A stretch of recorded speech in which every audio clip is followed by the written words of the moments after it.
Welcome everyone to the regular City Council meeting for Monday, February 24th, 2025. So for public participation, there are three ways to submit public comments. Number one, submit written comments by meeting day. Number two, submit written comments during the meeting. And number three, attend the meeting in person. To submit written comments by meeting day, please email our city clerk at cityclerk@dalycity.org and include public comment in the subject line.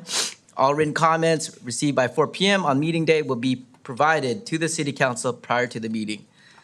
Please note any email comments after 4 p.m. on the meeting date are not guaranteed to be received by the city council prior to the meeting.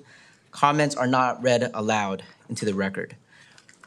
Two, during the meeting, you may visit www.dalycity.org/agendas to submit comments using the public comment form to address city council on a specific item or during the public comment period. And such comments are delivered to the city council and city staff during the meeting and may be read into the record at the time they are received. To speak at the meeting in person, please complete a speaker card located at the entrances in the corners of the council chamber and submit it to a staff member as early in the meeting as possible. Persons with disabilities who require auxiliary aids or services in attending or participating in this meeting should call the office of the city clerk at 650-991-8078 as soon as possible. Okay, so calling the meeting into order, I would like to do our land acknowledgement. The city of Daly City acknowledges that we are in ancestral lands of the Ramaytush Ohlone peoples. We recognize their enduring connection to this region and honor their history, culture, and contributions. As the indigenous protectors of this land, we affirm their sovereign rights as the original inhabitants of this land and pay respects to the ancestors, elders, and relatives of the Ramaytush Ohlone people. Please stand for the Pledge of Allegiance.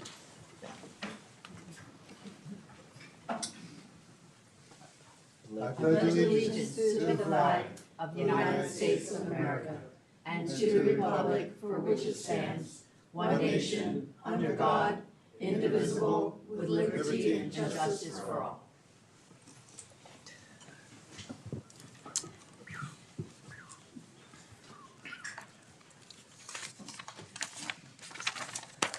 All right, Ms. City Clerk, we ready for roll call, please? Ms. DiGiovanni, Present. Ms. Perano, Present. Mr. Sylvester, Glenn Sylvester, present. Ms. Manalo, Present. Dr. Rod. Present. Thank you, City Clerk. To lead us off today, we have a presentation for our Information Technology Master Plan Executive Summary.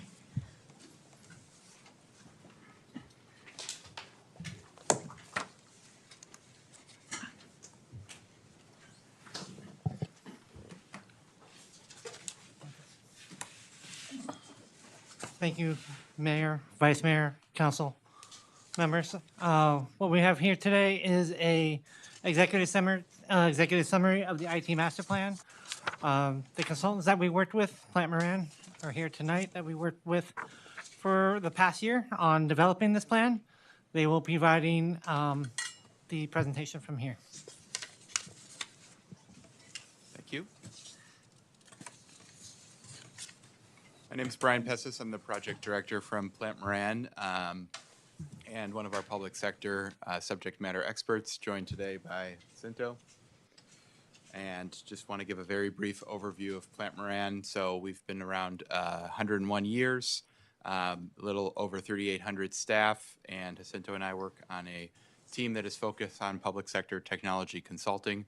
So we work with hundreds of other organizations throughout the country, including many in the area from, not just Daly City, but Milpitas, San Mateo, Cupertino, and many more. So we understand the different issues that the public sector faces. I'm going to pass it off to Jacinto to provide a summary of our process. So I want to talk a little bit about the process that we followed to develop the IT master plan. So the first thing that we did was analyze the current state environment of technology at Daly City. So we looked at the aspects of people, process, and technology. So We looked at the IT organization, we looked at the IT operations, and we look at the underlying technologies that you have in Daly City. So that was the first part, just understand where you guys are at right now. Then we compare that to best practices, and we also had a visioning session with leadership and the different departments of the city to understand the long-term vision of the city as it relates to technology. So that allowed us to to do a gap analysis and start building some initiatives that would take the city from where it's at right now to where it wishes to be. The components of the plan, you can see them on the right side there, are obviously, we helped craft a mission statement for the Information Services Division. We helped craft some strategic goals that are going to drive the long-term decision-making as it relates to technology. Perhaps the most important component of the IT master plan is going to be the roadmap of initiatives. So there's 3 years worth of different initiatives that are prioritized in terms of the impact and the benefits that are going to provide to the city. And obviously there are some prioritization criteria that you can use in the future when new initiatives come about, so you can determine which ones to tackle first, and obviously also some performance metrics that are going to help you to assess how good or bad you're doing in terms of executing the plan itself. So I'm going to make some comments real quick in terms of our current state assessment of the city's technology environment. So obviously there were some really good things that we found. The first one is overall, the perception of the different departments is that the Information Services Division is very supportive and responsive. So that's very good. We also found that communication both up and down as well as between the ISD and the different departments was really good. So I want to emphasize how important that is, because usually when we're brought in, people think that issues related to technology or processes are the most difficult to fix, but that's not really the case. Usually those are way easier to fix compared to any issues that you have on the people side. So if people are not communicating well, not coordinating, not trusting each other, that's really difficult to fix. In the case of Daly City, that's not the case. There's really good communication, collaboration, trust, so you have a really good foundation to build upon. Well, some of the issues that we found, well, obviously there are some basic cybersecurity controls in place, but at this point are mostly reactive, right? So it's in the majority of the cases in response to some audits or some tests that you do, and you discover some vulnerabilities, and then you address them. And that's fine, but nowadays that's not sufficient. As it relates to cybersecurity, you usually want to be proactive about that. You want to stay on top of issues. You want to do planning based on risk. And for that, you need somebody, you usually need somebody that's dedicated and really accountable for the cybersecurity role and tasks within the city. So that's one of the recommendations that arise from this strategic plan, was to have somebody that's dedicated to the cybersecurity function, which is very typical in cities like yours, especially when you're providing some key services like public safety and utilities, right? So that was one of the key findings. The other one was the need for a more, I would say, formal governance structure. So that's the way that's accomplished is by having an IT steering committee, a body that meets regularly to talk about technology and involves people from different departments and tracks progress in terms of achieving the objectives, right? Also, in the past, technology was mostly the responsibility of the IT department or the Information Services Department. Right now, it should be a shared responsibility model. So it should be clear what the responsibilities of the different groups are in terms of technology as it comes to the acquisition of technologies, the use of technology, and so forth. And that requires putting in place multiple policies. So we've already started, as part of the process, some basic policies were developed, but there are some others that need to be either developed or updated. I want to mention two that are really important, and right now, as we all know, California recently faced some really difficult challenges right now. So two other policies that we're recommending that are really important in that regard are the disaster recovery policy, which is going to help you to maintain accessibility and usability of your core IT services in the event of disaster. And those disasters can be, of course, the well-known like wildfires or earthquakes or floods, but they can also be a pandemic, a hazmat incident, something that prevents people from accessing those resources. And there's a specific type of disaster that usually triggers another plan on the side. And that's why we are recommending also a cybersecurity incident response plan, because typically when you have a cybersecurity incident, you need to have another plan that's going to be something that you guard more closely, right? Because that's going to guide how you communicate. That's going to determine who are involved in that decision making. It's going to provide you with a playbook in terms of how to respond to different cybersecurity incidents. You need to consider that if you were to be victim of such an attack, most likely your communication media is going to be compromised as well. So you need to make sure that you have an alternative means of communication. And you also need to make sure that you follow the steps in that plan to the letter. Because if you attempt to, for instance, if you attempt to recover before you have completely remediated your threat, chances are you can potentially compromise your backups, and then you're going to be in a very bad situation. So some of the recommendations here that arise from the plan were to update and enhance those plans. And I'm going to pass it to my colleague at this point.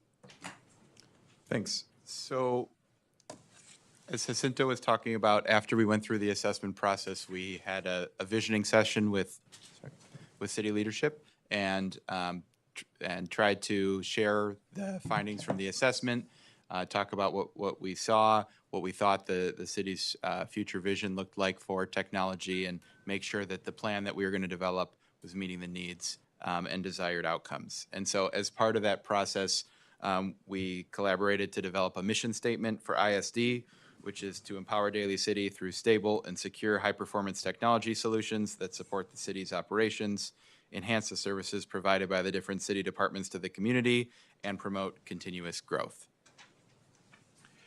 And as a part of the session, we took the future state needs we identified and everyone's desired outcomes and proposed some strategic goals to discuss, which are listed here. And if you look at some of the detail, they fall into 4 different key groupings of strategies for how we want to move forward. The first one, as Jacinto was discussing, is to enhance cybersecurity and data protection. That's implementing a cybersecurity program, as well as enhancing some of the controls and training and things of that nature. The next is to operate a high-performance technology environment. And so if you looked at some of the findings and opportunities for improvement that Jacinto shared, there were some around recovering from technology debt, and this strategy is really all around having a reliable, stable technology environment. The next strategy is to make financially sustainable and environmentally conscious technology investments. And so this is really taking the long-term viewpoint of how we're investing in technology, both from a people perspective and from a financial resource perspective. And then last is to empower city departments and workforce through technology. So, you know, in your day-to-day, you might find sometimes technology can be a hindrance, and this goal is really all around making sure that it's supporting the business needs of each department and helping them serve the community and collaborate together, as there were many shared needs we identified. So I won't dig into this whole section here, but these are some of the themes that supported each of the 4 strategies. So we've summarized each strategy at the top there, and you can see some of the detail under security, for example, dedicated cybersecurity position, some of the training that we were discussing, and some safeguards on the data center. In terms of the performance, we referenced the policy frameworks that Jacinto was describing, and then also just adopting some best practices for technology operations, project management, and the various backup business continuity, et cetera, items listed at the bottom. In terms of investment, it's really going to all come together with a comprehensive budget for technology investments and looking at staffing levels And then in terms of empowerment, it really all will start with the governance model, making shared decisions about how the city's investing money in technology, making some investments in applications, and communicating all the work that's being done out. So if you look at this next slide, we just wanted to share that the visioning that happened wasn't just what all the participants in the room thought of or what we suggested, but that it is aligned with the city's goals and priorities. So you'll see all of the different goals that were proposed match up to at least one, if not more than one, guiding principle and priority for the city. And so having all these strategies is great, but we want to make sure that we're able to operationalize this as well.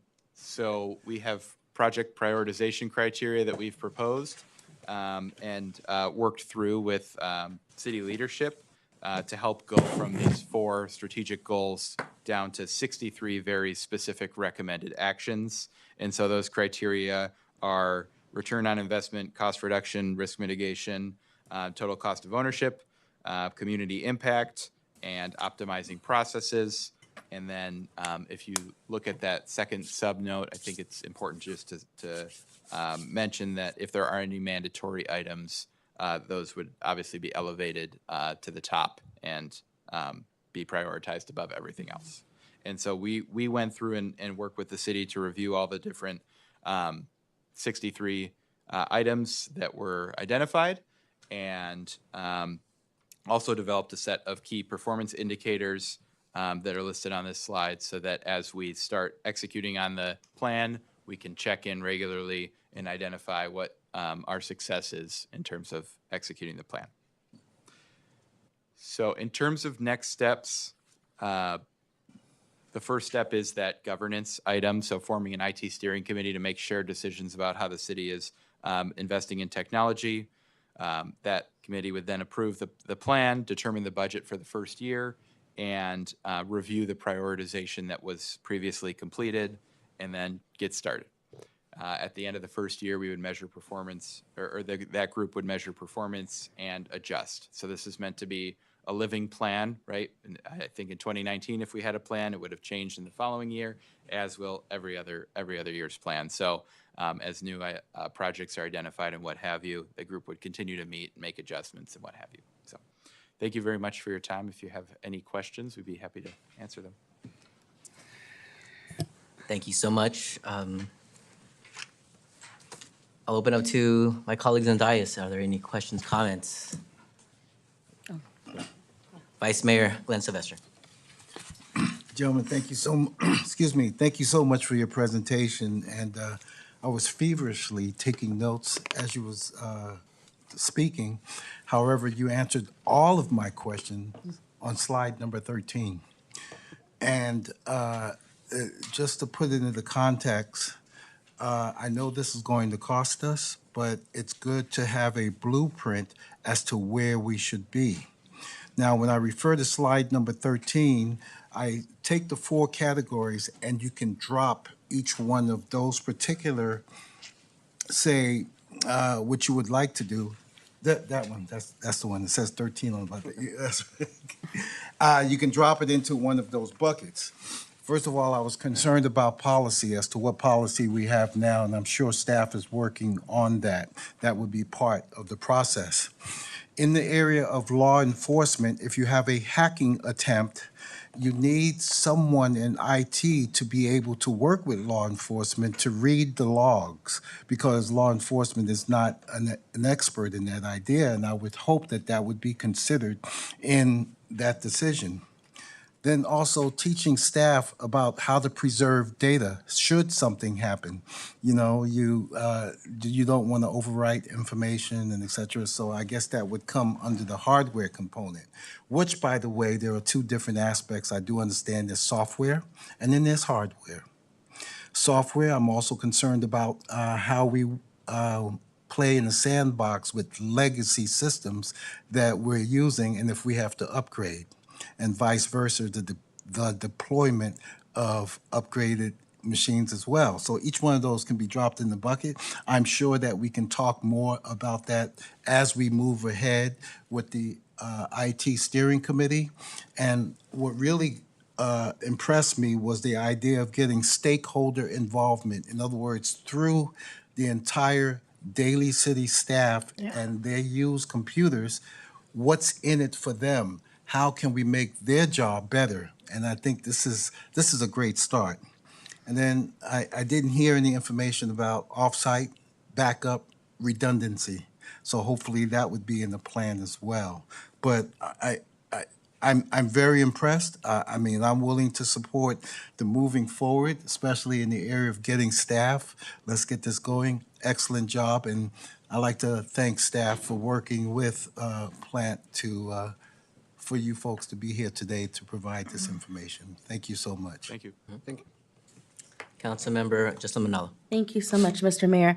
I just want to say thank you for the presentation. And when you look at ensuring that we have cybersecurity, I want to acknowledge our city manager for really looking at the foresight to ensure that we are protected. The investments that we're going to make is really ensuring that our systems are safe, thus our residents are safe. We hold a lot of valuable information connected to our residents, and I think that this is an important step forward. So in the same vein as the Vice Mayor, I think this is something that is critically needed, especially how technology is going to be part of our lives for a very long time. And so thank you for the presentation. Thank you. Councilmember Pamela DiGiovanni. Thank you, Mayor. I think it's redundant, but this is fantastic, and I want to acknowledge our IT department. Sometimes people don't even know, like, where are they? But they're in another area of the city. We don't get to see them very much, but I want to really, now that we see you, really acknowledge what a duty they do for our city, and that these are the people, and it's maybe a smaller department, but it's a much needed department and a valuable department. So while you're here, I want to thank you very much. And I know that you're probably looking forward to this as well. I know it's kind of like overdue. And I also like to point out that when you say it's ongoing, because we all know how things are changing, and then this gives us an ability to, like you said, you'll have that relationship with everyone, and you'll know exactly, you'll be tuned in with him and tuned in with Mr. Nevin and everyone in our city. And so you know what the needs are and how these ongoing things are so important. And to protect, like people brought up cybersecurity, but in any aspect that we can do to make things better, more efficient, and safer for everyone. And again, please thank your colleagues as well in IT, because we never get a chance to see all of you, but I know you're there working. So, and Mr. Nevin, please do it as well. And thank you for being here and making it so that we can understand. And you covered every single detail.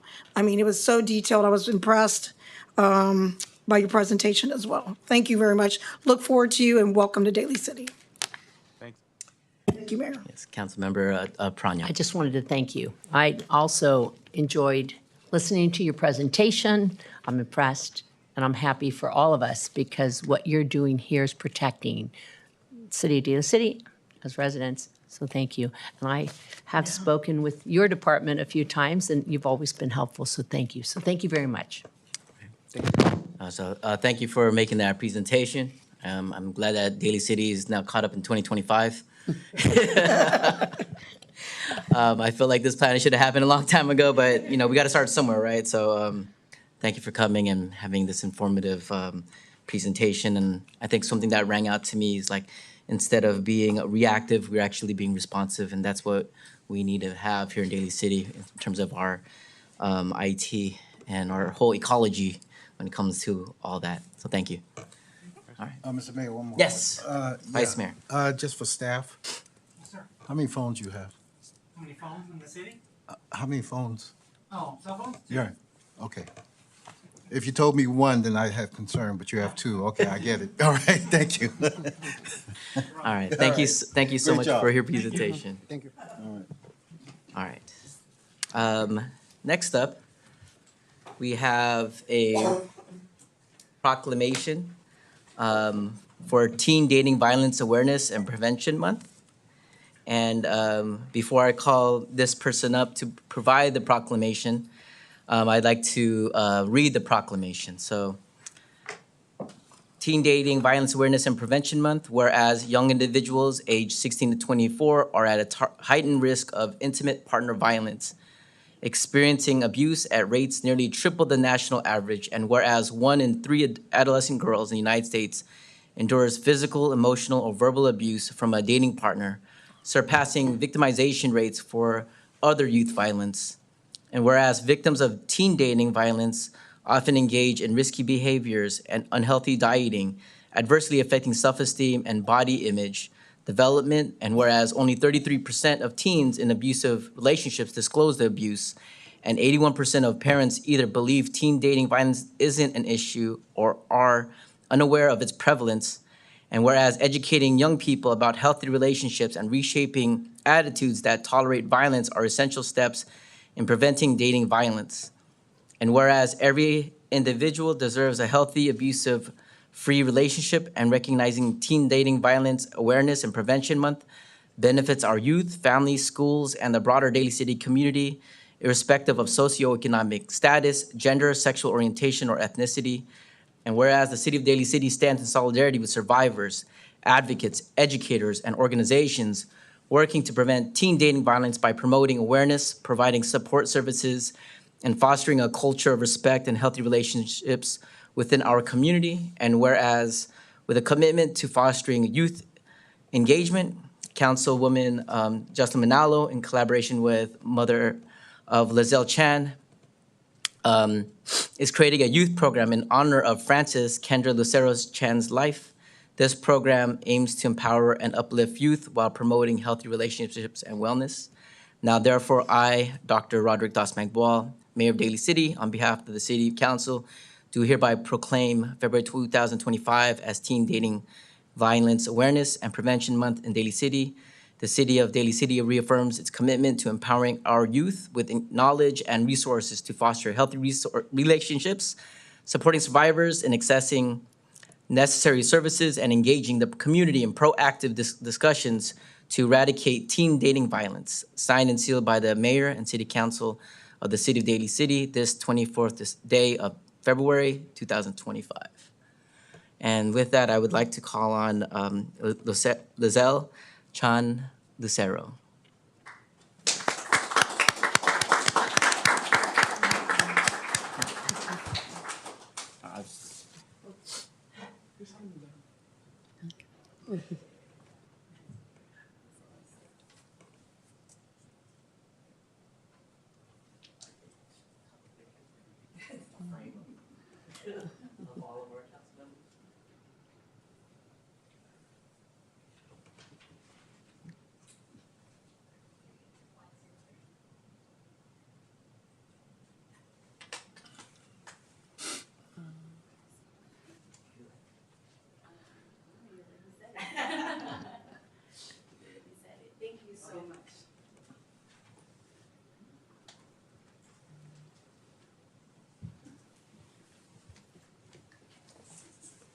Before I proceed to the next agenda item, I would like to give the floor to Councilmember Jocelyn Manalo, because she brought this to my attention, and I just feel like I would like to give you the floor. Oh, thank you, Mr. Mayor.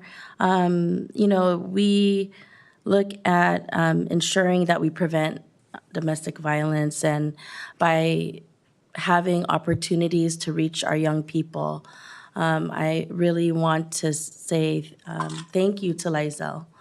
You know, in honor of her daughter, really, as conversations with her, we talked about how can we honor her daughter's life, and by educating other young women, young men earlier on in understanding what healthy relationships are. And so this is something that we're looking forward to create, a program in which collaboratively to really have the opportunity to prevent, hopefully, and stop domestic violence.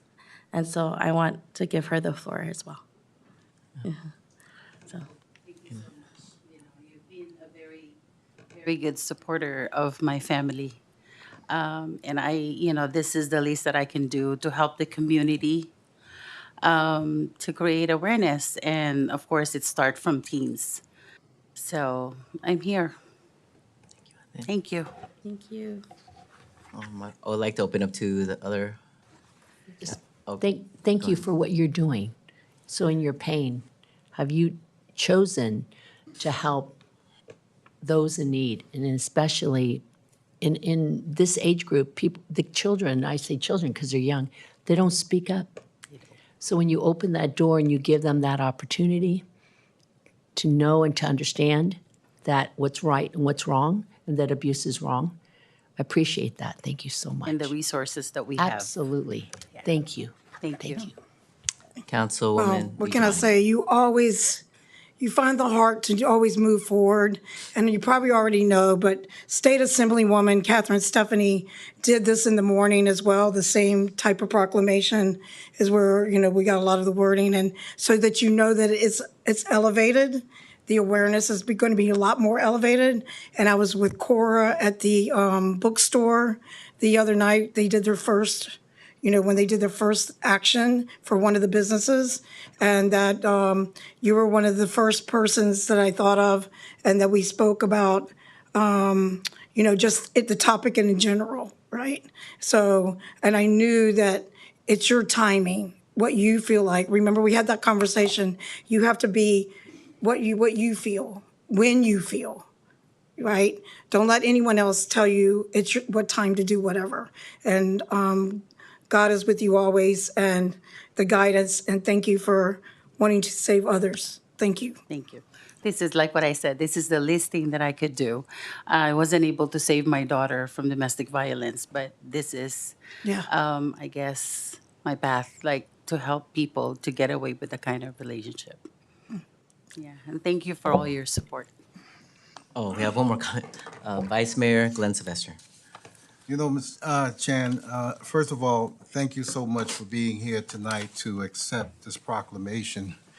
I recall Councilwoman Jocelyn Manalo, when she, as mayor, brought this to the attention of the entire council, and your leadership, Mayor, to continue this awareness, which is very important. Now, I'm kind of like the older one here, and I do recall many types of relationships. The council member Manalo mentioned it, which was a part of domestic violence, to which I've been a part of many groups on domestic violence. And one that reached out, and to this day I won't forget, is the issue that happened, the tragic incident with Claire Tampoco. And I never forgot that.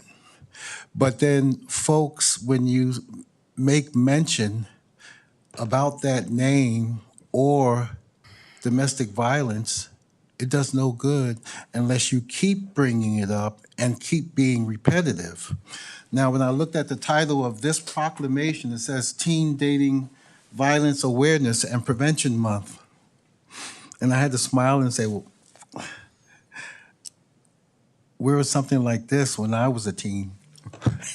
Which was a long time ago. And I think this is a great start. And I think it's a novel idea. And we tend to forget our youths. And losing a child, I can't fathom. I refuse to fathom that. If anything, as a parent, you would say, you know what? They haven't lived their life. Take me instead. So, Ms. Chan, I don't know, words really can't explain that your willingness to remain apart and to spread this awareness. I think it's a good thing, and I wish you the best of luck, and rest assured, you will always have the support of this council here in Daly City. Maraming salamat po. Thank you, thank you. Thank you, Ate, for coming. I think when I was reading this proclamation, I was looking at the statistics, and it said only 33% of teens in abusive relationships disclose the abuse. And then 81% of the parents either believe teen dating violence isn't an issue or are unaware of its prevalence. And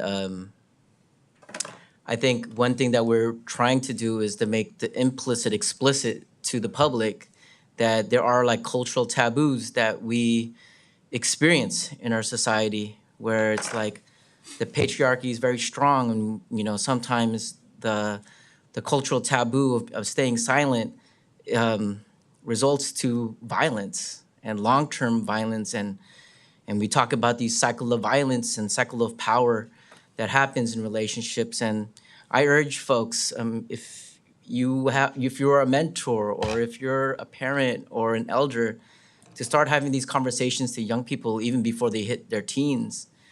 That for some people to understand the value of who they are and what they're about, and for those that feel like they have the power over people to really check themselves, to understand that sometimes people have privileges over other people, and to understand that things can be talked about. And I get it.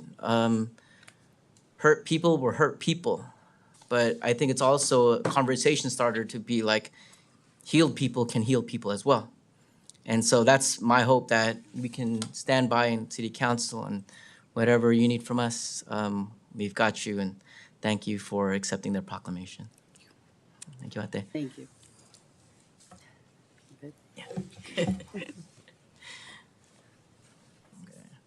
All right. Okay, so we have to item number 3, proclamation to the 100th anniversary of the Teamsters Local 665. So proclamation, whereas Teamster Local 665 has proudly served the workforce of the San Francisco Bay Area since its establishment on January 25th, 1925, advocating for fair wages, safe working conditions, and the rights of workers across multiple industries. And whereas for a century, Local 665 has been instrumental in securing strong labor contracts and benefits for its more than 6,000 members, spanning across 8 counties, including those who live and work in the city of Daly City. And whereas Local 665 has contributed to the betterment of working families in transportation, parking, solid waste management, and other key industries, ensuring job stability, improved quality of life for countless workers. And whereas under the leadership of Principal Officer Tony Delorio, a third-generation Teamster, Local 665 continues to uphold the values of solidarity, fairness, and advocacy, expanding union membership and strengthening labor rights in Daly City and beyond. And whereas Tony Delorio is the principal officer of Teamsters Local Union number 665 and executive board officer of the Teamsters Joint Council number 7, together these trade union bodies represent 100,000 hardworking men and women throughout Northern California, the Central Valley, and Northern Nevada. Delorio leads and oversees labor contract negotiations, spearheads union organizing and legislative outreach, benefiting Teamster members employed in a variety of industrial professions, including transportation, hospitality services, airport logistics, and the construction industry. And whereas Teamsters Local 665 commemorates its 100th anniversary, the City of Daly City recognizes and honors its commitment, dedication, and profound impact on the labor movement and our local workforce. Now, therefore, I, Dr. Roderick Dos Magbual, Mayor, and the members of the City Council, do hereby recognize and commend Teamsters Local 665 and its century-long service and its unwavering commitment to labor rights and working families, and extend our congratulations on this historic milestone, signed and sealed by the Mayor and City Council of City of Daly City this 24th day of February 2025. Right So on. with that, I'd like to bring the whole crew. Let's give them a round.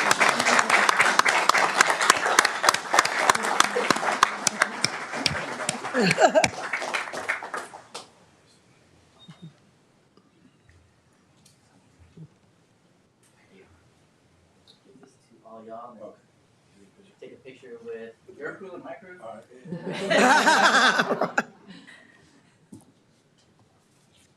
Lean up, Teresa.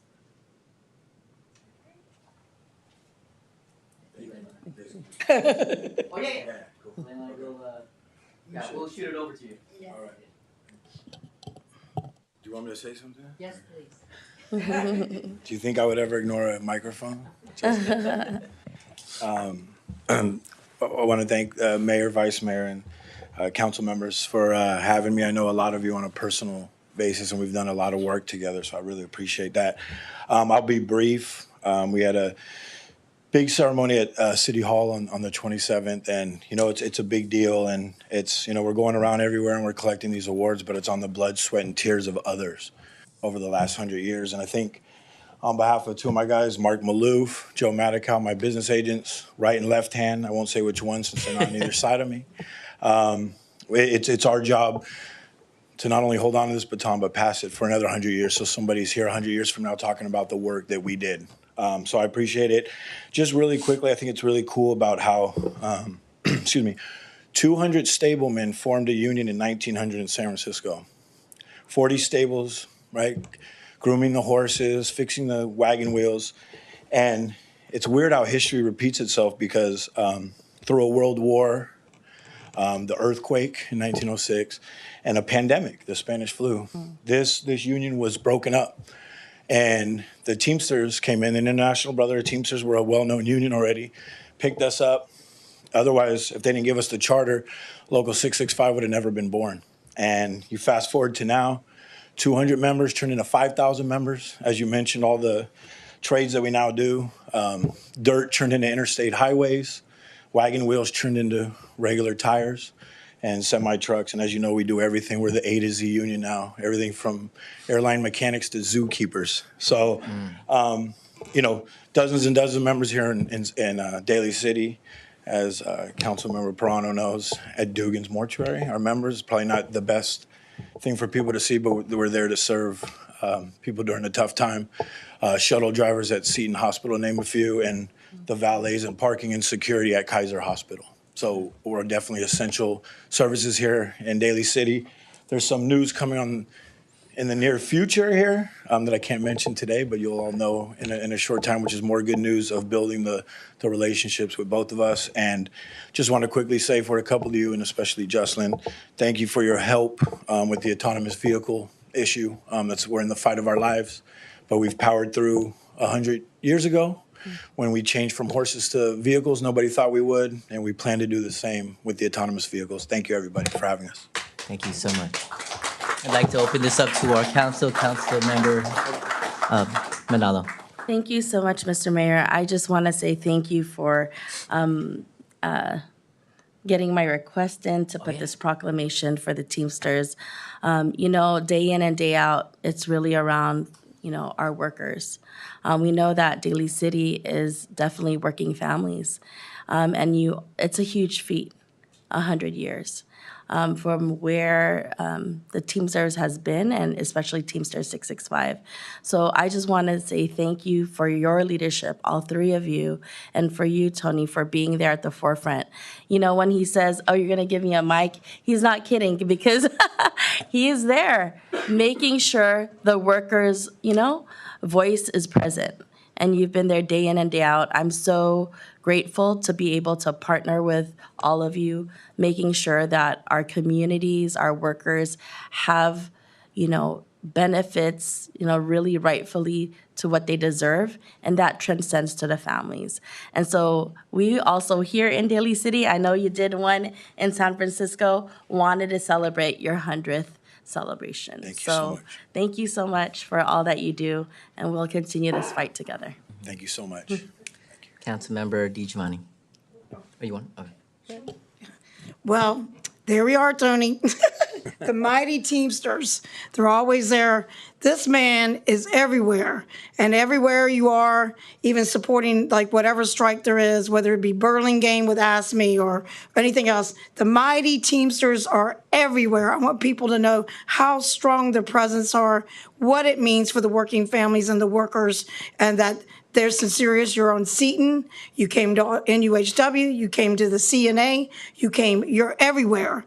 And you fight for the workers, and you have the long longevity, and you make sure of that. As a firefighter's daughter, I know that what it takes, and now more than ever, and what is going on at the national level, where it's trying to be union busting, I think more than ever we should all stand in solidarity and make sure that we don't skip a beat and we stand strong with the Teamsters. I know there was a bit of people that trying to bust you up, but they're not gonna bust it up around this Bay Area. I can tell you that. They can try it someplace else, but it's not gonna be happening.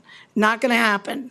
Not on your watch, not on my watch. It's just not gonna happen. So looking forward to still partnering and standing up for what the rights are and making sure there's no wage theft and making sure that we have a long ways to go and we are not going back. We are just not going back. And with you guys and the history and the strength together, there's no other thing but union strong. That's the way to go. And for our workers, I can tell you that. And you know me, when you see me on the strike line, right? Nope, not quiet, because we have to fight for it. And we will, and we do, and we're not done yet. So whoever where the buzz is, there's not gonna be no union busting. And the Teamsters will be there, I can tell you that. You can dial a Rama, and you know when I show up, I said, oh my God, Tony's over there again? There he is. Oh my God, Teamsters all over, everywhere, all the jackets, everything. It is such a feeling of strength, solidarity, and support for what is right, and bringing anybody, unionize California. That's what I say, unionize California. So we're ready. We're just right on ready. So thank you very much, and look forward to seeing you soon. Thank you, council member. Yeah. Yes, Councilmember Perano. So Tony, as you mentioned, being that I work at Duggan Sarah Mortuary, we do have our Teamsters there. Yep. And they are the quiet souls that work on the most important part of what we do at Duggan's. And I just want to say, you know, I'm very proud of that, but I also want to thank you. Thank you for taking care of the workers that when they need help, you're there. So I want to thank your staff, or I should say your right hand and your left hand. Thank you very much. Thank you, council member. Vice Mayor Glenn Sylvester. Hello. Thank you so much for being here tonight. As Councilmember Manalo had made mention, your statement about the microphone and taking the mic. Well, I say you do really a good job in handling the mic, and if I can recommend, maybe you should run for a political seat, because I think you do very well. Thank you. Congratulations on your 100 years. I was looking at your website, and the statement is, "Together we make our strength work." You are never alone as long as you are part of a union, which I think is very, very important. And the proclamation, I believe the mayor had made mention, was 100,000? Was it 100,000? Yeah. Well, according to your website, nationally is 1.4 million. So don't sell yourself short. Keep up the great work. And looking forward, Daly City is a union shop. We always advocate for union and fair wages. So again, congratulations. Thank you, Vice Mayor. And I don't want to reproduce and repeat, but if I had to cut and paste and retweet everything everybody said, I just want to say thank you for all the hard work that you all done, and legacies. Like I'm with you when we're talking about century after century, and we have to defend and protect all of our workers. So thank you for everything that y'all done. Thank you. Thank you. And one last thing, I'm known to never ask permission. I only ask forgiveness. So if we could take one more picture with all five of you. Oh, yeah. To come down. Sorry, I asked for the whole You know thing. what? You know what, Tony? I want to say, I know where you got that. It's Admiral Grace Hoppy. It is better to ask for forgiveness than to beg for permission. 100%. Great job. Thank you. I'll be more than Thank you. happy. No, It worked. Hold up. Where you going? Yeah, I'm gonna come up here, right? Oh, we were going to come to you. Which one do you want to do, Mayor? Gonna meet you Go down there. halfway. What is it right there? Yeah.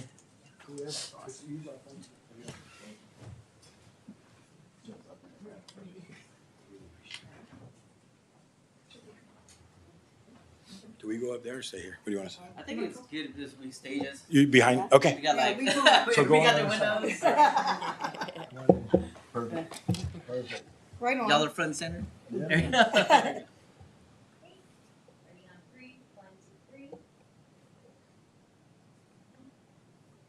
Your first time. Awesome. Thank you so much. Appreciate it. Thank you so much. Thank you. Thank you so much. Thank you. appreciate it. Thank you so much. Thank you very much. Thank you, Barbie. Thank you so much. Mighty, mighty Teamsters.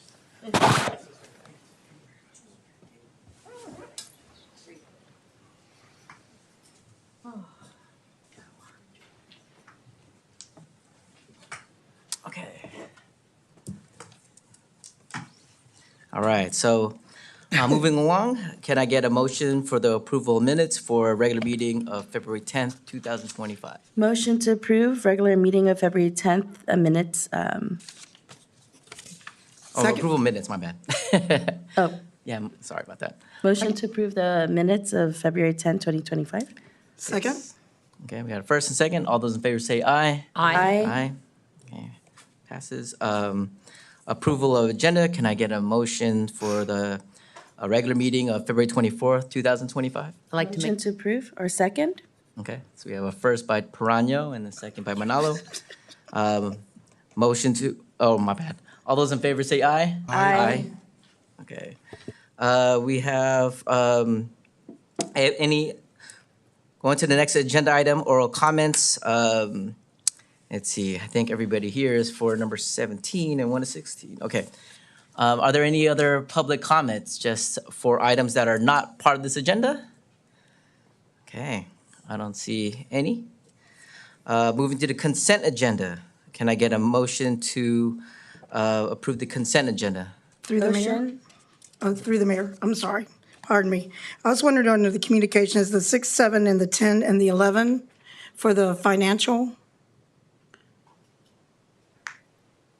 So you want to pull 6, 7, 10, and 11? Yes, please. Okay. With- Okay. So the public. With the exception of 6, 7, 10, and 11, we have, Yep. yeah. We have a motion for that, or? Uh-huh. Yeah. would it be okay to have, Oh. speak about this? Oh, yeah. Okay. Number 14 14? Okay. for Leslie, Okay, so. Yes. please. So with the exception of item 6, 7, 10, 11, and 14, do you have a motion to approve the agenda? Okay, do I have a second? Second. Second. All those in favor say aye. Aye. Thank Okay. you. All right, so item number 6, accept the fiscal year 2024 annual comprehensive financial report.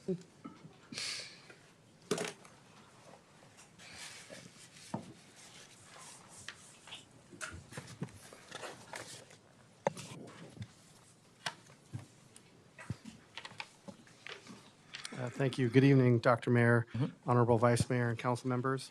Item number 6 is acceptance of the fiscal year 2024 annual comprehensive financial report, or ACFR.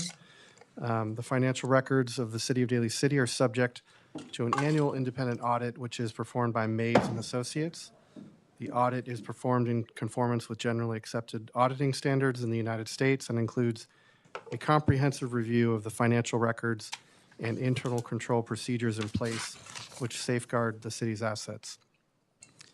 Staff recommends acceptance of the fiscal year 2024 annual comprehensive financial report. And also in a upcoming budget study session, I will be reviewing in some detail the final results from 2024 as well. And attached to this item is also the report itself. And so staff is available to provide any additional information desired by the mayor or council members. Thank you. Thank you, Mr. Nevin. Councilmember DiGiovanni. Yeah, I just so the public knows that. So we know when we get ready to approve a budget, and then this is just the beginning part, and like Mr. Nevin explained, that we will be going into a study session for the budget going forward. But I wanted to make sure that when we were given like all the budget materials and everything, if there's any adjustments that because I think that. I'm speaking for myself, but I think a lot of my council, because when we received a lot of this, to read it back through once or twice, and if we have any questions, are we able to amend it, or? The fiscal year '24, that is our starting point, as you Right. mentioned, for the budget cycle, any upcoming budget cycle.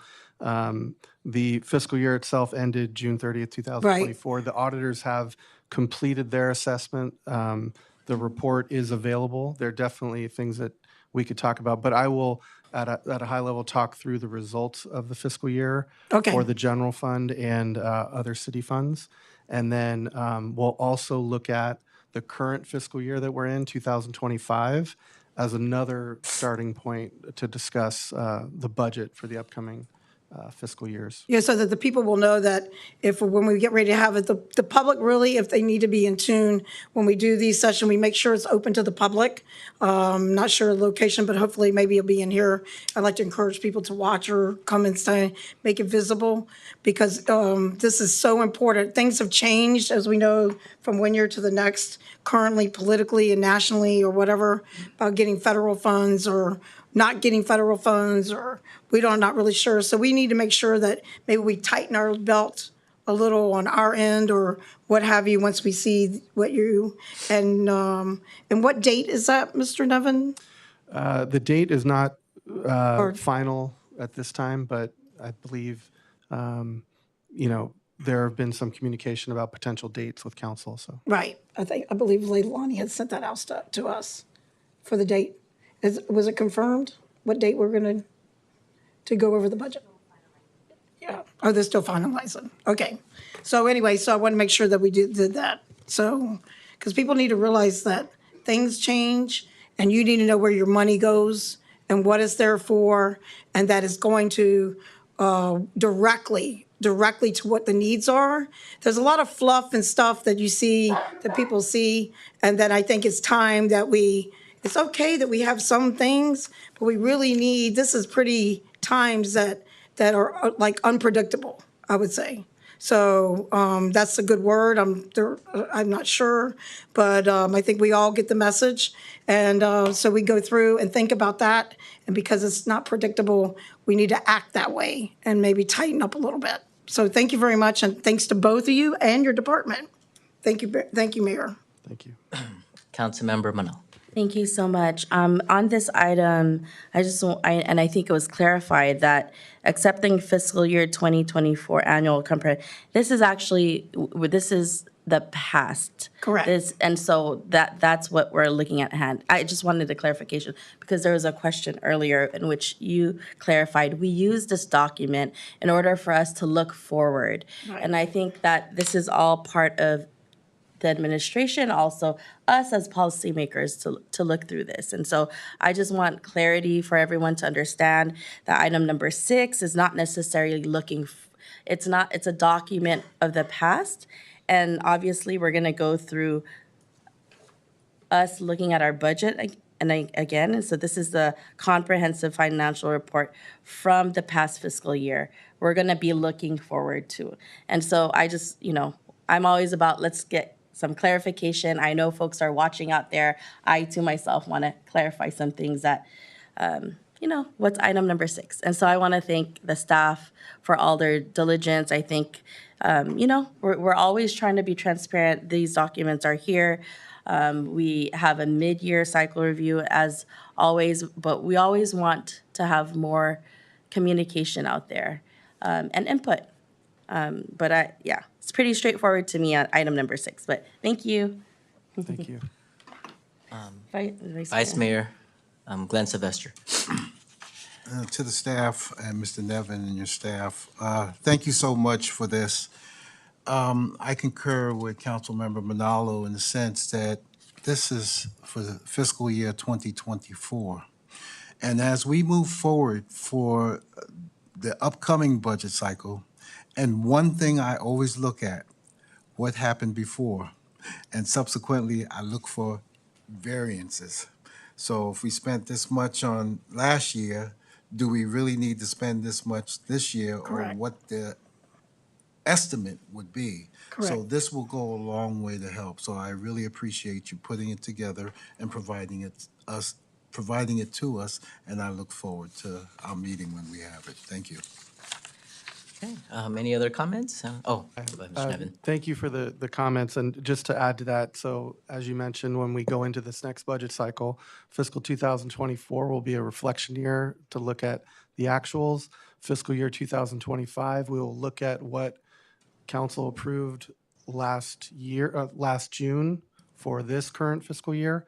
We'll look at what our projections are Very for good. this current fiscal year through June, where we think we're going to end up, and then we'll look at asking for, looking extensively into the next budget cycle for council adoption. Right, Thank you. All right. thank you.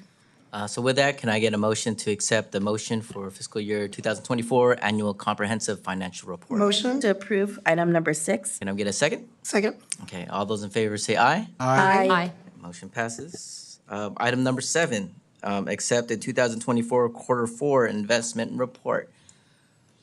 Come on down.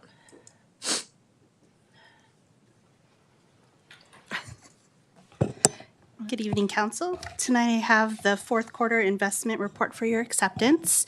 The book value as of December 31st is $249 million, which is up about $10 million from the previous quarter. And our average yield is about 4%. We had roughly 33 million purchases in this last quarter and about 4.7 maturities in the past quarter. Thank you, Nick. Councilmember I just want to DeForest. thank, for people don't know, this is our elected city treasurer who does a great job with our investments. And when we use that as well, when we do our projections and stuff, and then like you said, we ended up doing well this time. And thank you for overlooking that. And that as we move forward, as you see the changes as well, and you can adjust that for us, right, for the city. Yes. And appreciate your numerous years of dedication. Thank you, Ms. Halverson. All right, other, Vice Mayor Glenn Sylvester. Thank you, Madam Treasurer. I was looking at your form here. Did we move money into one of those investment firms other than the San Mateo County Pool? The JPA? Yeah. Yes, Camp. Which one is that? Camp? Oh, that's Camp. Yes. And YTM, was it at the last column? Yeah, so it's roughly, No, what does YTM mean? I don't know everything. yield to maturity. Yield to maturity. Yes. Okay, so I don't see an interest rate or what we're making on that?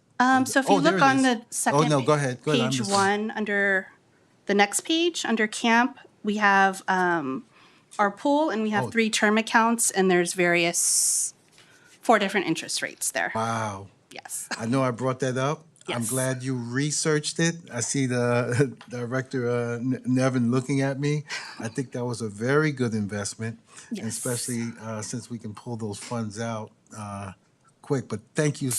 Yes. I say that to say thank you for moving forward because you have the ultimate authority to do it and put a bug in your ear, and you did it. So thank you so much. Yeah, we And- have a total of about 55 million invested, and we've earned through December about 1.5 million in interest. And how long was just it in for that, there? like Less 8 than- months. Yeah. Exactly. Good job. All right. Hey, Yes. good job.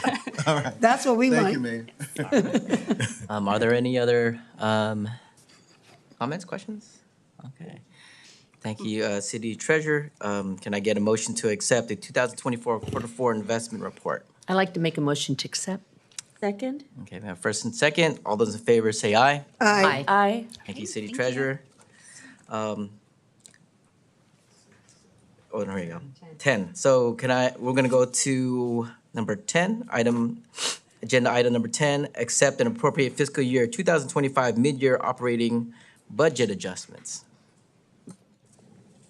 Good evening, Mayor, Vice Mayor, and council members. Item number 10 for your consideration tonight is recommending to accept and appropriate fiscal year 2025 mid-year operating budget adjustments.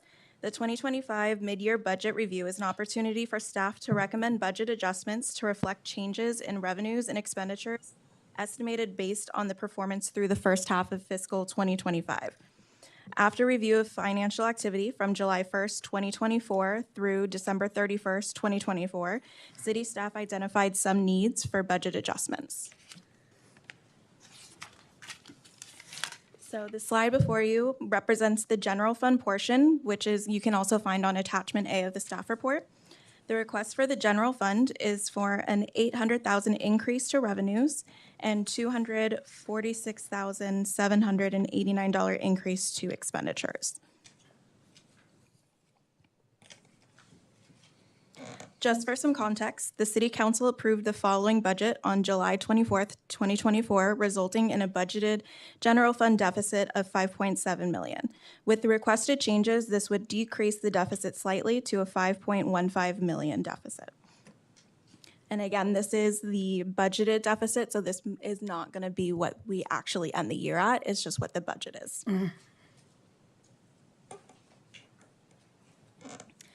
This slide represents the budget adjustment requests for the non-general fund accounts from attachment A from the staff report. Across the various funds, this would result in an overall increase in revenues by $200,000 and an increase in expenditures by $335,350.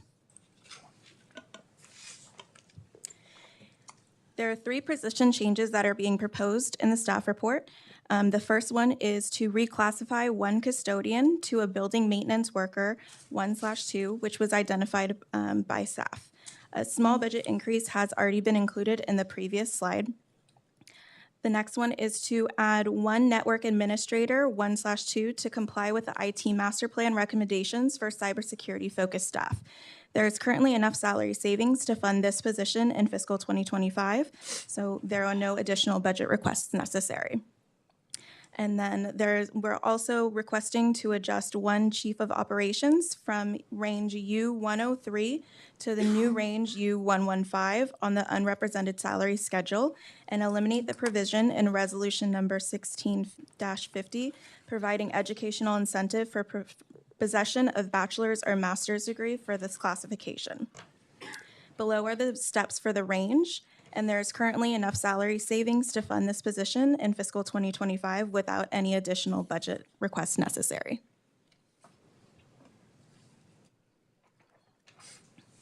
The next steps will be to begin holding the fiscal 26 and 27 budget study sessions with council, also begin negotiations with bargaining units, and then we would be bringing the fiscal 26-27 operating and capital budgets to council for final approval in June of 2025. And staff is available to help answer any questions. Thank you, Amanda. Just making it, like we were just saying, clear so that people know exactly what's going on. Now we're going 2025, and then tonight was a great move for us to do our IT. And then I know that you guys keep track and you break it down for us very easy for the public. So really appreciate that as well. And I look forward to the study session. Thank you. Any other comments from my colleagues?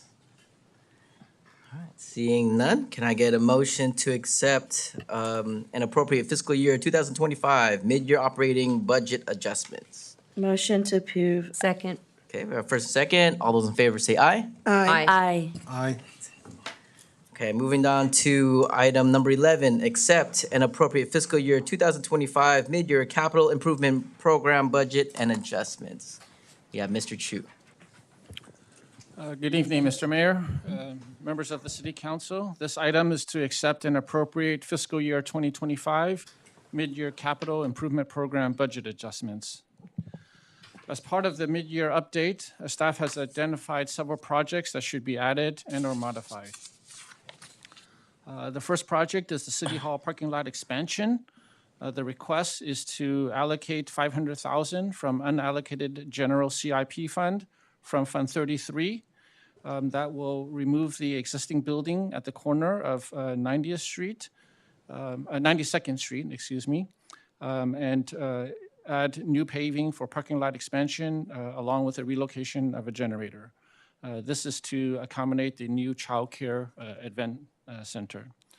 The next project is Fire Station 95, the above ground diesel fuel storage and dispensing tank replacement. Staff is requesting an additional $100,000 from unallocated general CIP fund from Fund 33. This will cover the replacement of the unit, some permitting fees, as well as disposal costs. The last project is the John Daly Boulevard, Skyline Boulevard pedestrian connection. This is to improve the pedestrian connection between the Westlake neighborhood and the intersection of John Daly Boulevard and Skyline Boulevard. This will install a new sidewalk on the north side of John Daly Boulevard between Eastgate and Skyline Boulevard. An additional $579,000 is requested from Measure A in order to complete the project. If approved, the total amount needed will be $600,000 in unallocated general CIP fund from Fund 33 and $579,000 from Measure A. Staff is recommending that council adopt the resolution to approve and appropriate the recommended budget adjustments for fiscal year 2025 capital improvement program budget as outlined in the attachment. Staff is available to answer any additional questions. Thank you. All right, thank you. Mr. Chu. Sorry about that. It Councilmember seems Giovanni. repetitive, but this is all about the people's money, and thank you, Mr. Chu. He's the head of our Public Works. You make it very clear, and that's good to see that Fire Station 95 that's moving along as well. And so the people know that there's a lot goes on with our Public Works, with our different projects, and that they try to do a lot with grants, and we don't know the status of some of those as well. But they're still moving along, and we have lists. As you can imagine, we're a big city with a lot of facilities, and we're still trying to make sure that the repairs are done and that everything is done on time to make it a quality of life for the people, and these are the people that make it happen. So thank you very much. I appreciate it. Thank you. Thank you, Mayor. Any other question, comments?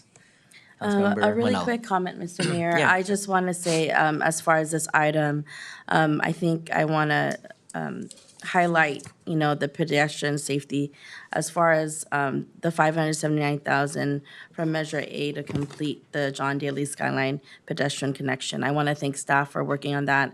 I know that, it's so important, especially as we ensure the safety and, that's been quite a need for quite some time. And so seeing that on this is really great. So wonderful work. Thank you.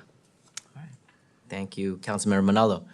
Any other questions or comments? Just thank you very much.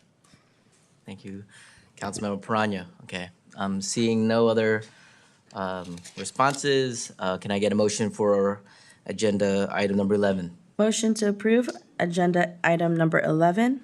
Okay, got a first, can we get a second? Second. Ben Sylvester, second. All those in favor say aye. Aye. Aye. Thank you. All right, Thank you. now we're down to item number 14, commend Leslie Dubridge on the occasion of her retirement.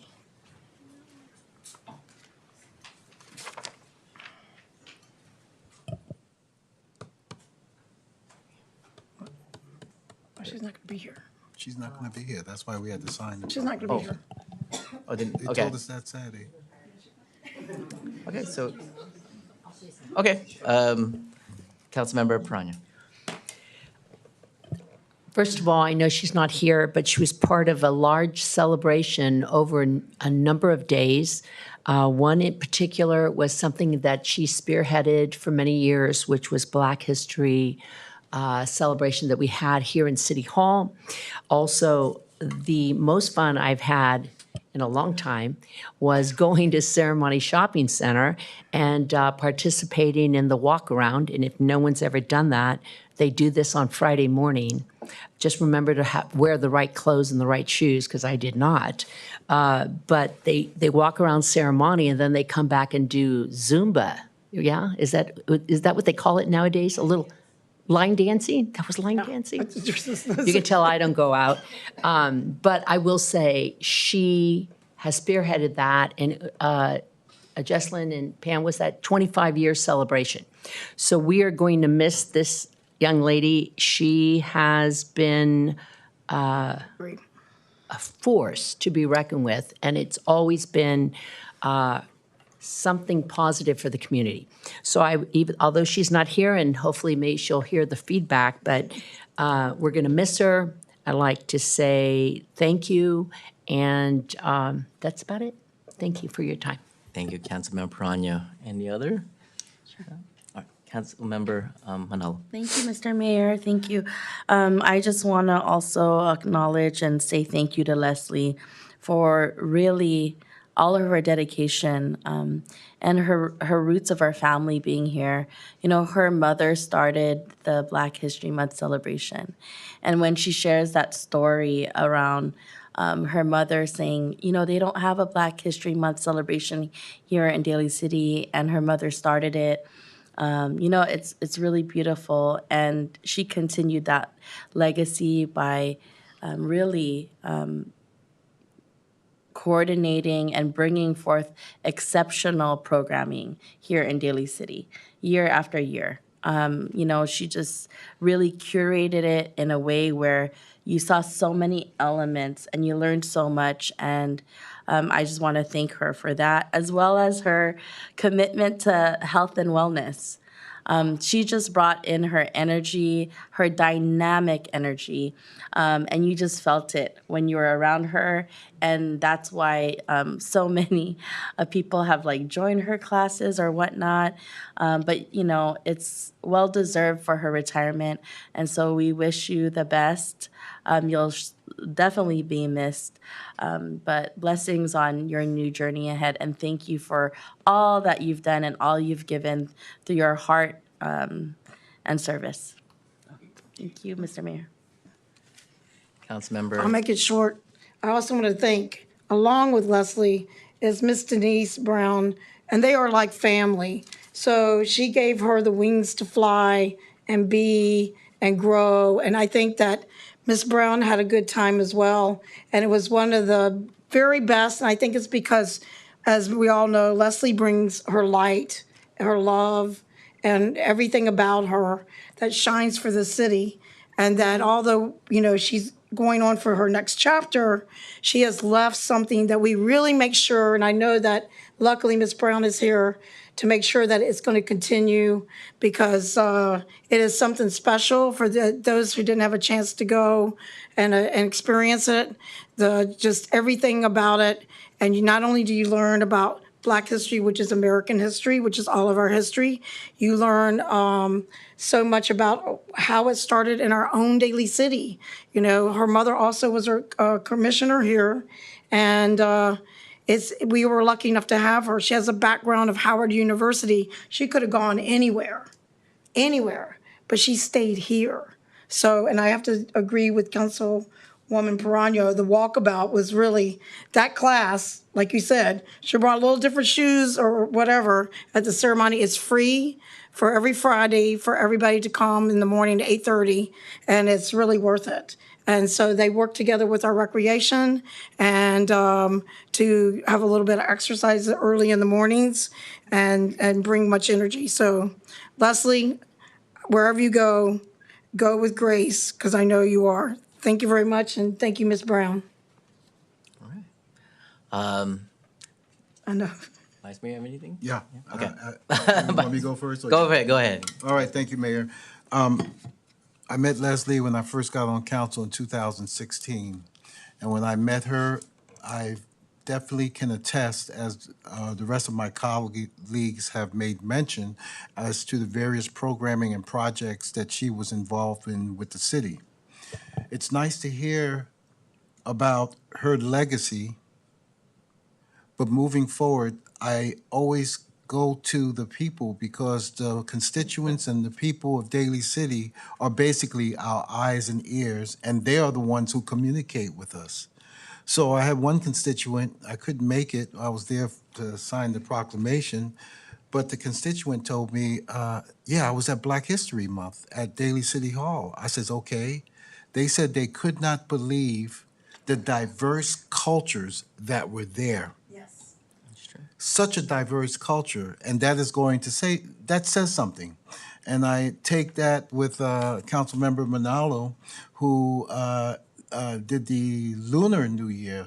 I couldn't make that. I was out of town, but I heard it was storming, raining outside, but yet there was over 600 people in this building.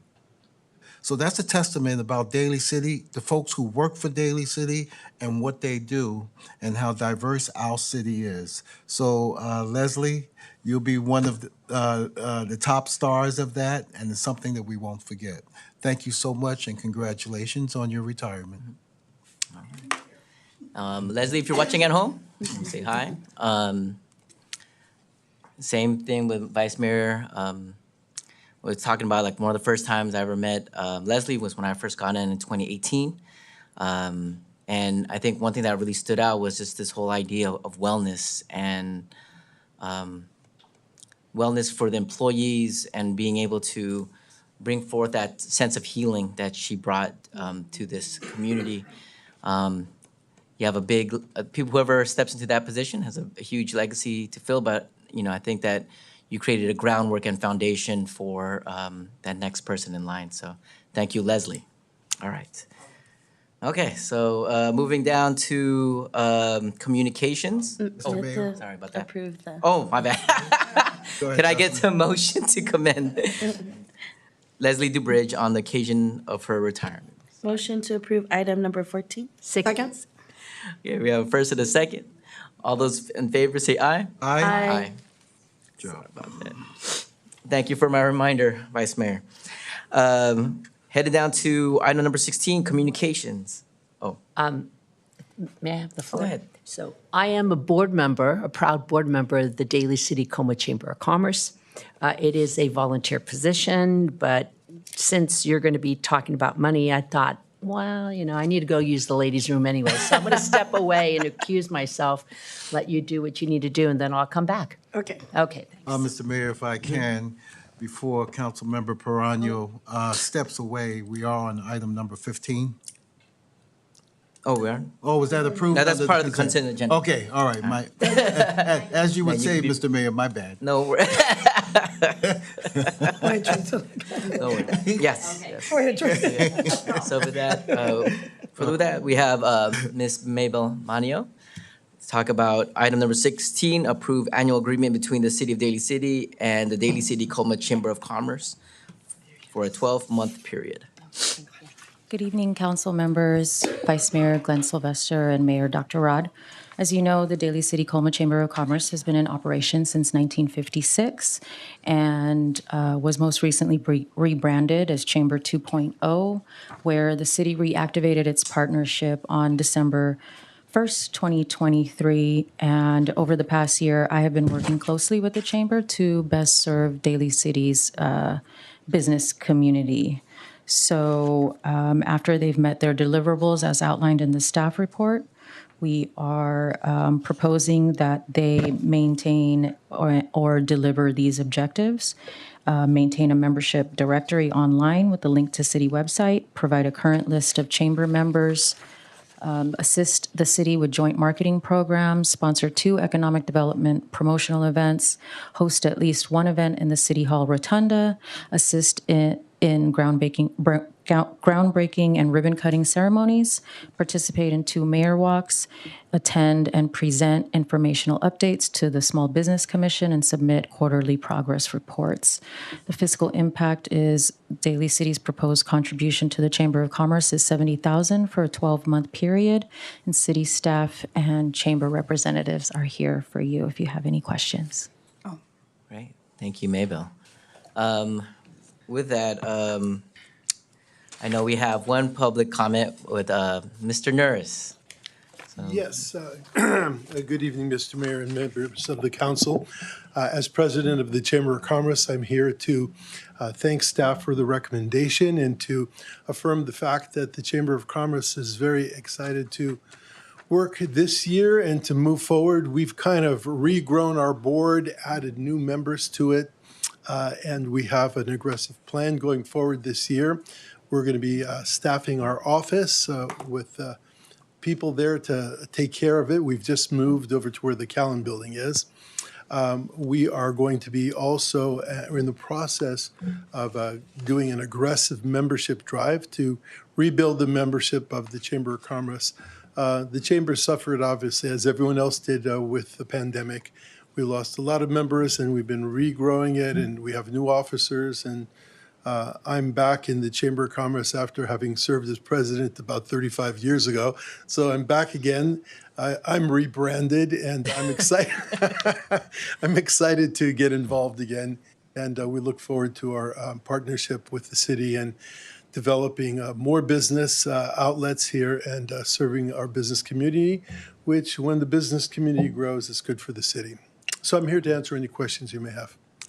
Thank you, Mr. Norris. I'll open up to my colleagues on. Or do you want to do public comment? Do we need to do public comment on this?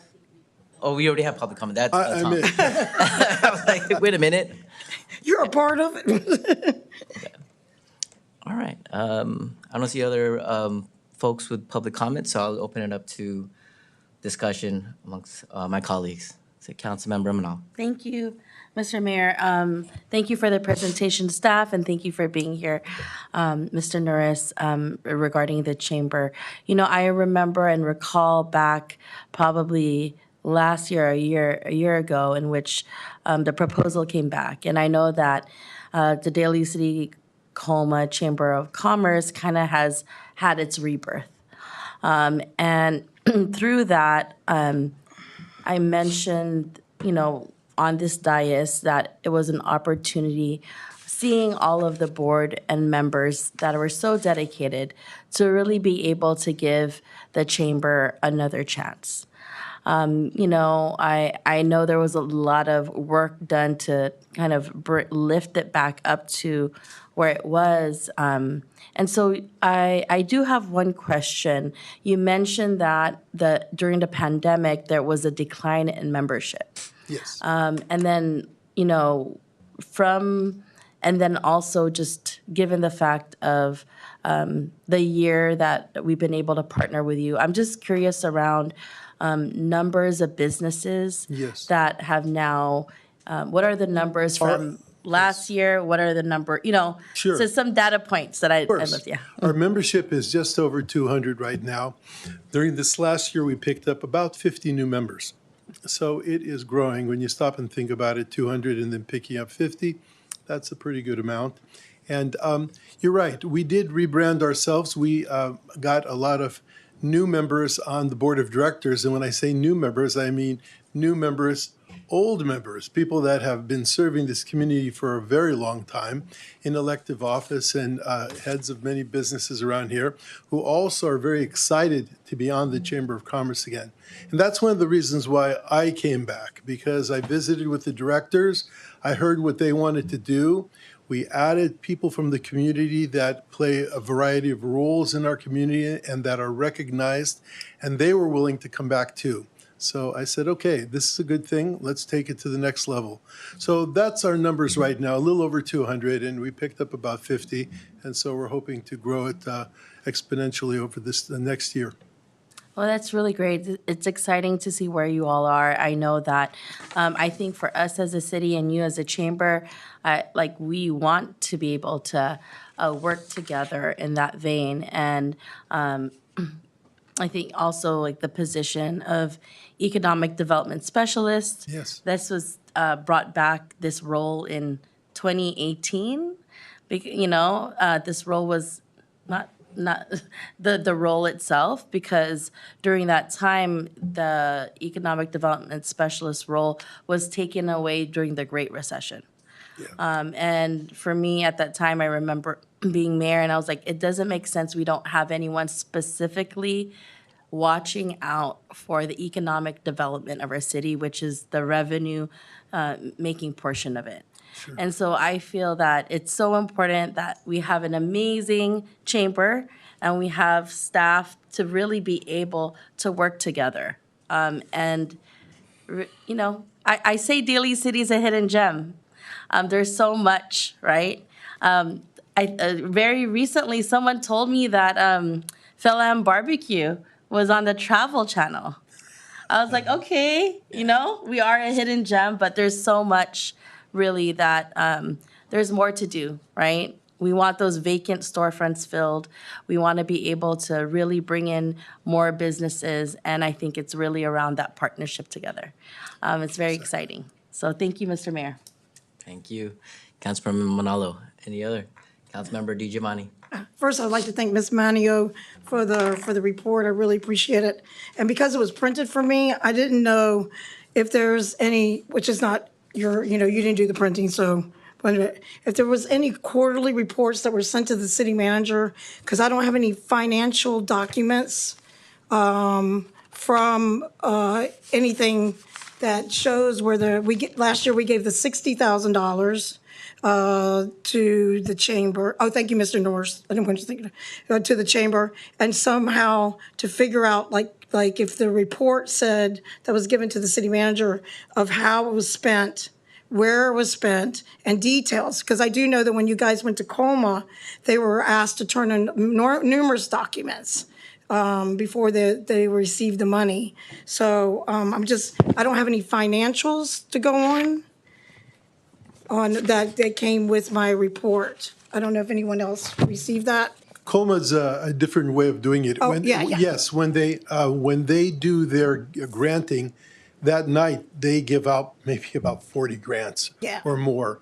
And because they're a small city and they don't have departments that step up, they're kind of like our subbing it out as far as that goes. And But if I'm going to approve $70,000 of a taxpayer money, I need to know, have some kind of financials from whatever they gave our city manager with your reports, some way to document to let the people know where their money went, how was the $60,000 spent, and why asking for $10,000 more this year than, if you don't mind, Mr. Nurse. Of course. Well, one of the reasons which I indicated is that because of our growth and what we're looking to do and to develop the business space even more, we are going to be funding a position in our office which we have not had up until now. And some of our some of the money will go to fund that position so we can have a full-time person there serving the members of our business community. Additionally, we're going to be aggressively starting the marketing campaign for our membership. And we're going to be putting resources into that at a higher level to rebuild up the business space in the community. Some other things that we're going to be doing, and I was going to mention, and it didn't slip my mind, for many years we have brought speakers into the city at membership luncheons. That went on for years and years, and then it went by the boards. We're going to be providing a membership luncheon now, so members of the business community can also come and hear speakers that will provide educational information, members of our governmental offices as well, to get more engagement. And so these are the things that we are doing. We're spread really all over the place, and we're pretty much trying to grow it. And so these funds will help us continue to grow and take the next step. I think that quarterly reports do go out. Like I said, I've just become president, so I don't know exactly. Perhaps Mr. Piccolotti has received some of them already. Yeah. Yeah, because, I realized that was part of the thing. So sorry, Thomas, excuse me just one second. And that my point is, great that you have a plan, you're going to employ more people and then there's growth, but I don't have any, it's not you and this responsibility, I don't have any documentation that shows, documentation to show that XYZ, this was what we need, XYZ, and then asking for 10,000 more. Why are we asking for?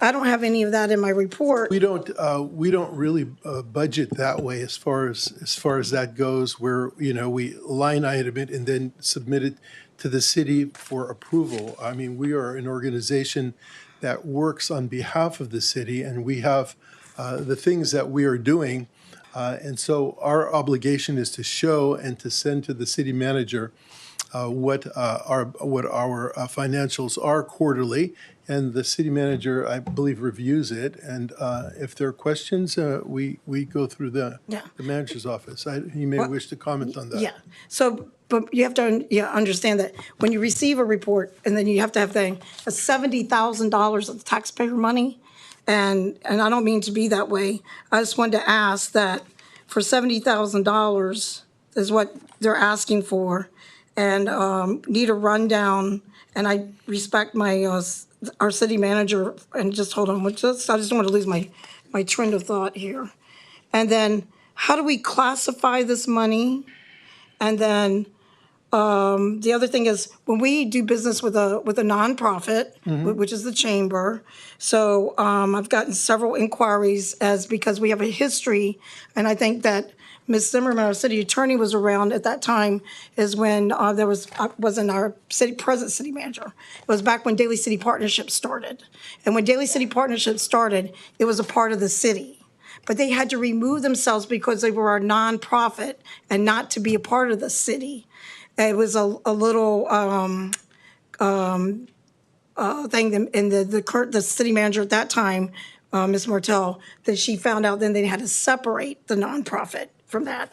So we're doing business with you, and are we prepared as a city, if we're doing business with a nonprofit like yourself that does economic interest, if another nonprofit comes to us and asks us, I'm just saying it because I get questions from the public, and that's who I'm appealed to, comes with us with a similar, not a Chamber of Commerce, and then are we prepared to give them $70,000? Well, let me ask you this, because I think probably if you look at it in the form of the contract that we have with you. Right. Ms. Mann, you went through the entire contract and all of the things that we are doing under the contract. That is what we're getting paid for, to do all of these things. We're obligated pursuant to the contract to provide all of those services, to put on a number of events, which are listed there, to have the directory, to be able to keep it updated and provide the city with data from the business community. So we are doing all of those things in the contract. And that's what we are being paid for, to provide the services set forth in the contract. Well, I understand that. I'm not trying to be combative here. Is that I don't have any documentation that shows this event over here cost XYZ. Well, that other event cost XYZ. We don't break it out that way. We've never broken it out that way. We simply provide. You have to have some type of accounting for this money. It's the taxpayers' money. And that we have to have something broken down when you give it to us. I know that those documents, even though we don't ask for the same documents as Coleman, it's a little bit different because they fund you on nonprofit night. I know that at that night, they gave you the approval, but you had to still turn in some state documents. And I don't know if they were turned in recently, but at that time, it was on hold for $40,000 because all the documents that they asked for were not turned in. So that's COMA, they're separate, but it would have been, for me, to approve $10,000 more this year, $70,000 to these economic times. I don't know about you, that's a lot of money when I hear people having to go stand in line for a food bank across the street and they don't have enough social services, not saying that you don't do anything. And then how much business is brought in and how the dollars amount and some of the same paperwork maybe that was given over there to substantiate, because I know you do have that kind of paper that was given over for the Colma Chamber, because we're a joint chamber. I have no financial, and I know that you are a businessman and you're, very respected, and that as a council person for $70,000, and it's the people's money, and I have nothing, no staff report, no financials. I mean, even though you're respected, and I know that the people are a respected part of the chamber, and I know that it's a responsibility that I don't think that anybody else would do if they didn't have any documentation of where was that money, that $60,000 from last year, and now we got $70,000 this year. So that's me, and I have to have some kind of financial recording of where that money went. Well, we provide to the Chair? city manager. Yes. Go ahead. Go ahead, Tom. The chamber was paid in quarterly payments. Yeah. They were released once they gave us the financial information. The council tasked me with that. I approved it. Sure. Each disbursement was approved. And once they provided the financial records that we required them to provide, the payment was released. As far as financial information, if you'd like it, I can provide it to Yeah. the council, but the council appointed me to take care of Sure. items such as this. So if you would like a higher level of detail, I can easily provide you that. Yeah. Yeah. I mean, respectfully, through the city manager, I mean, I totally But trust hold him. on one second. This is very transparent. They provided every transaction that they made, and that was requested of the council. They did that. And that, along with all the other items, A through H, Yeah. they met. That's why we're here tonight. Okay. So if the council would like more detail from me, I'm happy to provide that. Yeah, I was just wondering, maybe it was just like a slight oversight that there was nothing, those quarterly reports would have been nice, along with other information from the chamber and why the $10,000 more. Because especially these days and times, as you can imagine, and what was the economic growth in our city, things like that. How much more economic growth came because we did this contract with the chamber. If there's another person that comes in for the same, then are we going to do a RFP to decide which nonprofit gets it? Because maybe another entity might be interested. I need, for me, to approve $70,000 of the people's money while they're standing in line over here for food, and not saying that the economic thing is not important.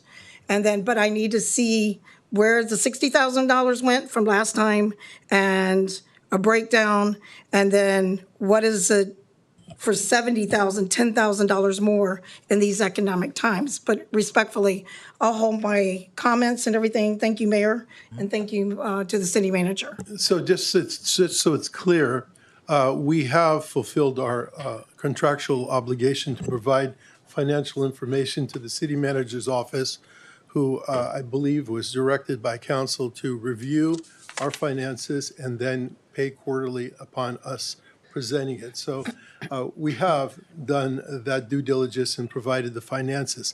It hasn't come up to you. However, I believe I want to just make it clear that we have done what was required, unless I'm mistaken, along the way. I think we've done that. Okay. Yeah, respectfully, because you said we don't record it that way earlier. So, but I understand that. Thank you. I appreciate that. And Yes. I would like to see, as a council member, for $70,000 with, again, people across the street, it's very heartbreaking. Standing in line for the food, I would like to see some kind of a recording of the money. Thank you. I'll leave it there. Thank you. Thank you, Thank you, Mayor. Councilmember DiGiovanni. Vice Mayor Glenn Sylvester. Thank you, Mr. Mayor. I just want to Thank you, Manny. Ms. Manny. provide some of my thoughts on this. First of all, I'm a true believer of praising in public and criticize in private. However, this is an open forum, so basically I'm not going to hold back. The history of the chamber goes back a few years, and I do recall, not because of the pandemic, but other issues such as an audit, we kind of moved away from the chamber. But the chamber, under its new rebranding, has decided to come back, and I was very happy to see the chamber back. So I'm starting off with the good points first, but wanted to give a little history. The good points are, I have definitely seen the chamber and the work that they do. They have been at events. They are basically, they're all over the place. Your CEO, Felicia, I do recall, wherever I go, she's there, and I ask her, quite frankly, are you trolling me? And I just meant that in fun because it's a testament as to what the chamber is doing, and I appreciate it. Now, you've given an indication as to your progress, and you said you brought in 50 new members. Well, that's a great statistic. And on the other hand, I agree with Councilmember Di Giovanni, but not for the reasons as was brought to your attention. Number one, we have a fiduciary responsibility here on this council. But what I needed was an answer, because I just got this piece of paper and it showed a $10,000 increase from last year. But as far as I'm concerned, you answered that for me. Staff, marketing, and that's not free. And 10,000, I think, is very, very reasonable. As for item number K on this form, if I remember the contract that we signed, there was a paragraph in the contract that indicated that if the city council wanted an audit of the chamber, that they can obtain an audit, but it would be at the city expense. Well, I'm not asking for an audit, but I'm asking for compliance in item number K. And after 15 minutes of discussion, the city manager answered the question. If you want the information, I'll gladly give it to you. So if you don't ask, you don't get. So that was a concern for me because I've never seen the the quarterly progress report. But if the city manager says he has it and he's willing to give it to us, that's good enough for me. So my final comment on this is, and for the rest of my colleagues here, I'm willing to move forward on this unless the city wants to pay for an audit, to which that's a separate matter that has to be brought before all of us. And if it's not conditional for me, I know that I can go to the city manager, hey, can you provide the report? Maybe next, at the end of the quarter, when another report comes in, then maybe we can ask for the report, and then maybe we wouldn't go through all of this at this time. So just my thoughts and my comments, and in the famous words of the city manager, we can always do better. So that's what we'll strive to do. Thank you. Thank you, Vice Mayor. Are there any other comments? My bad. Councilmember Manalo. Thank you, Mr. Mayor. I just wanted to bring it back a little bit, and I want to thank the Vice Mayor for his comments in regards to, I think in the same alignment that we have given a city manager the authority to review the quarterly reports. And we had put stipulations on the agreement. We wanted quarterly reports so that there would be a release of money. So there was definitely a checks and balance already that we had instituted within the contract. And I remember very clearly, because of what happened in the past, we wanted to have those checks and balances. So those checks and balances were instituted along the way. And since, our city manager is the one that's really handling and monitoring the program, I mean, that's not our duty, right? Our duty is obviously policy, approval of contracts at this level, but then the monitoring is really through the administration. And so, I'm thankful that our city manager said, hey, you want those documents, he'll hand it over. And, for transparency. So in around, I think it was 2023 or 2024, you all had come to the dais here, and you got the majority vote to be able to move forward. And I can proudly say that I was one of those that really pushed to support you all because of really the background of the board members that you have, the volunteerism that you all put in, and your care for having this organization thrive. I think, it's so important that we have you all there, but I also think it's so important to have really built in more of a stronger partnership if possible. I'd like to see in this document, is there any way to put in like like a monthly meeting or so with the chamber and the city, so that there's really, I don't know if that happens. I guess city manager, I mean, through Mr. Mayor, may I ask the city manager a go for question? it. Thank you. Are there like at least monthly meetings that can occur so that there is, I would say, like being in sync? Because we all, I think what the chamber does will bring forth what we want it to bring forth, and working together is economic development. And we want as a city to have economic development so our revenues increase, right? For all the services for our residents. So is there a monthly meeting? Through the chair? Yes. The president and I have met more than monthly since he took office. And I can tell you that adding that is no problem. I think not only he and I meeting, but also some of the other members of my staff and his staff. So that's an easy thing to do. and Okay. we'd be It'd be happy very to do simple that. for us to do that, and it doesn't even need to be added in. It would help us do what we do and help you do what you do. It's the whole idea of the partnership and the collaboration. And we look forward to do that. That would help us. Well, I don't think it, Madam City Attorney, I don't think if we added an item number M on here, it wouldn't, we would be able to do that, right? Yeah. Yes, you're approving it Okay. tonight.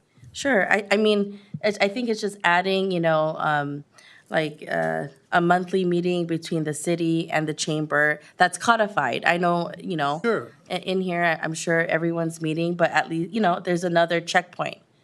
I'm very happy to have Mr. Piccolotti buy me coffee once a month. Okay, so I think that's one of the suggestions I have, Mr. Mayor, in addition to add M, a monthly meeting with the city manager's office, and who usually is at your meetings if I'm through the chair? Sorry, through the chair. We would meet with the chamber president, our staff, which would Okay. include myself, Maybell, and his representatives as Okay, well. great. So That'd be we'll fine. just put- I think that'd be very helpful. Just, city staff and chamber staff Okay. meet monthly would be Okay. appropriate. So we'll have a monthly meeting between city staff and chamber. Thank you. Thank you. I always believe that more collaboration is always better. We're able to, build Absolutely. together. And as a longtime member of the chamber, that has come back, right? Like, we want to see this thrive, and And so. you've pointed out the fact that, and really, it needs to be understood, all of the activities that we do, these are volunteer members of our community, and they're the leaders of the businesses that really make up Daly City. And they volunteer hundreds of hours of their volunteer time away from their jobs to make these things happen, to create opportunities for businesses to get together, to be able to network and to grow. So that's what I think is important too, the volunteerism that the chamber provides for people in the community. Thank you so much. I definitely saw that, Mr. Mayor, through your presentation when we had then, she wasn't on the council yet. I think Mr. President. Teresa Praño was actually speaking on that end. Yes. And sharing the work that you all are doing. And I remember that night very clearly around being able to support an organization that, there's ebbs and flows, and really the dedication of the volunteerism of these small business owners wanting to bring this back. I have gone to many of your events, and one where there were really abundant businesses, really networking continuously. There is definitely, I see the growth and spur versus in the past, right?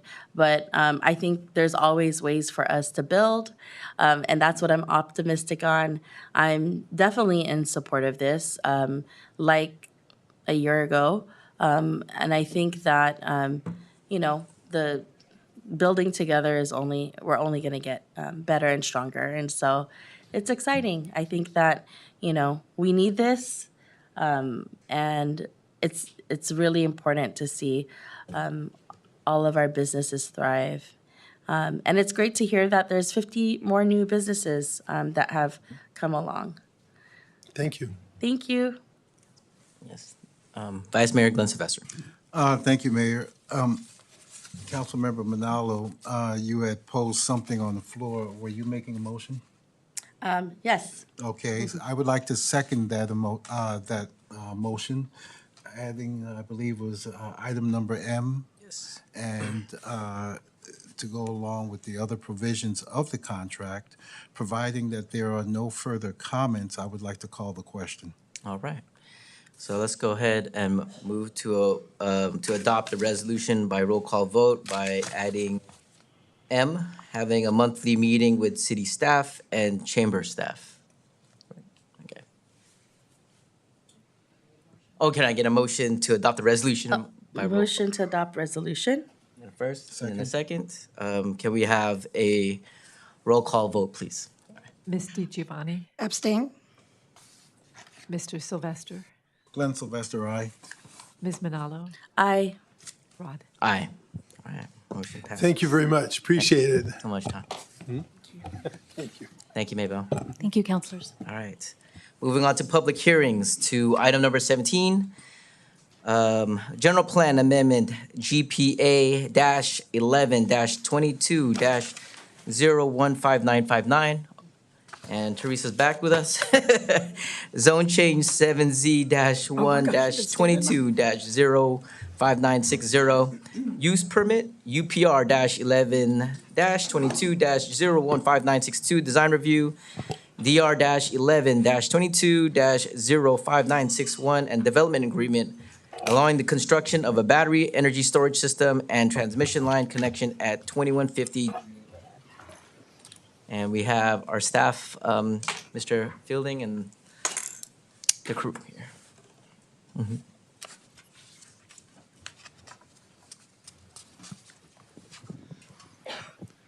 Good evening, Mayor, Vice Mayor, and City Council members, and City Manager Piccolotti.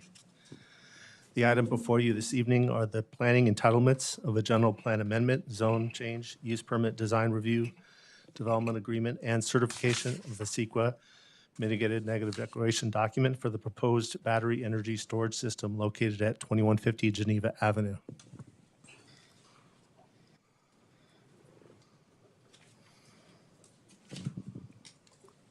The proposed project is the applicant Cormorant Energy Storage proposes to develop an approximately 11-acre vacant lot, APN 005-050-020, for a 250-megawatt battery energy storage system with 115 kilovolt transmission line connection to the PG&E Martin substation. The facility would be operated by Aravon Energy. The project site is currently owned by the Sayufi Enterprises LP and is a vacant, undeveloped lot used for vehicle and building material storage.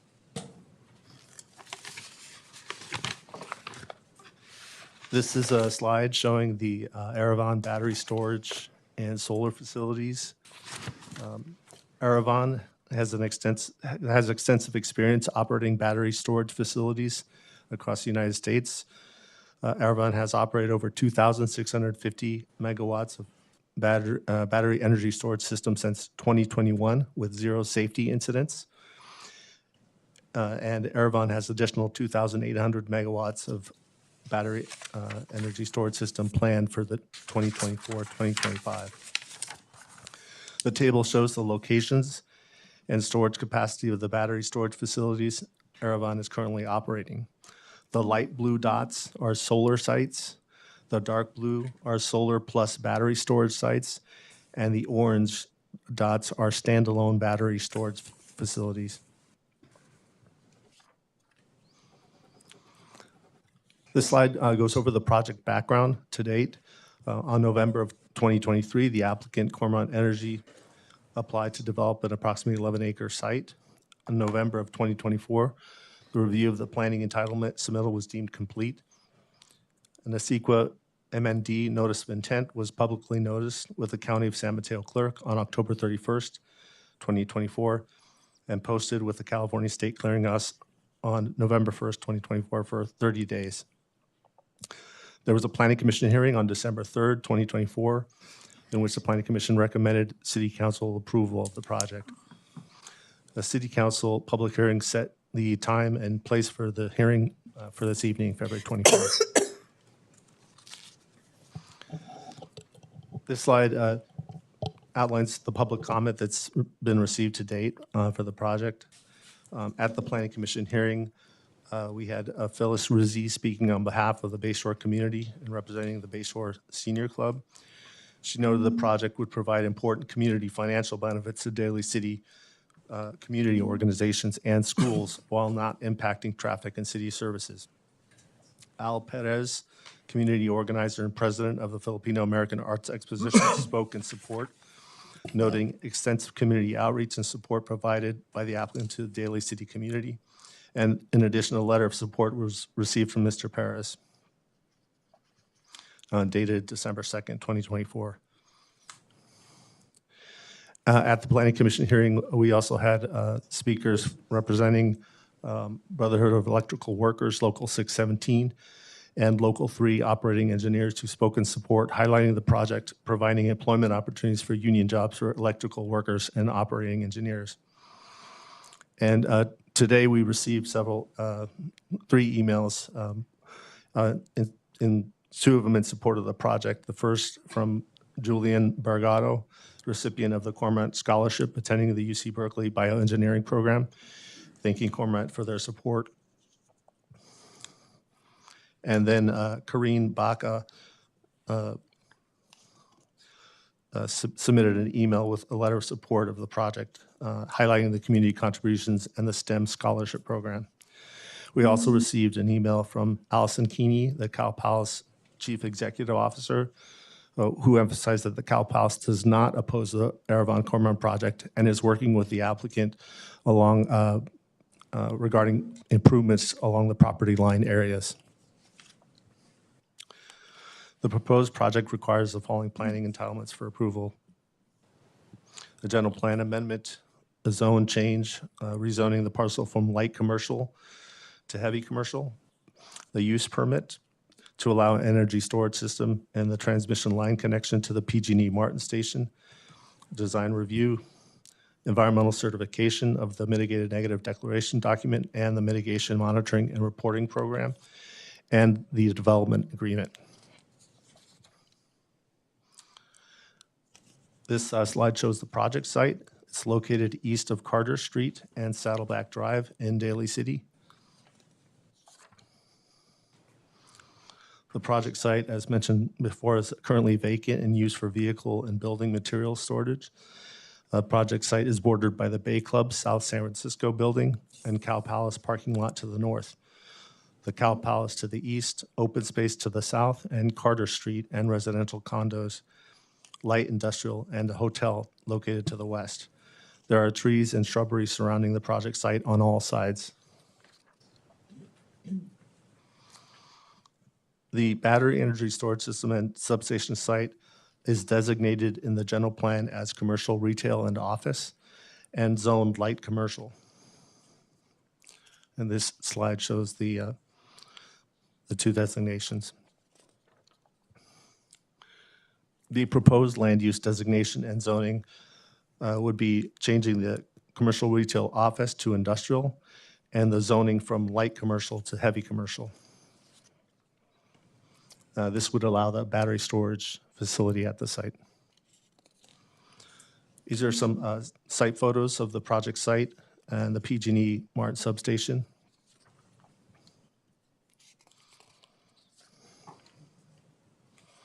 This is the existing site plan and photos.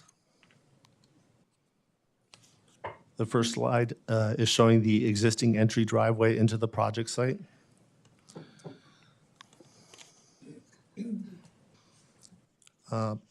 And these are other project site views facing east from the access street on Carter Street, facing east along the northern boundary, and facing south along the eastern side of the site parcel.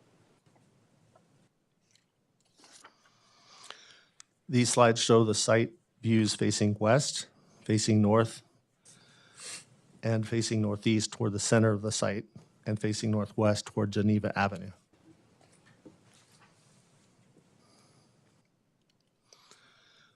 This project originally presented at the Planning Commission, the site plan, which is shown here, showing the substation located on the northwest corner.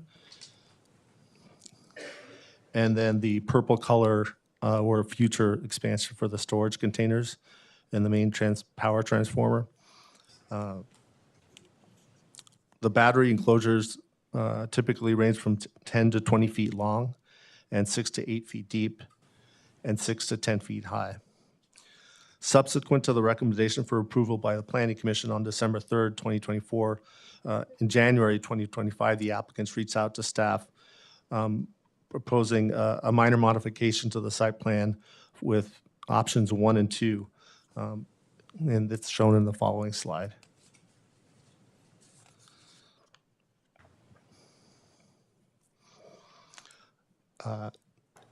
Looking at the slide, the battery substation is relocated from the northwest corner to the southeast corner. And then the request is to approve 2 transmission route options, exiting the substation to Carter Street. And that's indicated by the green line. And this would be underground. Both options include the route for transmission, utility, and water lines. The option 1 would shift the underground transmission line south of the project access road under city property, and this would require an easement from the city. Option 2 would locate the underground transmission line under the existing access driveway, as shown in this slide.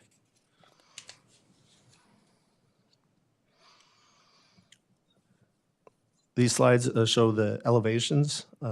The north elevation showing the 8-foot 6-inch tall precast concrete wall with a 1-foot 6-inch climbing deterrent. The site would also have surveillance cameras, and the battery enclosures would be 9 feet 2 inches tall with 6-inch foundations. This is a south elevation for illustrative purposes here.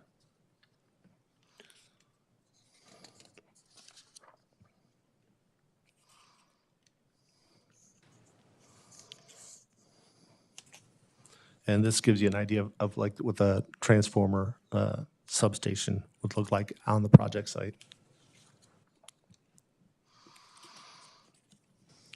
This slide is showing the transmission route from the project site to the PG&E substation. Again, this transmission line would connect from the project site via a 115 kilowatt transmission line. The blue line indicates that the route, which will be completely underground beneath Carter, Martin, and Sherwin streets.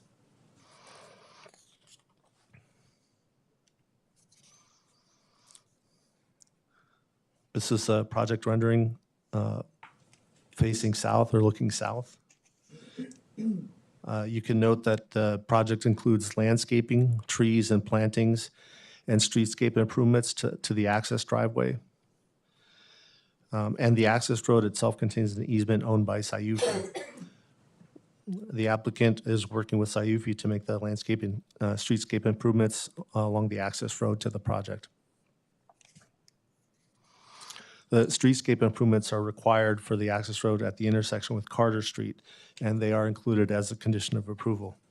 The applicant will be working with the city to make the driveway access and Carter Street intersection improvements.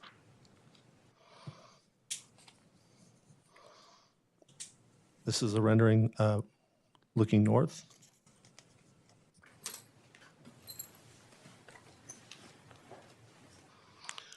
This is the existing entrance access road from Carter Street to the project site.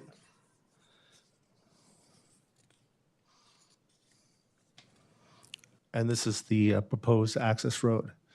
You'll note that the southern portion of the two-way access road will be improved with new pavement, curbs, and plantings and landscaping on both sides, including in the median and on the south side. And this will be done according to city standards. This slide shows the plans and studies that were required for the project. The project also has conditions of approval from all city departments, including, which is also included in the staff report.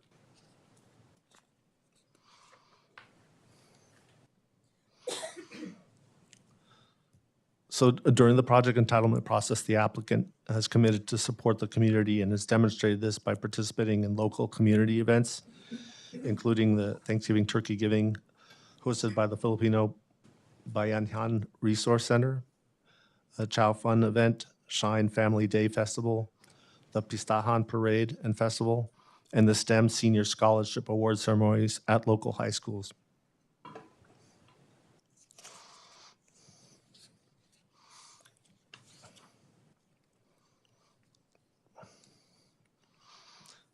The applicant has also committed to prioritize the hiring of union contractors and subcontractors during the construction phase of the energy storage project.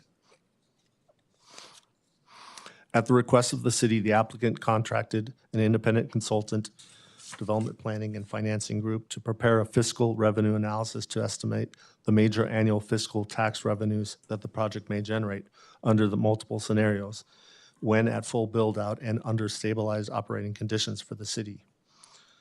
This slide shows a comparison based on the use.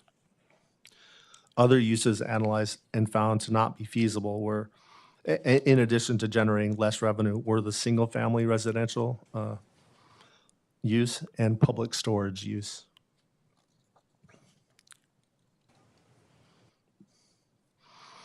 The applicant estimates that after phase 1 of the project is built, the development will generate $3 million in sales tax revenue, and when fully built, $4 million in sales tax revenue for Daly City.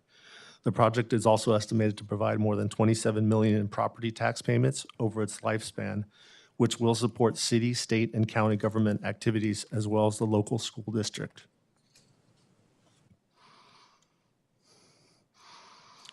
City staff also require a development agreement with the developer for the project. These are the deal points of the development agreement. As you can see in the slide, the project scope and approvals, vested rights and development terms, public benefits and community contributions, encroachment and infrastructure commitments, development fees, and cost allocation. More details about the development agreement can be found on pages 6 and 7 of the staff report and in attachment F.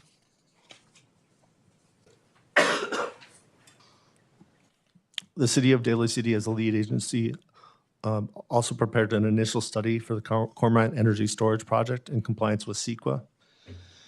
We're prepared to evaluate the potential environmental consequences of implementing the proposed project and to describe the adjustment made to avoid significant effects or reduce them to less than significant level. So the initial study, it was determined that a mitigated negative declaration document was the appropriate document to prepare for this project. There was a public comment period between November 1st, 2024 to December 2nd, 2024. There was the final consideration of the CEQA for this evening. And the next steps would be if publishing the notice of intent to adopt a CEQA MND. That's done previously, the notice of intent. So, and then lastly, there's a CEQA memo that was prepared. So, and just to explain briefly on this, because there was a minor change in the site plan for the transmission line exiting the site, we had the CEQA consultant evaluate this, evaluate the two route options, and also the substation relocation. And it was determined that the project revisions would not create a new significant impacts or impacts of substantial greater severity compared to those disclosed in the initial study. Therefore, no substantial revisions to the initial study are needed, and the recirculation of the initial study is not required. This is attachment I, the CEQA memo in your staff report. The slide just shows the items that were evaluated in the CEQA analysis. and determined to be less than significant with the implementation of the mitigation monitoring and reporting program.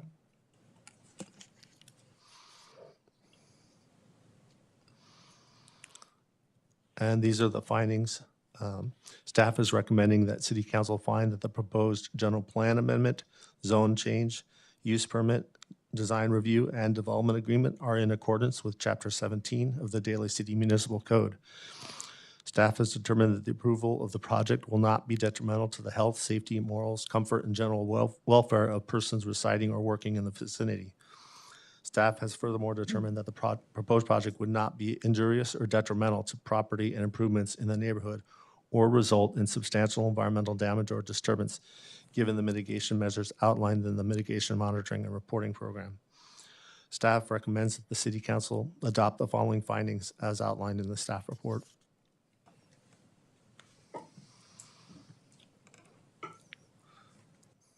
Based on the presentation of the project tonight, the City Council may recommend to deny, amend, or approve the project. Staff is recommending that City Council approve the amendment, general plan amendment, zone change, use permit, design review, development agreement, and certification of the CEQA MND for the battery energy storage system with transmission line at 2150 Geneva Avenue. This concludes staff's presentation. Staff is available to answer any questions about the project, and we also have the project applicant team available to answer questions, and our CEQA consultant is here to also answer questions. And in addition, the Fire and Risk Alliance representative is here to answer questions about the Tesla Megapack safety and fire safety plans for the project. Thank you. All right. Thank you, Mr. Fields. At this moment, I'd like to just open up to my colleagues on the dais. Councilmember Perron. First, like to thank you for the presentation. These are the kind of things I stress about. I've been stressing about this. I didn't stress about it when I first heard about it, but as everyone knows, the elephant in the house here right now is the fire that was at Moss Landing. I understand that this will be more high-tech, but their battery farm started in 2020. There were various phases, the last one in 2023.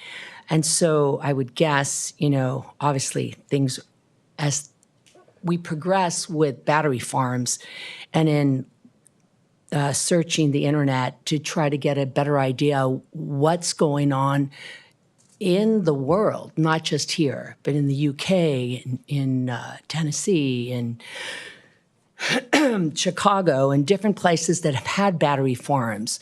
The concern I personally have is, for instance, when we have the CEQA notice, how are the residents that live within 2 miles? Because of when they had the fire at Moss Landing, it's my understanding they had to evacuate over 1,000 people. Is that correct? I don't have my numbers here. I had it on another notepad. But it was within 2 miles. Now, do we say, well, none of us want a fire? And, I'm looking at their the notation there that so far they have 0 incidences. But it's not just a fire. It could overheat. It could get too cold.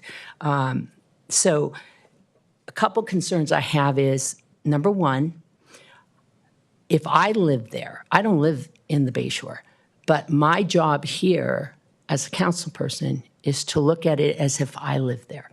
So first priority is, if I lived there and I had a home and I had an investment, my whole investment, many people, if you buy a house, that's your investment, your life. So how does a battery farm in their backyard make a difference on the value of their home as well as insurance? That's an important thing I would think of if I lived there, right? Second, there's been so much development in the Bayshore, which has been great. It looks, every time you go by, you see, new houses and things. How far out did the people who are how far out were people notified? So when I saw there, it said CEQA, notice, clarification, was it put in the San Francisco Chronicle? Was it, I mean, because we're right next to San Francisco. If there was something, God forbid, okay, because we don't have a crystal ball. If something happens, how far out does it go, right? I know there's containment, so that's a good point. I appreciate that. But again, it's something I need to ask these questions, okay? I need to ask these questions because that's, I feel, my job. So how far out did we let people know? Did people receive letters, actual letter, so that they can decide for themselves, is this a project I want in my backyard? And literally, in some of these houses, it's in their backyard, right? So that's an important thing. Their insurances, their property values. What else? Yeah, I'd like to have an idea of how people were noticed. If they weren't noticed, or if they were noticed, how far were they noticed? Were they noticed 1,000 feet? Because if you're in that property there and it's 1,000 feet, you didn't get to too many houses. So I'd like to know how far out did these people get notices? The other thing is, I will say that, you know, I sincerely appreciate a company that comes in and says, I'm going to help support the community. I think that's, you know, obviously a plus. But for me, the priority is how's it going to affect the residents? And at least within, I mean, if there was I'm just paying attention to the news and the newspapers, and what you can Google online is what's the repercussions of a fire? What are the metals that go up in the air and that come back down? I mean, that's what they're dealing with right now. So I'd like to get a little bit more time. This is all right here. This is all what we got on this project. And I don't believe I personally have enough time to have gone through all this. So I have to do my due diligence. The other thing is I'd like to say, again, I'm not for or against at this point. I'm right here. I just need more information. I need to know what's going to happen, because if something does happen, it's us who have to account to the people that live in that neighborhood and to the businesses. So the good thing is that this type of energy, what I'm reading is these farms get better every time they do, right? Every time they move forward, every time they do another project, they get better and better. That's a really good thing to hear, okay? But, you know, I'd like to see a show of hands. Who lives in that neighborhood? Yeah. So what's concerning to me, because I can be honest, a million times honest with you guys, if it was in my backyard, I would be sitting here asking questions and wanting to hear what I want to hear, that knows I'm safe. And I don't see, besides one lovely lady over there, I don't see anybody else here. That's a little concerning. I know, but there's a couple. No, I'm not, but there's thousands of people that live there. I was looking, I mean, we all looked at them. So anyway, again, I don't want to take away from what this company has been doing in the community. I commend them for going out in the community. But besides going out into the community and giving back to the community, my personal priority would be, well, how does this affect the people that live there? Thank you, Council Member Prano. We have Council Member Manalo next. Thank you so much, Oh, wait, Mr. we Mayor. have some responses. Just a quick question. The applicant prepared a presentation. I was curious if we could give that presentation before opening for comments. Yeah, well, I was, through the chair, I was gonna, I neglected to mention that the project team also has a brief presentation. Okay. That they want to present, and it does cover Address. some of the questions that you have as far as of safety, and I can address the questions you had about noticing if you would like, or. Okay, let's do this. Councilmember, would you like to see their presentation first before? Yeah, sure. I think the project sponsor can come up and do the presentation. Okay. But yeah, I have a list of questions and comments that I have prepared, obviously looking at all of the documents that you've all provided. And so I think, yeah, I mean, I think I would say this before we have them come up. You know, one of the very top of mind always is around the safety of something like this. And I'm sure the project sponsor will be able to answer those questions as we go and dive deeper into, you know, what does that entail. But that was something that I also had top of mind, and I think that's probably with my colleagues here. So please have the That's- presentation, and then I'll go right Okay. after. I think there's a lot of answers that could be answered through the presentation, so please come on down.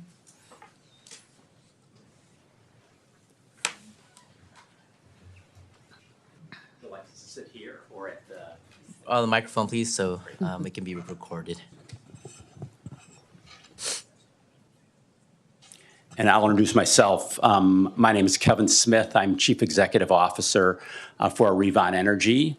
And I'll introduce some of the members of our team when the slides come up. Revon is a U.S.-based company. We do projects across the U.S. We only do projects in the U.S., so we're an American-based company with investors that have allowed us to build about $10 billion of projects across the U.S., exclusively solar plus energy storage, and then standalone energy storage projects. So if you go to the next slide, and we'll have our team on there. As I mentioned, I'm CEO. I've been in the energy industry my whole career, more than 40 years. I actually live up in the North Bay. Our headquarters for Revon is in Arizona, and then we have people located really across the U.S. in various areas where our projects are located. Along with me tonight, we actually have a big team here tonight, but speaking will also be Chanel Montana, our Chief Development Officer, John Meineke, Director of Development, who will talk about a lot of the technology and safety issues, Brenda Solario, our Director of Community Relations, and Sam Walsh, the tall gentleman that introduced our presentation, is our lead developer on the project. Next slide, please. And a little bit on who Revon is, but just to assure the mayor and the vice mayor and the council members, we're here to provide as much information as you need. And if we don't finish tonight and we need to come back, tomorrow and for the next 30 days, we're happy to provide information. We think we've got a great story. The technology is much advanced, and John will talk about the much advanced technology. The Teamsters talked a little bit about the wagon wheel and high-speed radial tires. It's been a very fast-moving industry over the last decade, and we are utilizing state-of-the-art technology. There's been 0 fires with this technology in North America since it was introduced a number of years ago, and as was mentioned in the earlier presentation, we've been operating projects since 2021 utilizing this technology. So we're very comfortable with the technology and have been operating safely for a number of years. And we'll talk a bit about why this particular technology is dramatically different than the Moss Landing installation. But that'll be up when John Meineke provides his information. So as I mentioned, Revon's a solar and energy storage company, headquarters in Scottsdale, Arizona. We've got an office in New York. We've got a number of people in the Bay Area. And actually about half of our projects we built have been in California. Solar and energy storage, as I mentioned, about $10 billion of projects across the U.S. About half of that, almost $5 billion of investments in the California market. Largely, it's grid scale solar and energy storage. So we sell into the grid. We provide energy into the grid. This particular project, Sam will talk about the coverage that it provides, but it provides stability for the grid, reduces blackouts and brownouts, and provides substantial financial contributions into the economy, in addition to the employment of union workers during the construction period. So we've got about 4 gigawatts, 4,000 megawatts in operation and about 2,000 megawatts in construction. That would provide enough electricity for about 1 million homes across the U.S. And as I mentioned, the total capital costs for those are upwards of $10 billion. So we've got a great history, operating history, a lot of technical expertise in the organization, and we operate our own facilities, and we are a long-term owner and operator facility. So our expectations are we're going to be neighbors here for decades. So that's we have pension fund investors, and pension funds pretty much go on forever. So our agenda on investment is decades. So we have projects that we hope that we're going to operate for 30 or 40 years in areas across the U.S. So the developer of the project, the builder of the project, we hire subcontractors to build for us.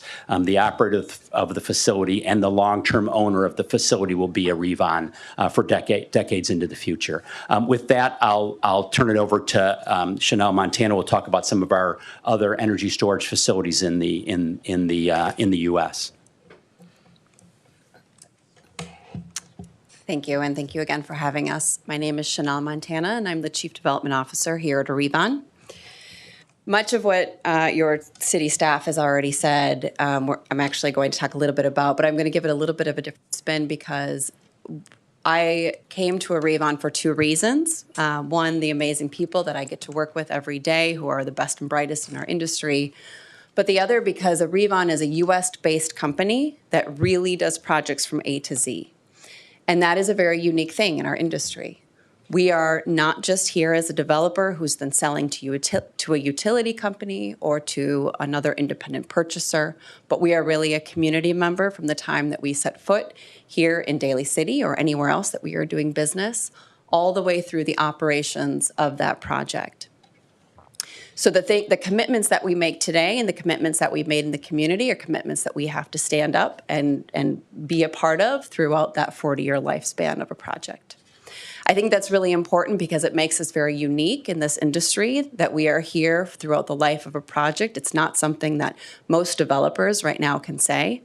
And we're really proud because it makes our decisions that we're making here in the development cycle of a project mean a lot more because we're not just thinking about today, we're thinking about what happens in year 40 as well. As you can see on this slide, the red dots are the ones I really want to call you out to because we are one of the lead developers here in the state of California for these operational storage projects. And storage projects are going up and down the coast, as you can see, for many reasons, but the biggest one is to stabilize the grid, which is required as we have more businesses come online, more electrification.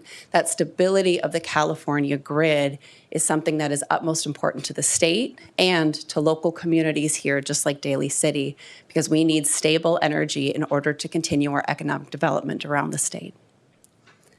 Could you go to the next slide, please? So here's a breakdown of the projects that we currently have developed and operated. Again, these are projects that we are lifelong project owners of and that we are actively working every day in. You can see it runs the gamut here along the state of California and that our expertise is the best in the business as far as putting these projects in safely throughout the state of California to deliver what California needs, and that is a reliable electrical grid. Next slide, please. Here's a breakdown of some of the sizes and the different products that we've used for each of our facilities, and you can see that the technology that is used here matches the technology that we are proposing here in the Daly City project, the Cormorant project. Many of these projects have been online for multiple years, and we really take pride in, again, not just developing that project, but operating that project so that it is safely operated throughout the life of that project. We are comfortable with the sizes of the projects that we're putting forward. We are putting in projects of that 200 megawatt scale size, which is becoming a more common size within our industry. And we look forward to continue to do that throughout the developments here in Daly City and the multiple developments that we have throughout California that are not yet on this page, but soon will be as we continue the development of those projects. I'm actually now going to pass it off to Sam to talk about the specifics of this particular project. Awesome. Thank you, Mayor, Vice Mayor, and council members for making time to hear about our Cormorant project tonight. Excuse me as I hunch over a little bit to get in the mic. We've talked a lot about the term stability and energy storage as a whole. I wanted to kind of take a step back and talk about how energy storage works. So during the day, when the sun is shining, demand is low, and renewable energy sources like solar energy are abundant, we charge from the electric grid, specifically the Martin substation.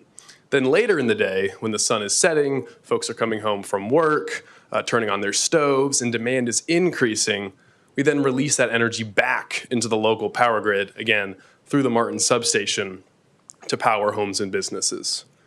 If we could run to the next slide. Here's another snippet of the project. Sam already showed us that there. But 250 megawatts, that equates to roughly 200,000 typical American homes powered for 4 hours. Obviously, that all centers around the Martin substation. We've got a great graph in a few slides that show where that serves. General note on schedule, we'll likely begin construction sometime this summer and then become operational sometime next summer in 2026. I'll go quickly over these aerials as Sam has already showcased some of these. And then talking once more about the transmission line, as Sam mentioned, it's a fully underground transmission line running on Carter, Martin, and Schwerin Streets. We worked closely with the city for an encroachment agreement, and we're going to work really closely with all community organizations and just general homes and businesses along that corridor. We've worked with the school to align any proposed construction within their summer break period, and we'll work closely with other organizations. Covers?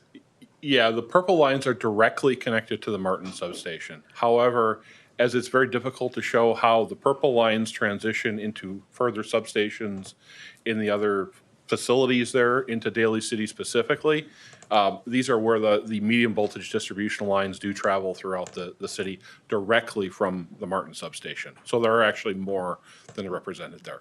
Okay, thank you. Thank you. Can I piggyback on that, please, Mayor? I'm trying to read this. So I see where it says Daly City. And when you say further, did you say further north or did you say further north? When you say further north, where are you saying? Where's it going?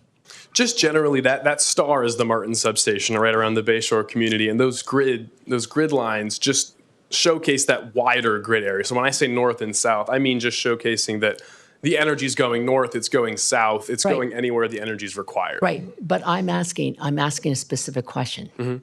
So my question is, can you tell me what percentage of this power is going to stay here in Daly City? No, I can't speak directly to how the utility transmits the energy throughout their distribution service, but I know that we're feeding the Martin substation, which feeds the peninsula. If I could, Sam. Sure. So I would think of the electrical grid just like your plumbing system. When you turn on your faucet, your water comes out. You don't know where every single one of those droplets necessarily come from, if they're coming from, this water line or this water line, but you know it's all on there. And it's the same with our electrical grid. So when we dispatch electrons onto the grid, it's going on the electrical grid that you're seeing here, the purple. And that's where it's staying. And then it's going to whatever home or business is needed when they turn their lights on. So think of it just like your plumbing system when you're turning on your faucet. So again, I'm trying to figure out is, what is the percentage? Because, I hear different things. So I want to know, how far out is this energy going to go? All of it is staying here. Unless it's not needed here, it'll continue upward, just like a plumbing system. Upward into San Francisco, upward into these lines. So if it is needed here, if the schools and businesses need it here, when they turn their lights on, those are the electrons they're using. If it's not needed there, it continues on until it goes to wherever it's needed at that time. It stays on these purple lines. Those are the lines that are creating your grid here in your community. Vice Mayor Glenn Sylvester. For further clarification, you have no control as to where the electrons are going. It's based upon the substation. If we did not have that battery storage, that substation is still going to provide electrons in those purple areas. Am I correct? So it makes no difference as to the energy that's being generated. It's because of the facilities of the substation where it's sending the electrons. Could we have another substation that covers the southwest part of Daly City that's not in purple? Is there another substation? Yes. That's what I thought. And which substation is that? Is that the one on top of Sullivan or? Don't know the name. Okay, specifically. but we're subject to the limits of the substation, the yellow star. Yeah, just to be clear, okay, so a substation is kind of like I'll say a distribution center, okay? It doesn't generate electricity. So the electricity that goes into your homes needs to be generated somewhere, okay? It either generated at a natural gas-fired power plant or a nuclear plant or a solar plant. And the ability of energy storage is you take that energy that's, say, not needed during the day or at low price during the day, and then you create that source of generation that's then released during high demand periods. So that energy storage serves as a source of generation during those high demand periods. So it's not just where are the substations, it's where's the generation coming from.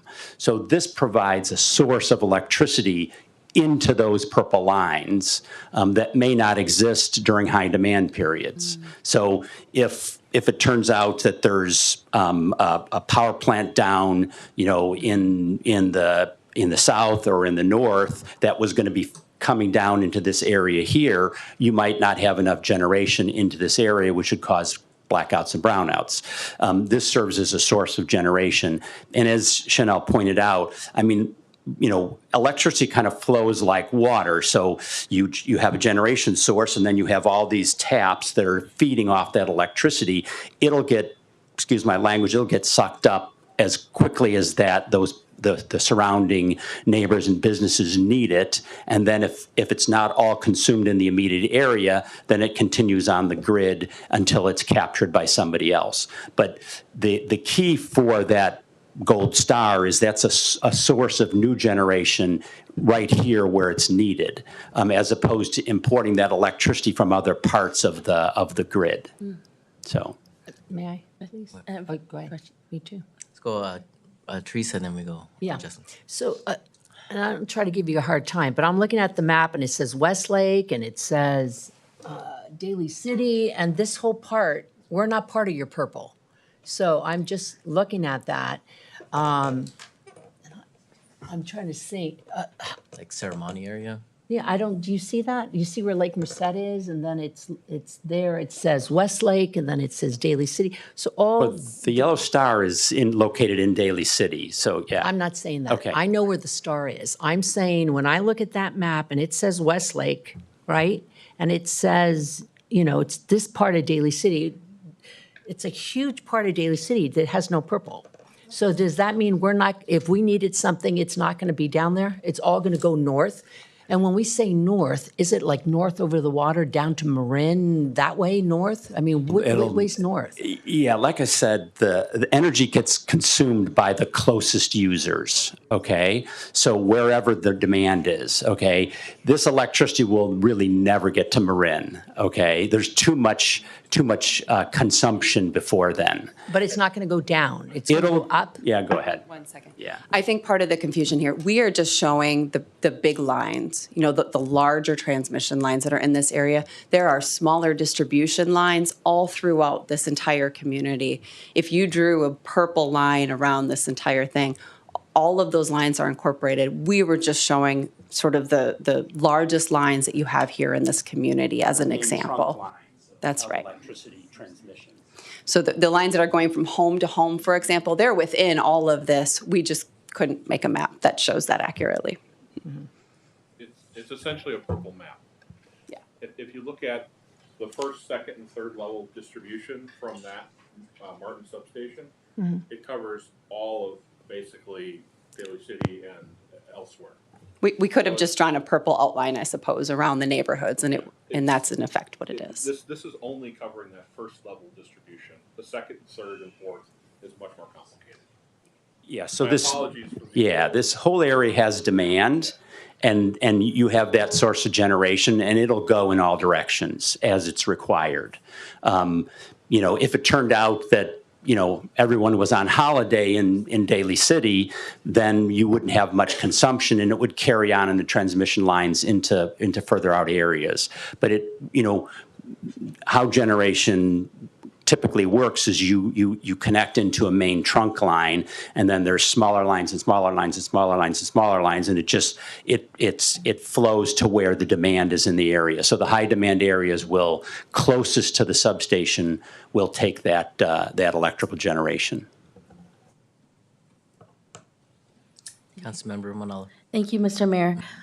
So along those same lines, in theory, for instance, where the purple lines are, and it depends on distribution.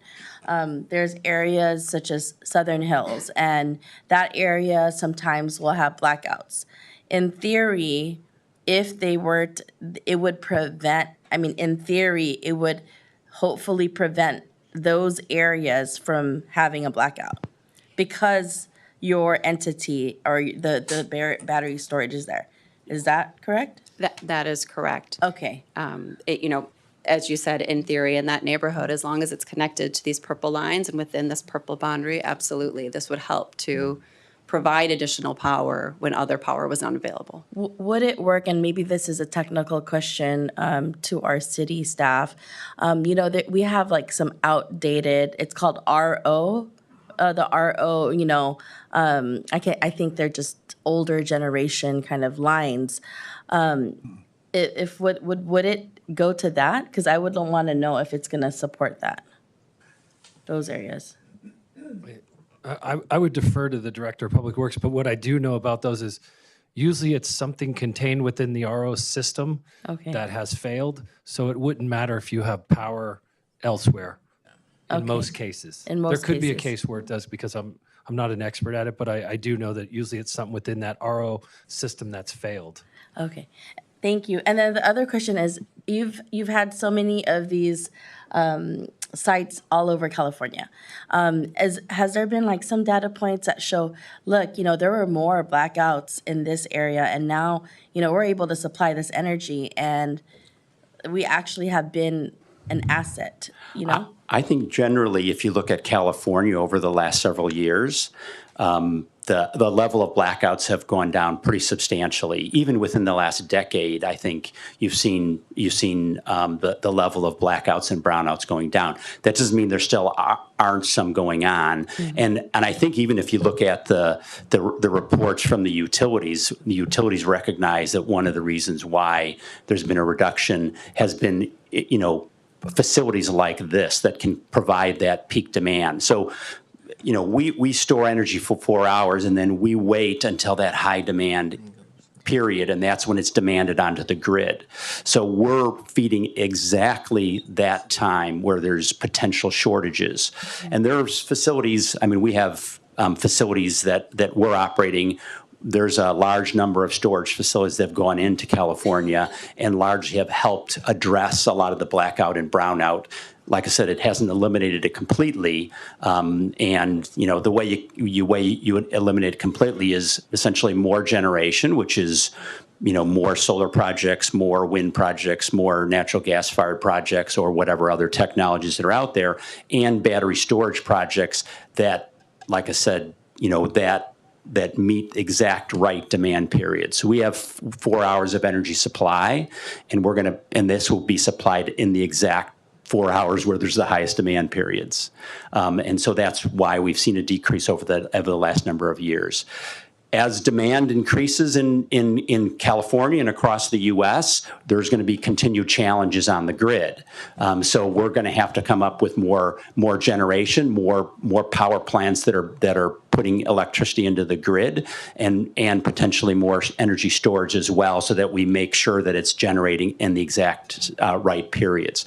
One of the issues that California has is, I'm a big solar proponent, and obviously we do large-scale solar projects. But one of the problems that California has is there potentially is oversupply of solar during some parts of the day.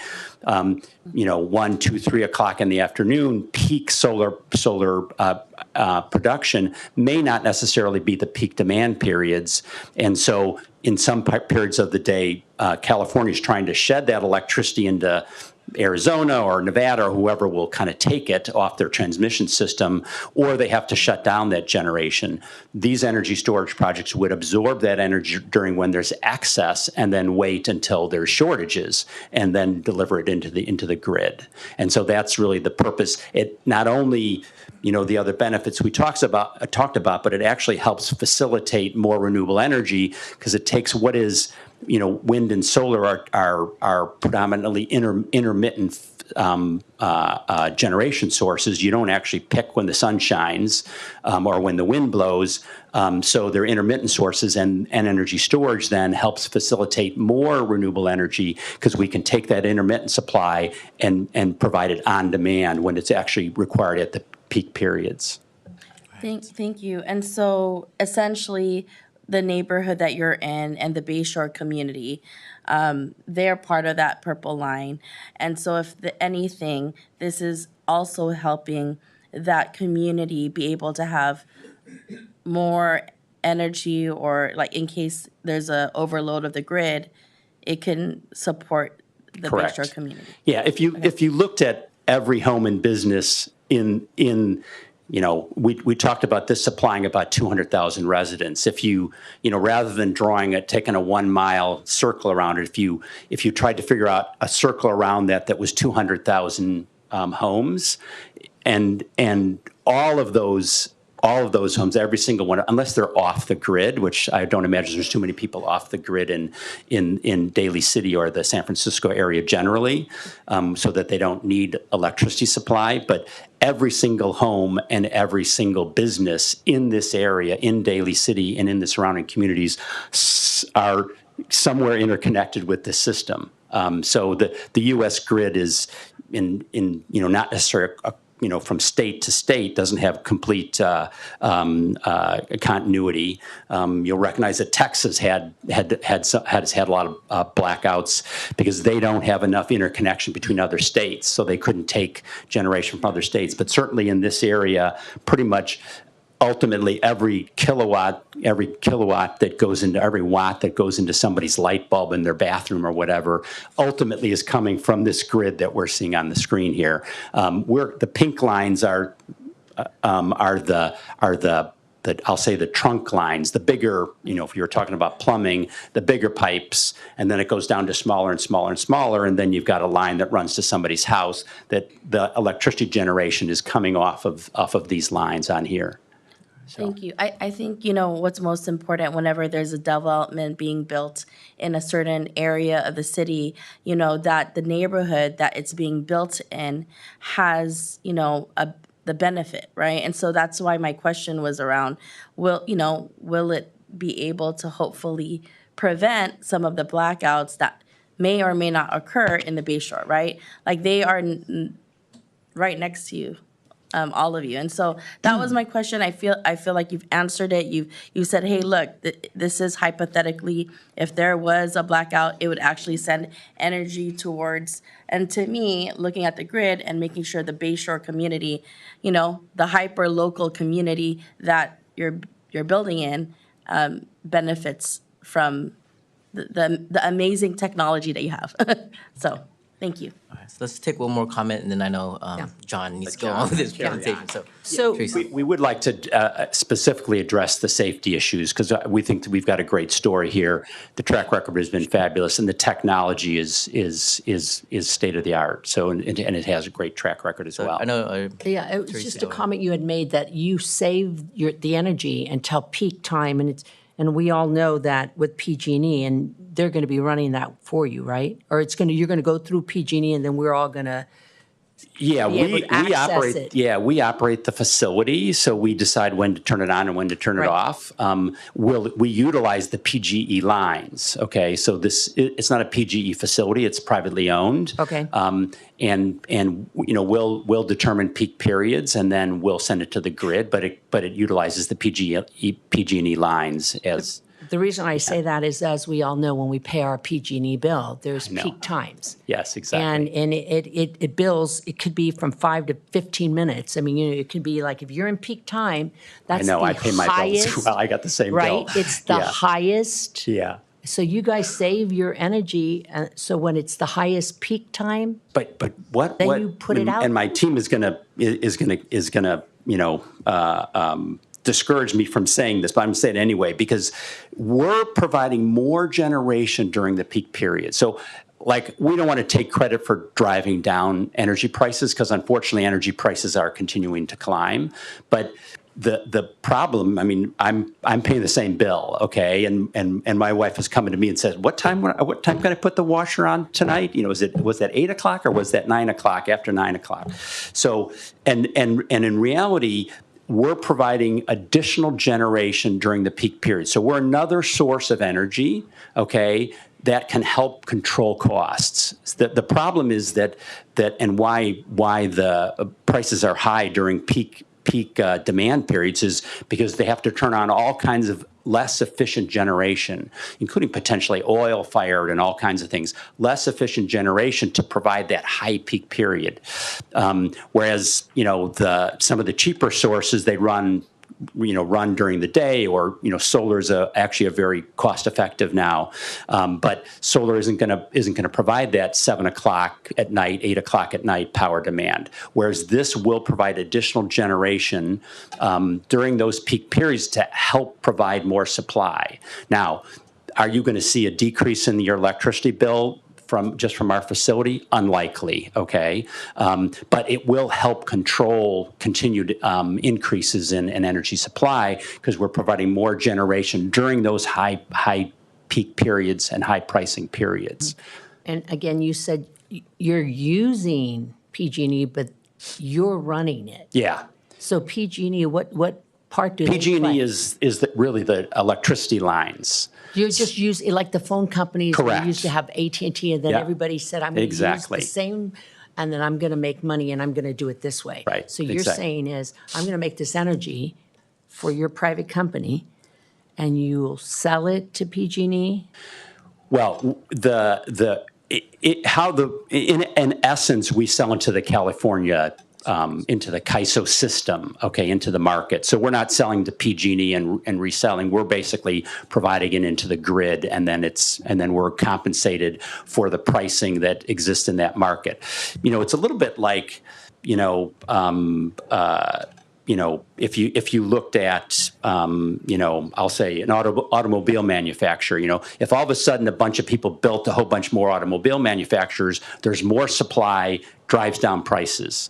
And that's what we're providing is more supply into the market when it's exactly needed. So, And how did you choose Bayshore?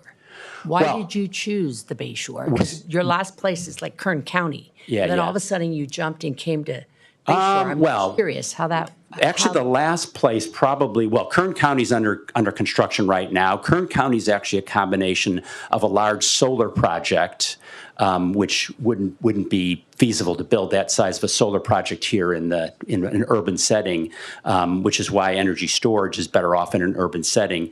The last energy storage project we built was in Grand Terrace. And really what we look at is the transmission system and where there are needs and, quite frankly, where there are weaknesses in the transmission system where we need to insert generation to help, I'll say, keep the lights on. So we look at, we're building 2 facilities in San Diego. We just completed the project in Grand Terrace, went into operation in April, I think, of last year, April or May. We have a facility that we're developing similar time frame as this in Carson, California, just south of LA. And we're choosing areas. It's really all about transmission, the grid system, and where does it need additional power injected to provide that electricity coverage in that market. And the 250, what you're building in Bay Shore, you want to build, is in a couple phases. But Correct. is it, you say 250 with the megawatts? It's 188 And then, what's and- the second? 188 and 62. So the second phase is, the permitting is for the full, the request is for the full size of the facility, but it's 188 megawatts first and then 62 megawatts. And then within the ones that you're building now, are they larger? I mean, some of them looked a lot smaller. I mean, Yeah, looking at the numbers. Grand Terrace is 200 megawatts, so essentially the same size as this. The facility, we have a facility in downtown Barrio Logan neighborhood in San Diego, right next to the port, is 200 megawatts. We have a facility in Poway outside of San Diego that's just started construction, is 300 megawatts. So this is a pretty typical sized facility, and really, you know, the batteries are essentially shipping container size, and it's just a question of how many of them. This is outdoor installation. When John has his chance, he'll get to why this technology is better and safer, and has fabulous track record. But essentially, the size of the facility is based on additional units. So the units themselves are the same size, whether you put in 100 or 150 or 200 of those units, that's what makes it a larger facility. But like I said, this is pretty much right in our sweet spot, in that 100 to 300 megawatt size range. Although we do have some larger facilities that we are looking at upwards to 500 megawatts in some markets. So, and it's, this facility is a $400 million plus investment into the transmission system. So it's a big investment. And it's a big investment for us as an organization, obviously. So, like I said, I threw out lots of billion-dollar numbers, but this facility here is a big investment for us. We're as the long-term owner and operator, we're going to make sure that it's properly constructed, properly operated, fully insured, long-term member of the community, et cetera, et cetera. So I just want to be respectful. I know John was up. Yep. So if you want to just go ahead and just finish off. We're respectful of your time, but we'll answer as many questions as you want all night long, kind of. So. I guess I have to follow up with one thing that was said, and I'm really, really sorry. I guess if you notice 5 to 7 years ago when we were having the blackouts in California, one of the biggest things you'll notice if you go to the CAISO.org website, which is the reporting site for the CAISO grid system, you can actually see the amount of batteries that are being discharged during the day. And 5, 7 years ago, it was 0. Right now, there's over 10 gigawatts of batteries being deployed during the day. So it has made a massive difference in the grid and the ability for the grid to withstand, I'll call it sudden changes as we all have experienced these days. So it's 10 gigawatts would be 50 yeah. So that's just in the California ISO control region is 10 gigawatts of projects. So there's a lot of these projects throughout the state, and this is one of them. So hi, I'm John Meineke here to talk about the track record and the safety of the projects that we're building both here and in the Southern California region, and actually throughout the U.S. So if we can continue on. First, let me stress, we are not Moss Landing.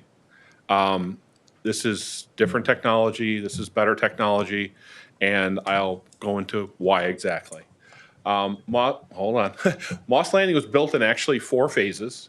Phase 1 was what you see here, which is the indoor batteries. Phase 2 was another indoor battery. Phase 3 was an outdoor system, and Phase 4 was another outdoor system and back. All of these operated on the Moss Landing PG&E site. So this indoor site that's what was 300 megawatts is currently the oldest operating system, or was the oldest operating system at that facility. So it is very important to note that this was built in many phases of many different technologies, because there's actually Generation 1 Tesla units there. There's other technology batteries there as well, which have not experienced problems. So if you look at Moss Landing, it would not be permitted today. In a configuration like this, in this indoor configuration, you couldn't build it. You couldn't permit it today. So it's outdated fire standards because the NFPA 855 was introduced in about 2020, which is right when this was completed. It's an indoor site, HVAC cooled, and right near the oceans. Usually not a good idea with salt, fog, and et cetera. It actually has, because I personally have commissioned gigawatts of these projects, exactly like this, and they have exposed electrical connections, which you can imagine. Exposed electrical connections in a salt fog is probably not good for its longevity, which is really why when I was presenting in a San Diego Clean Tech event, I said my hope for the new year was sites like this to actually be decommissioned, because the technology is advancing so fast with the electric vehicles, electric vehicle batteries. Those changes have happened so quickly that it's these legacy sites, or what I like to call as the Wild Wild West, is when this was being done prior to the NFPA, which is National Fire Protection Association, 855 code, which is the California Fire Code now. It's just they're outdated, and the standards are outdated, and the protection systems are outdated, which causes a fair bit of problems. The technology is also the nickel manganese cobalt, which is Councilmember Perano, exactly what you're referring to in terms of heavy metals and other things that could be in the community, which is why we don't build with that technology, quite frankly, because that's not something we could live with, to be able to put those types of materials into a community and try to operate them safely and effectively, which is why we intentionally have been building with the Tesla Megapack 2 product, which is a lithium iron phosphate technology. So it's a different technology, safer technology. It's compliant with the LA Fire Code. It's outdoor design, water cooled, no exposed connections. It's quite frankly best in class equipment, which is really why we've targeted this type of equipment and really partnered with Tesla to be able to deploy these systems into communities, because they are efficient, small, and I'll call it, they're the quietest, safest neighbor that you could have. As Kevin noted, we just commissioned a site in Grand Terrace next to a school. Were there challenges? Yes. But did ultimately everyone, kind of understand how these systems work, how they are happening through all the various fire, deliverables and things of that nature, which Christian was gracious enough to come up from San Diego to help us with from Fire Risk Alliance. And we go on to the next slide, please. It's just kind of walking through a little bit of Moss Landing 1, which is that project that was there, and just kind of what I talked about just briefly before, so we can go over this later, but it's kind of looking at Moss Landing 1, and then the Cormorant project itself. Whereas we're meeting or exceeding all the current California fire codes. Best-in-class technology with no environmental impact.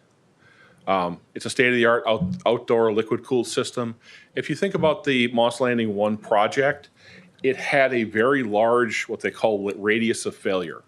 Meaning because you have those exposed electrical connections, you can actually have a significant failure in there, whereas multiple packs will have a problem. If the Tesla Megapack has an issue in the unfortunate situation, one unit has been demonstrated and proved that will ignite, will burn slowly over the course of 11 hours and go out. And quite frankly, when we talk about fire safety and batteries, the safest battery fire is one that goes out by itself. Because if you pour water onto a battery, what happens is that you don't actually stop the reaction. The reactants are still forming. You get hydrogen gas and oxygen gas, and then all it's doing is looking for a spark. And that's where the risk really comes into this. But now if we want to kind of step back, if an unfortunate event happens, what we can actually do is the fire department is with the other municipalities, I'll not, I'll not speak for North County Fire, but the other municipalities have become generally comfortable with Tesla. And Orange County Fire, their fire chief said, we love Tesla. We know that if we respond, it's on fire. We know. It's not a question mark. There's no issues, there's no questions. We can just, we know what to do. It's specifically fighting a containment fire.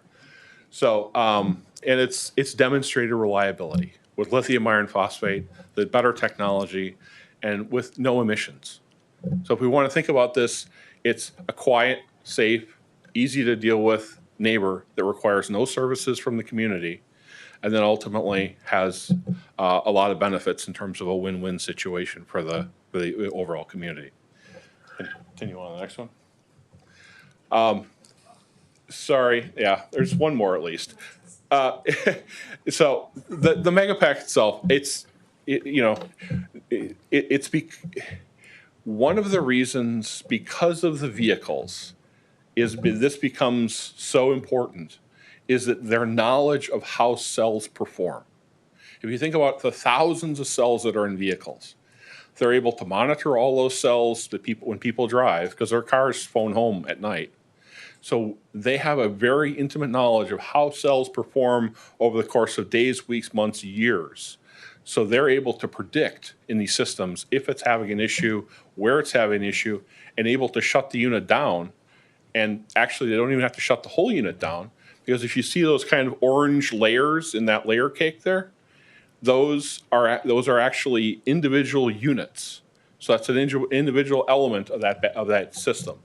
Instead of having this huge, because some people think of batteries, they think, oh, it's this huge battery. It's not. It's actually 3 of the battery boxes and then what they call an inverter on top of it. So it kind of splits it up. And it creates that segregation to be able to turn something off without creating any risk to the community or anyone else. So they can preemptively do that before there's a problem and not have any issues. Okay, moving on to the next one. I'm gonna save us all from this. One more thing, just in terms of where we're at with safety on this project. It's outdoor containerized batteries. We monitor these projects 24/7 through our remote operating center. There's a concrete wall around the site. There's a climbing deterrent, as Sam noted, around the site to prevent ingress into the site. We use infrared thermal detection around the system to prevent people from getting in and, in terms of ingress to the site. There's water hydrants and water loop on site. Air quality monitoring sensors, which is over and above what the general fire codes require. And then we also provide an important layer of training to the first responders when the system is being deployed to be able to help with the understanding of what to do in battery fires, not just from these types of systems. Because in talking that San Diego event, one of the biggest dangers that they felt for their residents was actually e-mobility.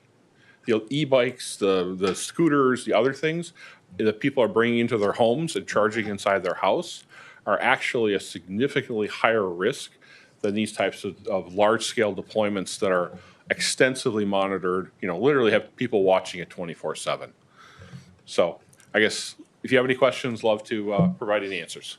We do want to make sure we introduce our guests. Oh, Can you yes. do that, please? Christian, yeah.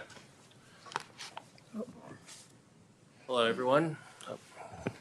My name's Christian Ng. I'm a fire protection engineer for Fire and Risk Alliance. I'm licensed in the state of California as a professional engineer, so happy to answer any fire safety questions you guys may have today. Go, Teresa. Go again. No, I'm asking about Tesla. And we're actually going to go to Brenda here quickly to just talk about community benefits, and then we can go through our full Q&A if that's okay. Sorry. Through the man. Good evening. Good evening, Mayor, Vice Mayor, and council members. It's so good to see you all again. I wanted to just quickly reiterate what the team said earlier in that we develop, build, and operate these projects, and thereby we are longstanding community members when we join a community.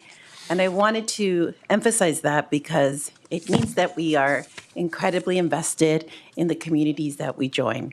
And this is why we take the time to build relationships, we take the time to get to know communities, and to really take the time to be good partners and build goodwill. I just briefly wanted to emphasize that whenever we come into a community, that we are very much aware, very much coming to the table with our own values. And what this means is that we have set up for ourselves in giving pillars. And this means that whenever we are approaching a community, that we are very intentional with our giving and that we are following a framework that includes poverty alleviation.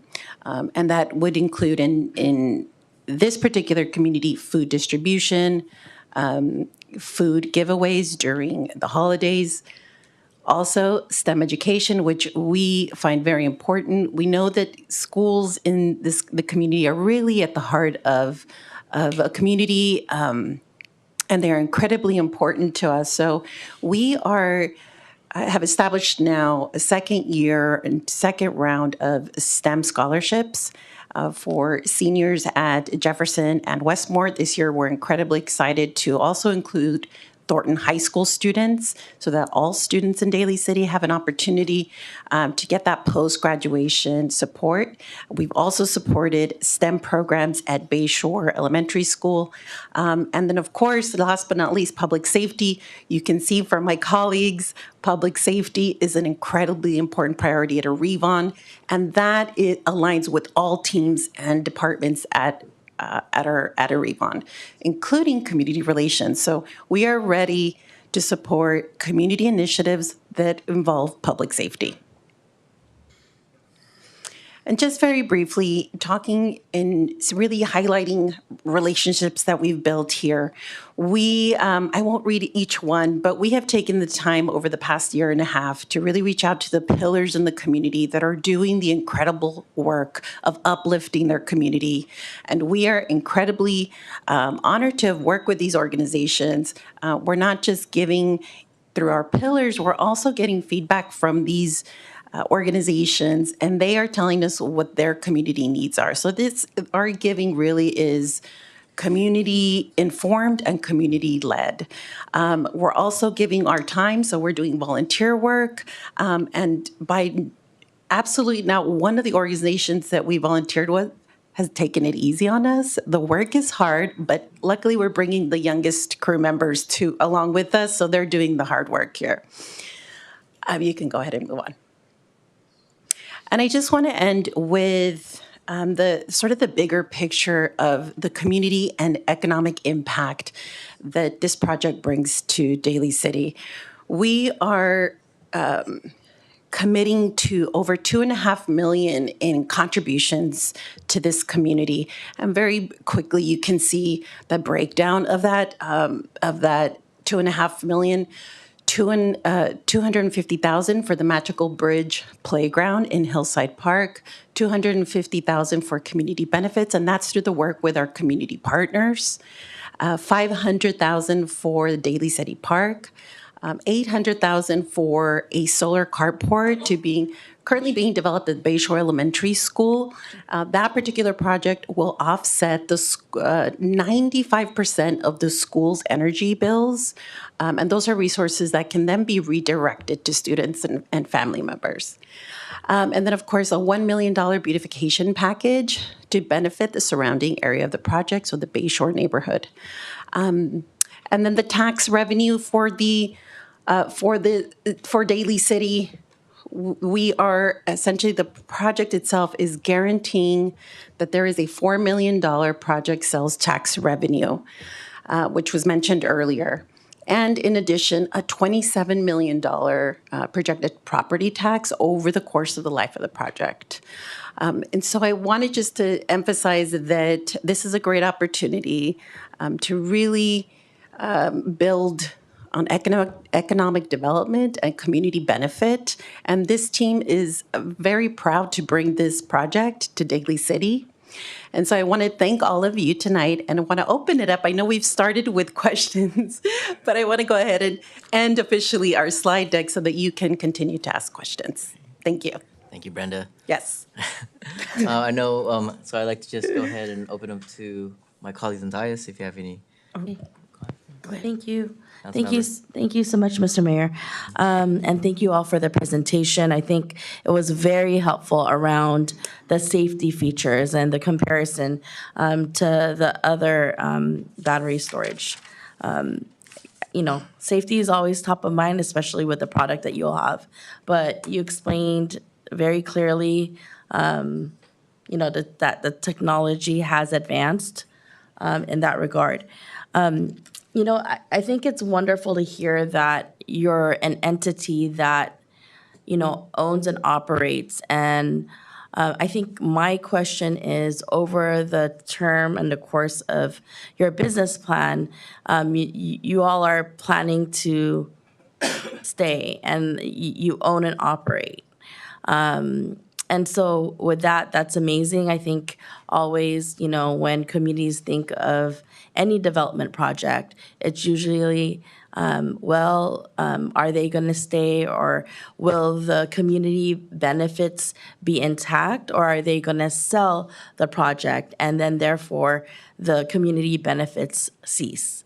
And so and then first and foremost, I think the extensive kind of outreach to the community, given the slides that you've provided, has been really wonderful. I mean, you've come out to support the community, which is really great. I think it shows really how you all want to be able to build relationships, which is, I think, is very important. You know, I come from my background in the development world, and so to see the groundwork that you all have done is amazing.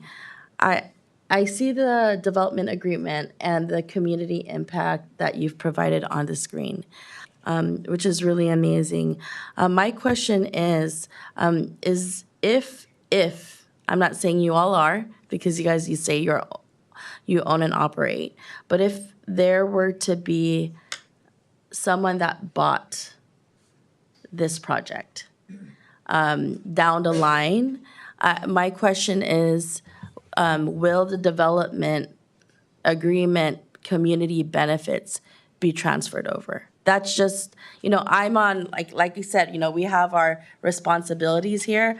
I think you've gone above and beyond around fine-tuning your community benefit package, which is, to me, really wonderful to see all of you on the ground and really diving into community, hearing from the community. It's just, my mind goes to make sure, hey, what ifs, you know? So. Yeah, thank you, Councilmember, for the question. And you're absolutely right. The agreements that we make here today, though we expect to be the owner and operator, if for some reason that did not happen, they would stay with the project LLC. So if we did, under a rare circumstance, have a buyer of this project, all of those agreements would be part of that, and they would be subject as the new owners of this project to those agreements that we're making here today. Okay, thank you. That was really one of my questions. That's great to hear. City Attorney, is that codified within our agreement as well? Yes, the development agreement follows land. Okay, wonderful. Yeah, I just, you know, I'm like, have to put on that hat and look towards the future. So that was one question I had around the community benefits, if it's codified. And then also, the other question is, we are going to be developing affordable housing on a site right next to you all. And so has there been, I'd like to know, like in the plan, a way to ensure that when we develop as a city, you know, we have the proper egress and thoroughfares? Yeah. So that, you know, we're not tied up and we can't build. Yeah, thank you again, Councilmember. We have been working with the owner of the property adjacent, which I believe is the one you're likely referring to, for some of the additional housing, as well as probably some other developments. And in those discussions, we actually did make changes to our site plan and to the project itself. And so As your staff indicated, we had the original layout, and then we had the layout that was actually submitted. Those changes were due to discussions that we had with the community in the surrounding areas, and some of the preferences they had because of the potential for housing coming in, and we did accommodate those changes. Okay, great, thank you. Yes. And then when is phase one potentially gonna be done? Yeah, so generally the construction of phase one should begin this summer and will be operational by likely late summer of next year, 2026. so And then that the second means phase, if it's helpful as That's well. when we would receive the 2.5? That's the 2.5 is kind of throughout our development life cycle. So yes, likely before start of construction is where those numbers would come from. That's fed from a summation of some of the development agreement as well as some of the other numbers. But specifically, what triggers is the $3 million in sales tax are triggered upon our project really coming online. Thank you. I remember when this project came online, or it came through, where, there is a potential of this battery storage, to come into the community and be built. And one of the main questions that was on hand, and I'm sure that my colleagues also agree, was around making sure that the project is built with labor and union partners. I mean, that is extremely, I think, important, especially we are in a town that really honors our workforce. And what I've seen in your document, you do have an agreement to work with our local labor unions, especially IBEW 617, and also the local engineers 3. That to me, because this project came very early on, or when you proposed it, showed that you all did the due diligence and to work with our local unions and partners. And as you all know, it's so important to build upon that, because around economic development and the sustainability of working families, it makes sense to really utilize the workforce that's already in the area. So it's actually great to see that you have included this in your development agreement, because for me, that's a big proponent, because we need to support the local economy. I think that when I look at this, both, Mr. Mayor, if I may, in my previous hat and development hat, I used to work for a global real estate developer and then also a national developer.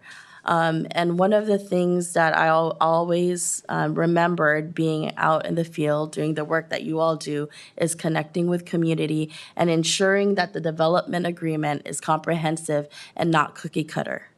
And so what I see today is it's pretty comprehensive, and looking at the educational piece and all of that. And so the other question is the community benefits $250K, it's also codified in our development agreement.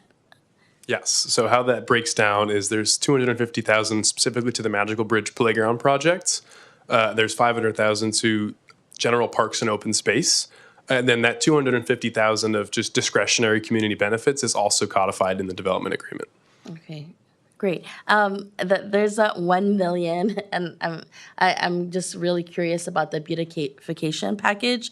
Is that, could you explain a little bit on what that entails? Of course. I mean, that's a big chunk of your development agreement, but I think it'd be helpful for us to understand what that entails. Yeah, something we've been doing is working very closely with our adjacent landowners, and one concern that we've heard is visual impact. And so what we've set aside this $1 million to do are things like potentially pollinator gardens, mature vegetation, potentially even a mural of some sorts on our project walls, especially facing future residential development, to really beautify our project in relation to its surrounding land uses. Okay. I wasn't going to talk, but I just wanted to add one thing. The reason why it's a little ambiguous up here is because we want that money to be spent by the adjacent neighbors. That isn't money that we are going to direct, but instead it's something they can direct. So if it is a garden, if it is art, whatever that is, we want that to be directed by those neighbors. And so that's why we have the amount dedicated to that. But again, that needs to be community directed. So in response to that, you would have a community process to involve the neighboring community in what they want to see. Is that what I'm hearing? Correct. So the neighbors adjacent to our site, we have already been in discussions with them to say, how can we help you achieve what you need to for the neighborhood while we are also doing that? And so we're offering these funds in order to help them. Thank you. I think I'm looking at all my notes. I think that is all my questions. I think the STEM scholarships was one, but then I think that's folded into, is it the 250K? Yes. Is that where the STEM? Yes, it is folded into the 250K. And like I said, last year we awarded scholarships to 2 schools, Jefferson and Westmore, and this year we're including Thornton High School students as well. And just one more note for that 250K community benefits, we'll also be launching a community grant this year in an effort to expand our reach to other organizations. So you saw a list, but we want to make sure that we are making the best effort to reach the entire neighborhood and the city. Thank you so much. Yeah, I am pretty much impressed around how you've done your work and reached out to community members on the ground. I think that's very important to do so. Around the safety issues, you've done a comparison that has probably made something so complicated a bit more simple for us to digest. And then also seeing the investments in the community. I know our city of Daly City, we don't have very large kind of economic platforms. It's really our restaurants, our retail, and cars. And so seeing this type of development, we don't have biotech, and also the opportunity for the local residents, like the Bayshore community, to have that safety net around knowing, you know, if there were to be a potential blackout, actually the grid would support the local neighborhood. And one thing that really stuck out was supporting the Bayshore Elementary School. So you've all done a creative job to really hone into the community, and seeing the Bayshore Elementary School have that type of solar power, instead of them having to pay for energy and you divert the funds to maybe teachers or schools is really, I think, a creative way to ensure that you are embedded in the community, and you're making a sustainable impact. And so I think for me, I know I had a lot of questions on here. A lot of them were answered through the safety piece. I will say I'm impressed that you listened to us here on the dais when we talked about labor, because I think we were all very strong about ensuring that this becomes a labor project so that, you know, our local, hyper-local community is intact. So this is all the questions I have right now. I think, you know, I know where I'm headed. I'm moving towards supporting this project, given the comprehensive work that you all have done to explain it, and also ensure that you built in a very comprehensive development agreement that is hyper-local to the Bayshore community, and also looking at ways to combat and support local organizations on the ground that really are doing the work. And most importantly, the safety piece. I know we see our fire chief in the back, and I think he's here because y'all probably worked with him to ensure that he gets to also, for you, thank you, for you to be able to work with them around making sure. I mean, I think that's top of mind, like the safety of our community, and having our North County Fire Authority here working alongside of you to ensure that our community is safe. So I know I've talked a lot, Mr. Mayor. I appreciate the time, and I appreciate everyone. So thank you so much. Thank you, Councilmember. Councilmember DiGiovanni. Thank you. So, you guys, as we heard, this has been a long journey since you've been here, Kim, when you first arrived in Daly City, right? So, thank you for your patience. I feel like you guys are familiar faces everywhere. I mean, you went to the Cow Palace. They did one over there as well. They've done a great job in reaching out over there. I mean, above and beyond. And I could feel the sincerity of the project. And as our colleagues mentioned, when people come and go or whatever. It's very unusual to have a company, first of all, proud to be in our United States of America, and that this is U.S., like all, this is, us. And then I know that we started the project, I started the project, but I feel like it was started earlier, and now here we are today. So the only question is, and it's going to get probably a laugh, but during these times, it didn't happen then, is it Tesla that has the only kind of batteries? I'm just saying, I understand that we already did this before, and so we're here, and I understand that. So that's fine, because we'd already kind of like moved this along in that way. And where are those batteries made? Well, I'll let John comment a little bit on the technology, but I'll say more general view. So the industry has moved, dramatically, and there are probably, 4 or 5 manufacturers that are moving to similar technology as Tesla. Frankly, I don't want to show my politics anywhere, please, but Tesla is the Tesla Megapack batteries for utility scale applications. Right. Okay, is the most advanced, and frankly, throughout California, as John pointed out, in Orange County and others, they look at Tesla as the gold standard. The batteries are assembled here in the U.S. Okay. There are some imported parts and pieces that come in with all kinds of things. Even cars that are manufactured in the U.S. have some pieces and parts that come in from overseas. So the Megapack batteries are manufactured here in the U.S.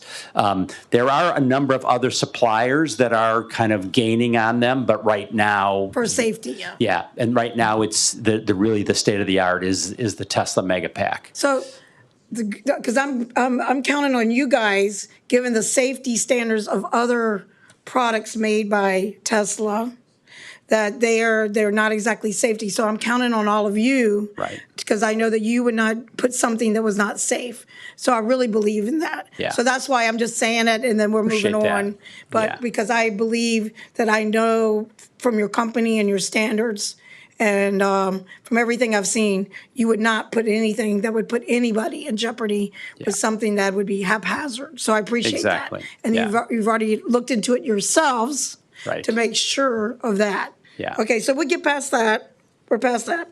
And then when we go to the community benefits again, that your team beyond personal connections, and then I want to know for my colleagues that as soon as, I guess, I don't know where the young lady is over there, but they met with right away it was Teresa Fapua that they met with. And when she's the one that gets the credit for the solar, because that was the first thing that they brought up was how much their solar bill was. And I couldn't believe it for a small school. Could you? How expensive it was. So she was on the school board at the time. Yes. Thank you for meeting with her.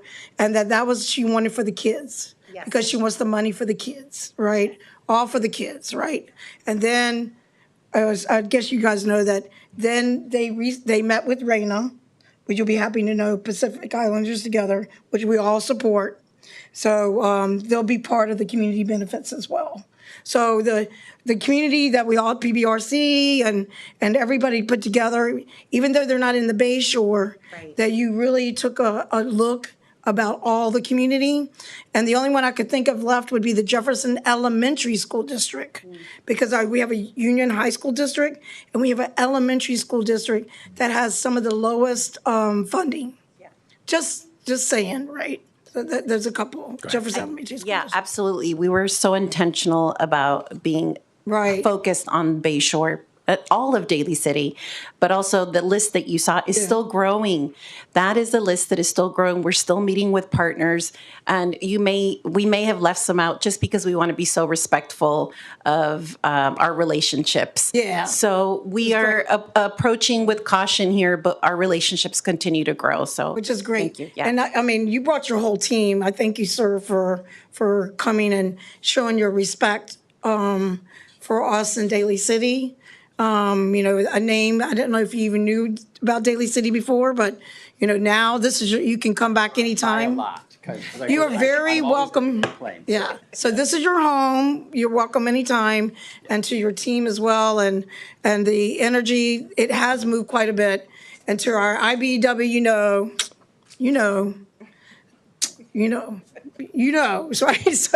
So we all support our union, and we need to create some jobs. So we really need that, like ASAP, to create these jobs. I mean, these people, this is how we do it in our community. So I really appreciate that. And thank you all for being here. I see you. And that it always makes your heart warm because, employment is important. Union is number one. And we're going to make sure that we set the gold standards. And you didn't have to do it, because it's usually government owned properties that we usually have a thing. So you're an example, your company is an example of how it can be done and how it can be done right, and how this is how businesses really need to be. I mean, I'm not just saying this, but this is what real corporations that care about the people as well. Sure, everybody's there, and then they're going to make, you have to make money or whatever. You're using new technology. You're doing great things for the environment. But at the end of the day, it is about the people, right? No question. And then for you, like you're in a great example of a businessman who deserves, like a Warren Buffett, who I just found out that he now owns Seeds Candy. So, I don't know about Seeds Candy, but you know what I mean? It's like, it can be done. It can be done with morals. It can be done with respect. It can be done with union. It can be done where it's a benefit for everyone. And I want that to be, and if this TV could only be out for the good things, but there's so much going on, to let people know about this, all of this. And I think that this, we should get it out to let people know there is good. You are good, they're good, there's good, and we can all work together, and I think that's very, very important. So I look forward to, seeing you come in and whatever you want to do. But I really look forward to it, and I think Ms. Phyllis, I know you went up above and beyond and everywhere else in the Cow Palace, and I see as well. Councilmember DiGiovanni, I just want to be courteous of time. We still have a lot of other people that want to I know, but speak as well. everyone else got to speak for No, a long time. I mean talking about Okay. speaking. So I just want to be courteous of the people that came. Because I remember how many minutes that Ms. Manalo had. I got it. Thank you. But thank you. We appreciate that. The community involvement is a big issue for us. And, it's good for the community, it's good for the project. It's also good for our staff as well, because our staff, likes to recognize that we're doing right within the community. It helps me with retainage in the company. It helps me with when I talk to my children about what I'm doing with solar and energy storage. So it is a key part of our organization, is the community relations And I want to activities. thank our staff as well. Great staff. Thank you. Thank you, Had to be Councilmember DiGiovanni. I got it, but Councilmember Perania. Yeah. So if I can just go back a little bit, my question way in the beginning was, how were the residents informed? How far out did we go? And I think you said you were going to come back to that. Sure, so I think, Sam, maybe could you touch on the noticing for the CEQA document? Yes, staff. The noticing, so yes, the noticing is done for the public noticing for city council's 300-foot radius from the project site. Hold on. 300 feet? How far is 300 feet? Like 3 houses? No, How the far is, 300 how far is 300 feet? A football field is 300 feet. Yeah, it's from the project site boundary, basically 300 feet out. Right. From the So- project boundary. Right. Right. And so it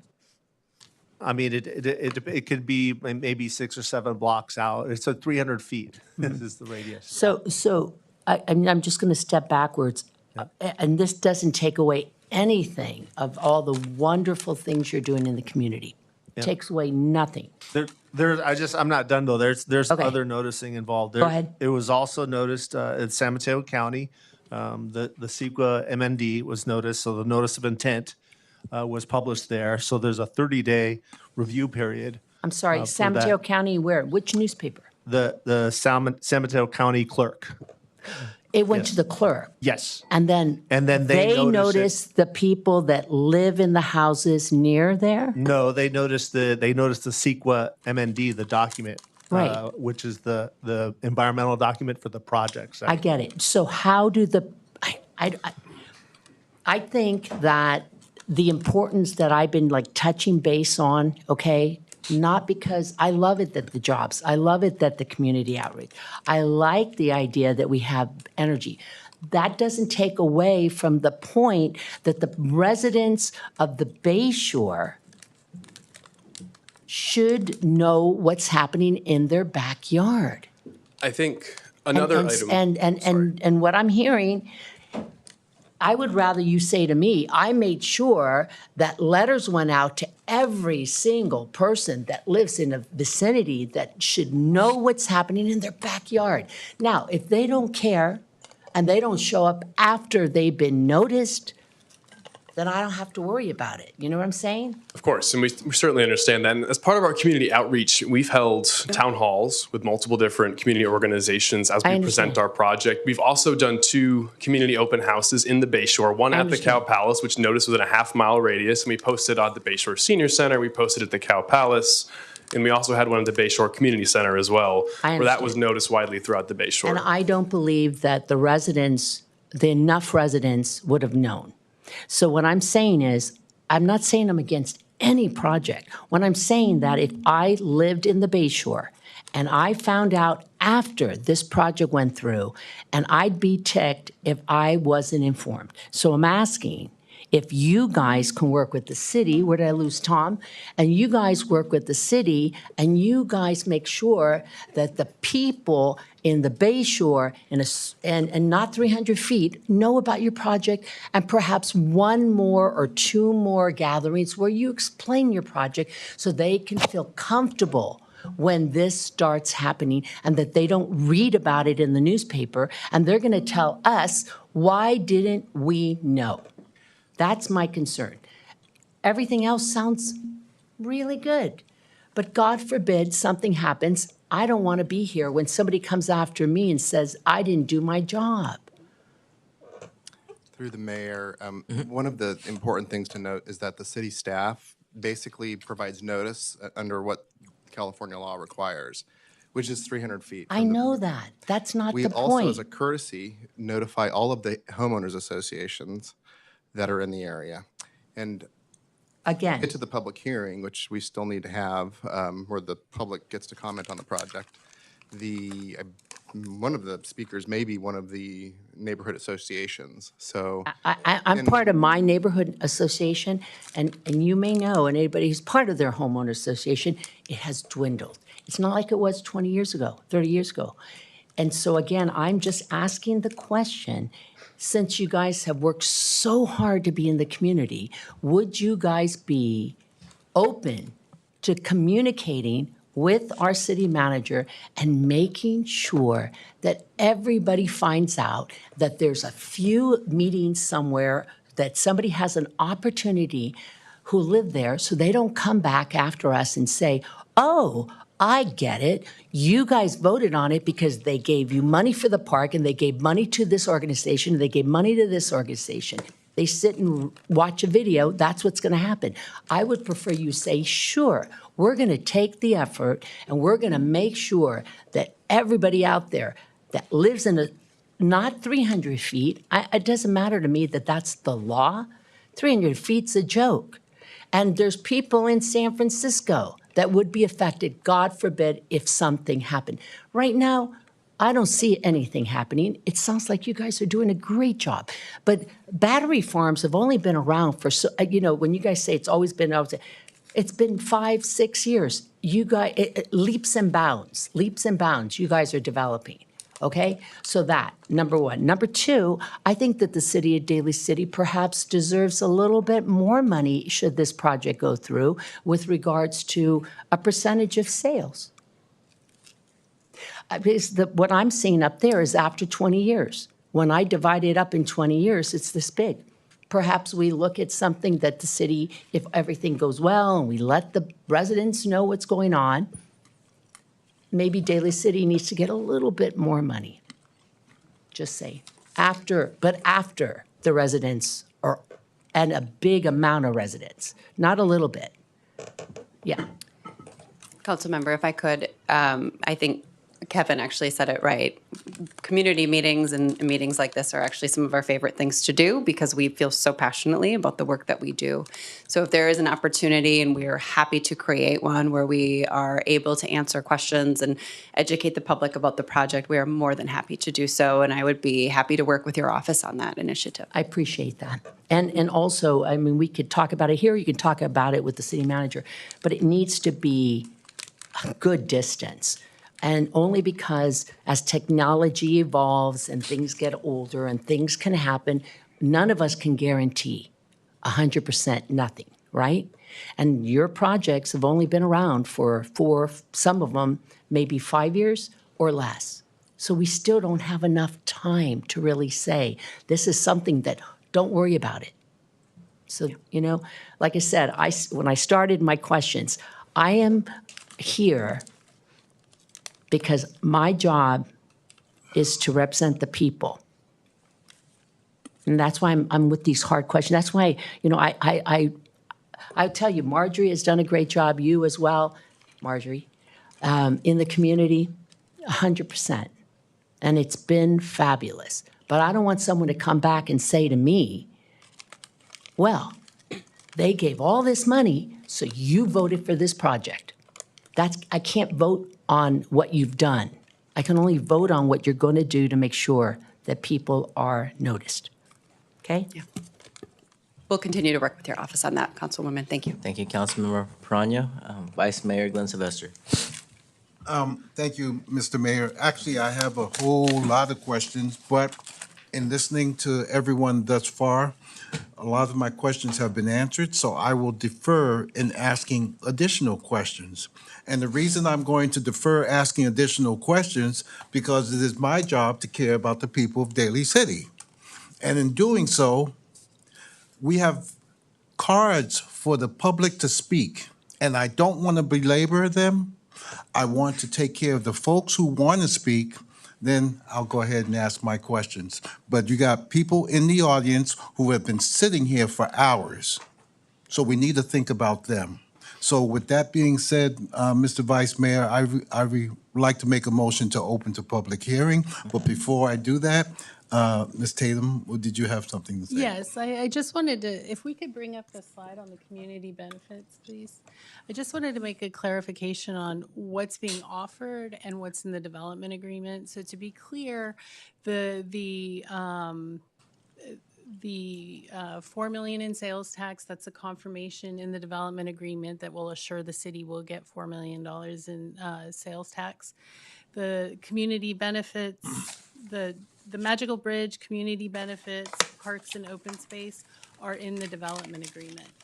The $800,000 in solar for Bayshore Elementary School is outside this development agreement. That's a side agreement that they have. So this agreement's not ensuring that. And the $1 million in beautification is not included in the development agreement. That's another thing that they're offering that's not this document, as well as the commitment to labor. That is not in the development agreement. So I just wanted to be clear what's in the development agreement and what's outside of that. Thank you, Tatum. I have a really quick. So where is the commitment to labor? It's a PLA. Is there a PLA? Yes. This is the last question I'm going to have, and I'm so sorry to audit because this is something very important, you know? This will be a PLA project. We signed a portfolio-wide PLA for all of our California energy storage projects, and once we begin construction, our EPC contractor will sign a PLA. Okay, so there is one in draft you've been working with? Yes. The portfolio Locals. PLA had drafts for each of our projects attached to it, and once we begin construction, those will be signed with the local unions. Correct. Correct. portfolio for all And then as projects are released, then there's a requirement for our selected contractor to follow through on the commitment that we've made on the full portfolio. So all of our projects in California are unique. Okay, but we have that document as we proceed with approving this, that is gonna be also part of, is it gonna be part of, I'm not sure if it's referenced in the documents provided to the city, but I can say definitively this is a PLA project, and we can Okay. provide that if we'd like. Yeah, Oh. if you want it in the city agreement, that's fine. I mean, We did send a letter of commitment to Tatum in the planning department that did reference this PLA, I think in July of this past year. So there is writing that showcases this, but we're happy to provide it well, elsewhere. I see a lot of those in the audience today that are the workers, and so I see in like good faith, they would not be here if you all weren't being great partners. So I just have to ask, like, where is it gonna be housed? Thank you, Tatum, for that, because we need to know, where is it gonna be housed? I hear the commitment here. Obviously, it's being recorded or whatnot, but these workers wouldn't be here if y'all weren't doing good faith, and all your projects are. So you've done it in the past. And that's something important to myself and my colleagues here. I've written it over and over again, but that's why I said from the beginning, that's what we requested. We wanted to make sure that our local economy and the workers are here in the audience, whether engineers or our electricians are able to, have the jobs in our community. So, thank you. So I know that there's a motion Correct. to, a second. All those in favor say aye. Aye. Okay, so open to the public hearing. So we have guest speakers. I know Tita Perla was here. She was. She's tired. Oh, she got tired. Okay, let's go down the line. So Tita Perla was here. Al Perez.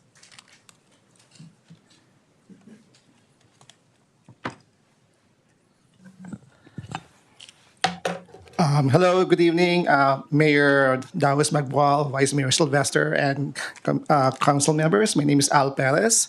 I'm a community organizer. I'm here to representing the Filipino American Arts Exposition, or FAAE, to voice our strong support for Cormorant as a valuable community partner and advocate for sustainability.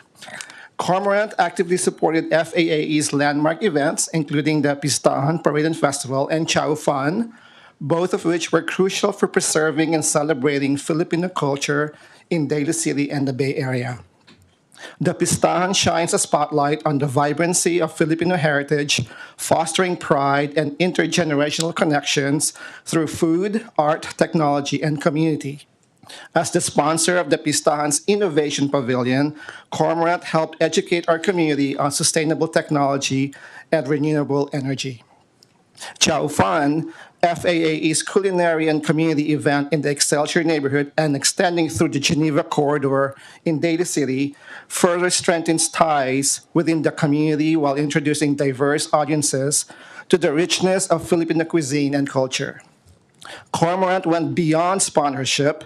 They genuinely engaged with the community, listening to stakeholders, learning about Filipino traditions, and ensuring that Filipino-American voices shaped event programming. Their team participated with humility and cultural competence, fostering trust and showing that they want to build long-term, meaningful relationships. Cormorant's approach aligns with Daly City's values of inclusivity and environmental responsibility.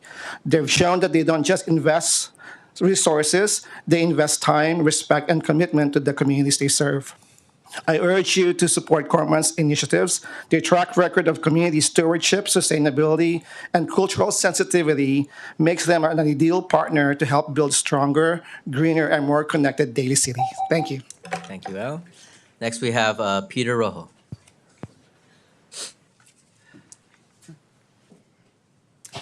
Good evening, Mayor, Vice Mayor, and the council.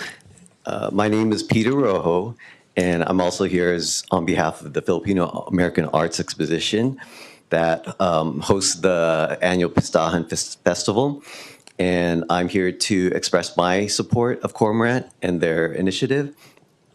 Their contributions to our Pistajan Innovation Pavilion exemplified their commitment to sustainability and community education. The Innovation Pavilion is a collaborative space where entrepreneurs, startups, and established organizations come together to showcase creativity and innovation. Cormorant's participation enriched the space by bringing critical conversations about environmental sustainability to the forefront. They served as panel speakers, and I was in the audience that day attending their session. They shared insights on renewable energy and sustainable practices and empowering us in the audience with the knowledge to make a difference in our communities.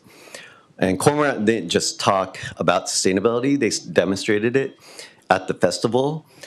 They provided solar-powered phone chargers for festival goers, and I watched them install it, and I watched how people used it throughout the day. So it really created an example of how powerful clean energy's potential could be for our community. Their interactive element aligned perfectly with the pavilion's mission to foster learning through dialogue and hands-on experiences. And Cormorant's approach was collaborative and respectful. They supported FAA's leadership in curating the pavilion while amplifying Filipino-American voices in the conversation about sustainability and innovation. By listening to our insights and tailoring their engagement, Cormorant ensured their presence was not just impactful, but deeply connected to the community's aspirations. So I respectfully request that you support Cormorant's initiatives and their contributions to our community. Thank you. Thank you, Peter. Next up, we have Phyllis Rizzi.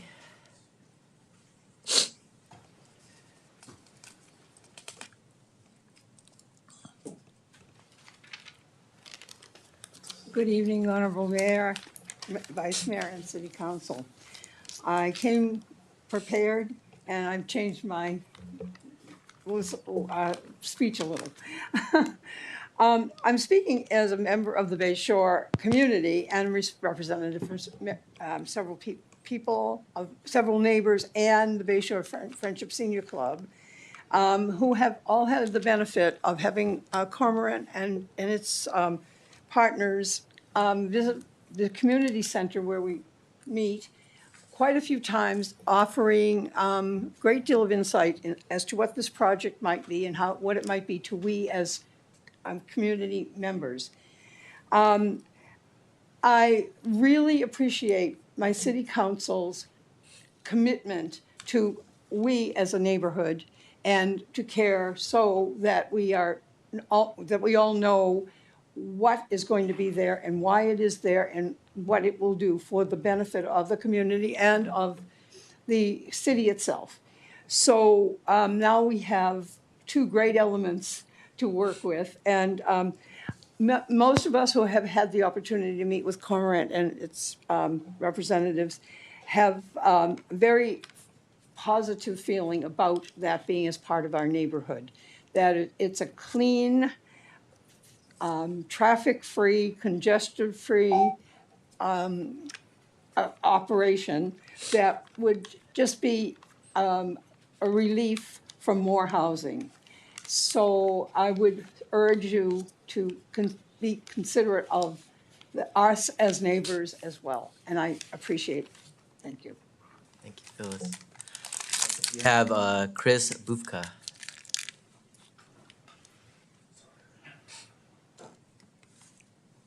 I apologize if I said your last name incorrectly. Yeah, you probably did. My actual name is Max Shumkel, but Chris Bufka, he had to step out. If you guys would allow me to speak on behalf of Chris. Let me pull up you guys start me already? You guys did. You could, can you reset? Is there a way we could reset? Sorry, give me one moment. All right, good evening, members of the City Council. My name is Chris Bufka, Max Shumkel standing in proxy. I'm a proud member of Daly City and a member of IBW Local 617. I'm here today to voice my strong support for the Cormorant Energy Storage Project. As a Daly City resident, I care deeply about the future of our community. I live here, I work here, and I want to see our city thrive for generations to come. This project presents an incredible opportunity for us to move forward as a community, embracing both economic growth and environmental responsibility. One of the key reasons I support this project is because of the jobs it will bring to our area. As a member of IBEW Local 617, I know that projects like this provide high-paying union jobs that support families right here in Daly City. This project will employ local workers like me, providing training and apprenticeships for young people in our community. These are not just jobs, they are pathways to long-term careers in an industry that is critical to the future of our state and our planet. California is leading the way in renewable energy, and this project is a crucial part of that effort. By investing in the energy storage project, we can ensure that the clean energy produced by solar and wind stored efficiently, reducing our reliance on fossil fuels and helping fight climate change. I also want to address concerns regarding the safety and environmental impact of this project. This project will be built with the latest technology, which is designed to be safe, efficient, and environmentally friendly. Modern energy storage systems are state-of-the-art, and the project will adhere to safety standards to ensure minimal impact on our environment. Beyond jobs, this project will have long-lasting benefits for our city. It will enhance Daly City's energy infrastructure, making it more reliable. We have an opportunity here to make a real lasting impact, not just for us, but for future generations. This project will help lay the groundwork for a more sustainable, resilient Daly City. In closing, I strongly urge you to support the Cormorant Energy Storage Project. It's a project that benefits our local workforce, strengthens our energy grid, and moves Daly City forward in the right direction. Thank you for my time. Thank you, Max. Next, we have Remy Zarate.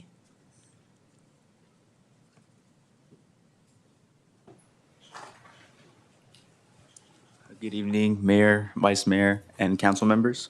My name is Remy Zarate. I am an apprentice for the IBEW Local 617. I'm 20 years old. I've been a Daly City resident my entire life, and I stand in front of you guys in support to the Cormorant Energy Storage Project. Now, this project will provide significant high-quality opportunities for local workers like myself. As an apprentice, I know firsthand the value of training and work experience. The Cormorant Energy Storage Project will create numerous construction and long-term maintenance jobs with positions going to local residents, benefiting the Daly City community. May I add that many of these jobs will be filled by young men and women like myself, looking for opportunity to build and shape our community, the community we live in. For those who are concerned about the jobs, this project is an opportunity for well-paying, skilled trades positions that will strengthen our local economy. We're talking about building a long-term infrastructure that will provide stability and security for our families. Daly City has always been a community that values progress, and this project aligns with those spirits by helping to address California's growing demand for clear, renewable energy. By adding energy storage capacity, we are ensuring that the solar and wind energy can be stored efficiently, helping to reduce our reliance on fossil fuels and combating climate change. The energy storage systems will help stabilize the power grid, particularly during peak demand times, which will reduce the likelihood of blackouts and ensure our families and businesses have access to reliable power. I understand there may be concerns about the environmental impact of the project. However, the Cormorant Energy Storage Project will follow strict environmental regulations and undergo thorough safety reviews. Modern energy storage technology has advanced significantly, and these systems are designed to be safe, sustainable, and minimally invasive to the surrounding environment. As a resident of Daly City, I believe in the importance of the balance of, can I finish? Go ahead, just go and wrap it up. As a resident of Daly City, I believe in the importance of balancing development with environmental responsibility. This project is designed to improve our energy infrastructure while also considering the impact on the community and the environment. This project will make Daly City a model for other communities looking to invest in renewable energy, clean technology, and local job growth. It is a chance for us to lead the way in energy solutions that benefit both the environment and the community. This opportunity for our community to embrace a sustainable future while providing high-paying jobs and improving energy security for all of us. As an apprentice, I know the work done today shapes the future that we all live in tomorrow. So let's build a future together, one that is cleaner, stronger, and full of opportunity for our local workforce. Thank you for the opportunity to speak, and thank you for your time. Thank you, Remy. Last, we have Mike Stansel.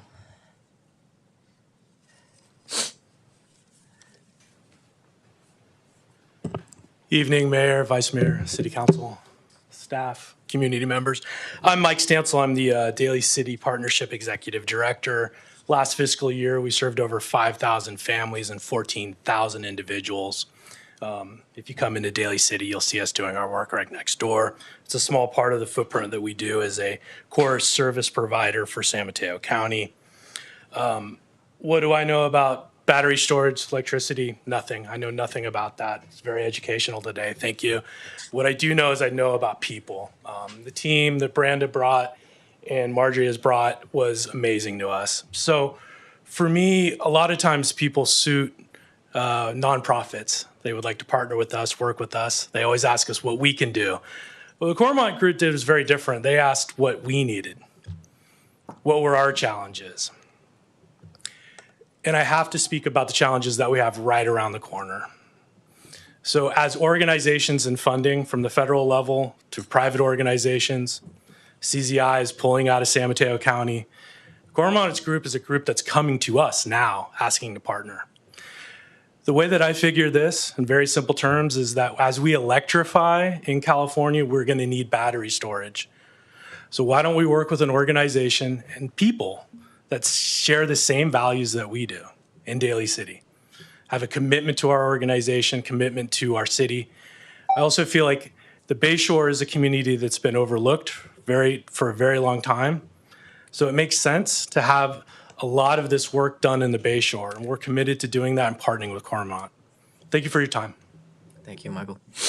All right, I don't have any more cards. so- Motion to close public hearing. Second? All those in favor say aye. Aye. Next up is, can I get a motion for city attorney to read by title only? I got comments. Oh, comments, sorry about that. Let me back it up. Right. Vice Mayor.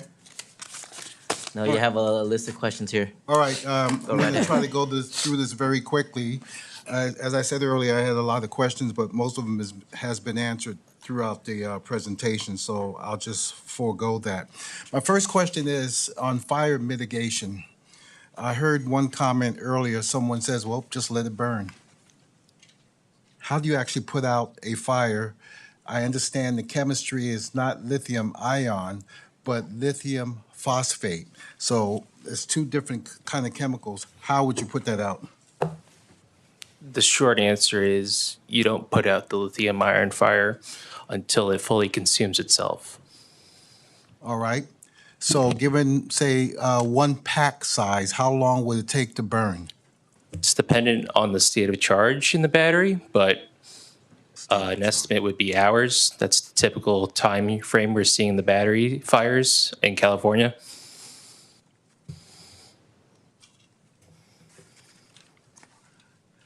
So if we just let it burn, will you be providing an MSDS on all battery packs or information? Yes. And the type of training you're going to be providing to police and firefighters, what's the extent of that training? Yes, so I can explain that. At Fire Risk Alliance, we are helping develop the emergency response plan for the Corinth site. So this will go over the hazards presented by batteries, as well as the response tactics that first responder personnel should be taking in an event.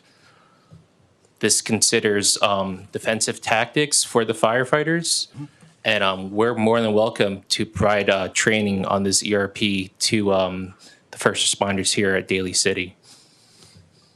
Great.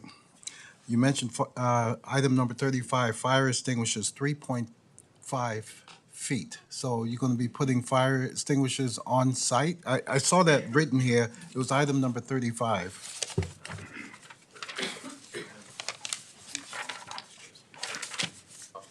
Oh, in the substation? Or was that the 3 to 5 feet in height? I believe there will be a fire extinguisher located near the substation in the control enclosure, and we'll install fire hydrants throughout the site. Nope, it said fire extinguishers. I wrote it down. It was item number 35. It might be referencing a condition of approval from the North County Fire Department, and if that's the Okay. case, we'll certainly be adhering to it. Correct me if I'm wrong. Please tell me what it says there. Portable fire extinguishers are required. Mount fire extinguishers 3 to 5 feet above grade. So we'll be meeting that condition. All right, good. Item number 38, what's AMMR? Oh, this is, That's the grade. if I recall correctly, this is 10 to 15%. Yeah, AMMR is a alternate means and methods process with the fire department supporting the higher than standard grade coming into the site due to the grading of the driveway coming in. So essentially, it's making sure that their vehicles can make it down the road. That's what I thought, but I didn't understand what AMMR stood for, which Right. brings me to the next point of egress and ingress. I see there's only one spot. What about the location on Martin Street and you had a fire in the southwest corner? Southwest corner of your diagram. Mm-hmm. I'm sorry, southeast corner. And I would think that fire apparatus would be easier to go into the site if they were to come in via, if you can obtain an encroachment, to come in from the Martin Street side rather than going to the Carter Street side and trying to traverse the whole area before hitting the southeast side if there was a fire there. Have we thought about another entry point rather than just Carter Street? A second entry has not been contemplated. Get him to speak. The terrain leading from Martin Street would not allow that. At best, there would have to be some sort of an access that came over Cow Palace, but that hasn't been something that's been considered. The access to the site's been reviewed by the fire department thoroughly, and it was determined that the single entry would satisfy that requirement. Well, can we have a backup entry, say, coming in from Geneva? Again, that would be crossing Cow Palace property. Well, yeah, I'm asking, is it possible to get an encroachment permit in cases of an emergency to traverse the Cow Palace property should fire apparatus find Carter Street that they're having trouble going through? Well, Have we that thought would have about to it? be granted by the state of California and through Cow Palace, so I don't believe that has been discussed with Cow Palace.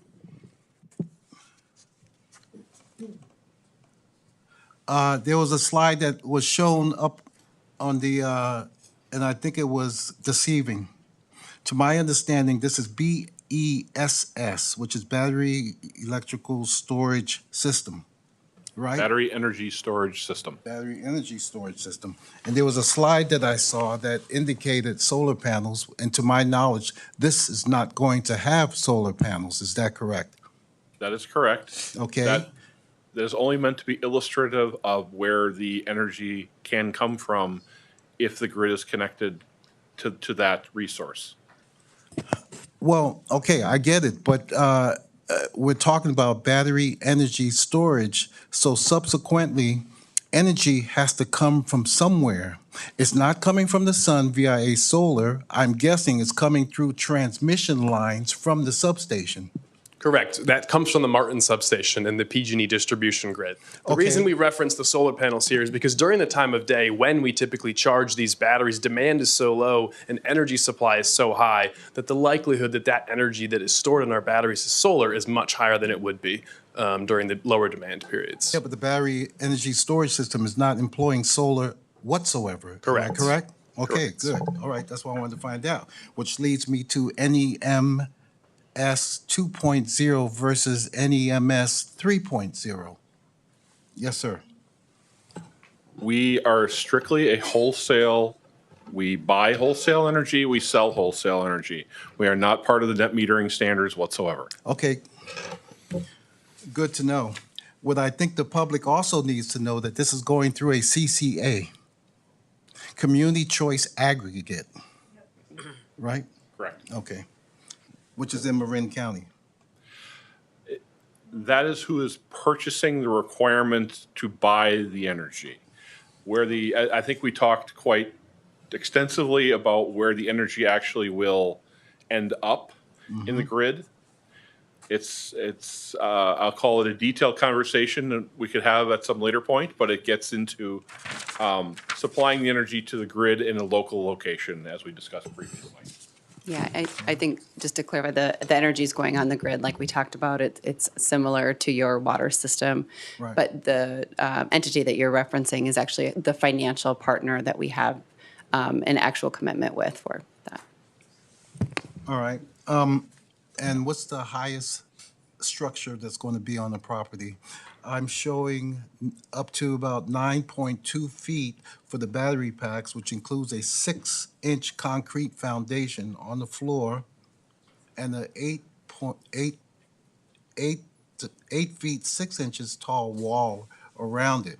But is there any other structure that's higher, like say a transformer or what have you? I think the substation is set to be around 35 feet in certain areas, Okay. and that's the transformer in that area and on that southeast corner of the site. All right. It says the city will support the approval of encroachments in the right-of-way for the transmission line. So that will be worked on? That will be the underground construction done in the city right of way, yes. Transmission lines. All right. Storing energy on site and later deliver. All right, I didn't want to get into the specifics, and I won't because of the time constraints, but, I'm just wondering, you give some good numbers and how this is going to pencil out, and I'm just wondering if you're going to be buying the energy to refill those battery packs and then later selling the energy. I don't know the specifics, how that work. You talk about times of demand, which I know at certain times of the day, it's more expensive. Whereas time at night, are you going to be pulling energy from the substation to refill the battery packs and then sell it during the day at a higher rate? And that's where the profits come from. That's exactly right. I mean, you absolutely just explained it. And, Mm-hmm. I would look at it similar to the stock market, right? You want to buy Right. low and sell high, and that's essentially what we're doing, but just on the electrical grid. I like that you said that because you're calling it right on, and sometimes the things that we do, we have to make changes in our lifestyles. That's right. Like I'll wait till 11 or 12 o'clock at night to charge my car at 33 cents a kilowatt than doing it during the day, which is 78 cents a kilowatt. Makes Yep. all the sense. So we have to change our habits. That's right. All right. My final comments, if I will, Mr. Mayor.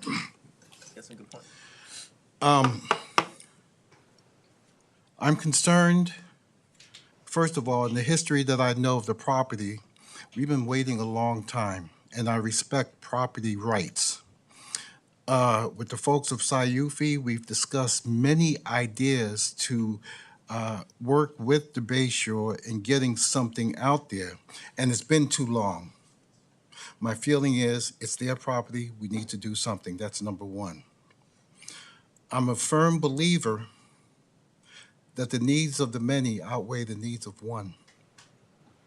What I am saying is that if it's going to benefit a majority of the community, and by one or two people who try to put a kibosh on this, I have to consider that as well. Which leads me to the point, Mr. Felding, did we give proper notifications? Or Mr. Lunkhausen? If I may, so we Right. did do the legal Okay. notice, and Right. that is the Right. issue that Councilmember Proaño has brought up. We have met the requirements, Okay, correct, and newspaper noticing, and we post on utility poles in the neighborhood. That's the noticing for this public hearing. The environmental document had a whole separate notification process for the environmental document, where we send it to various public agencies, like, for example, Bayshore Sanitary District. We sent it to San Francisco Planning. There's a list of agencies that we sent the environmental notice to, and that's a separate noticing requirement from the noticing for this hearing tonight. If I may, Vice Mayor as well. Daly City Examiner, is that where we're posting? Yes. It's Daly City Examiner is what the receipt says. I don't know. We don't have a newspaper in Daly City. We don't. So where did the notice? excuse me. Please go on. Sorry. All right. My concern is if we follow proper notification to the residents of our city, there will inevitably be a particular person or persons who probably did not get the notice. When I saw a question asked earlier, how many in the audience live in the Bay Shore, and there was no one in the audience, why is that? Is that our fault? Was this agenda posted for everyone to read? I mean, come on, we're adults here, and if you want to take the initiative to stay in tune with what's going on in your city, there are mechanisms and ways to do so. But to hold someone to cross all the Ts and dot the Is when you have met the minimum requirements, and besides meeting the minimum requirements, it's my understanding that Cormorant has done something at the Cow Palace, because I was there. And earlier, a conversation with the seniors in the Bay Shore District, I was there. And the Bay Shore Elementary School, this was a complete surprise to me tonight about the solar. I had no idea. So the good part is this project should not be predicated on what we can get from someone to say we're going to go ahead and approve.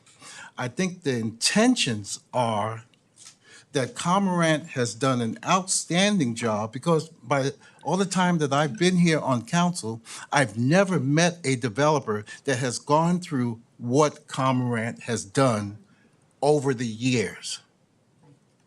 And then when I see what they're giving back to the community, I made a note here which stuck in my mind.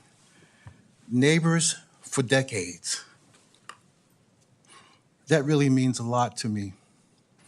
And then with the potential residences that we have coming in the area and Carter Street and traffic congestion, how much more when you have a battery storage area that doesn't require back and forth traffic? I mean, folks are going to find a way to say no. So getting back to the community services, I commend you, Cormorant, for what you have done so far, but that's not what's going to help me make my decision. My decision is based on facts. Did you follow all the rules? Did you cross the Ts and dot the Is? And that I think you did. I'd rather have a piece of the pie than no pie at all.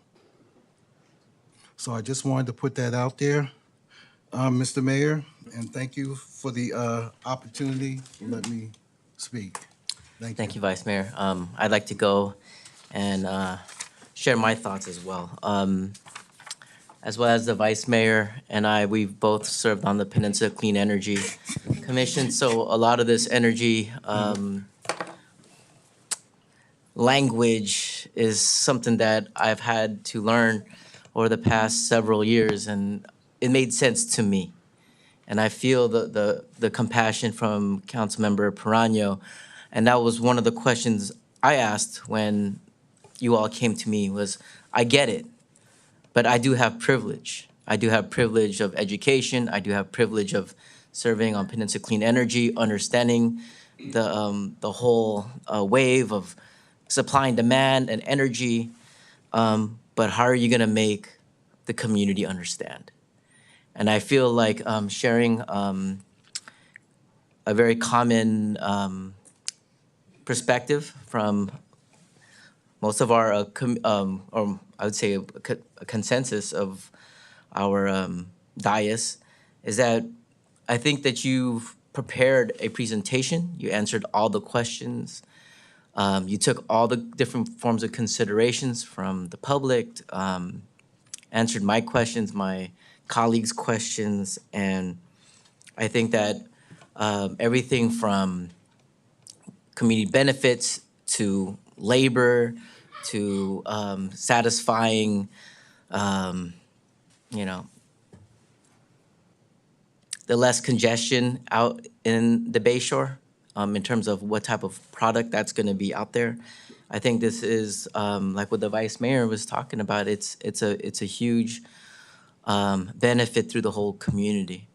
So I just want to say thank you for doing your due diligence, talking to all the community partners, and yeah, thank you for doing that work and you know, making it, you know, understandable for us on the dais and us folks in the community out in TV land or on YouTube land to understand how a lot of this stuff works, because this is the way of the future. This is going to be a way we need to be able to have a battery storaging, and I know that technology will speed up in development and in efficiency. So with that, can I get a motion for the city attorney to, sorry about that. I just feel like I didn't get all my questions. Okay, So go ahead, I need to say this. Okay. We don't have a newspaper in Daly City. We do not have a newspaper in Daly City. We actually do have a newspaper. We don't have a paper that's delivered. I don't see it anywhere. The Examiner, I have not seen it. I'm just saying it. I need to say it because then I'll feel okay with all of this. I'm not against a project. What I am against is that I do not want to feel like we didn't do what we were supposed to do. So we don't have a paper. That's important to say, number one.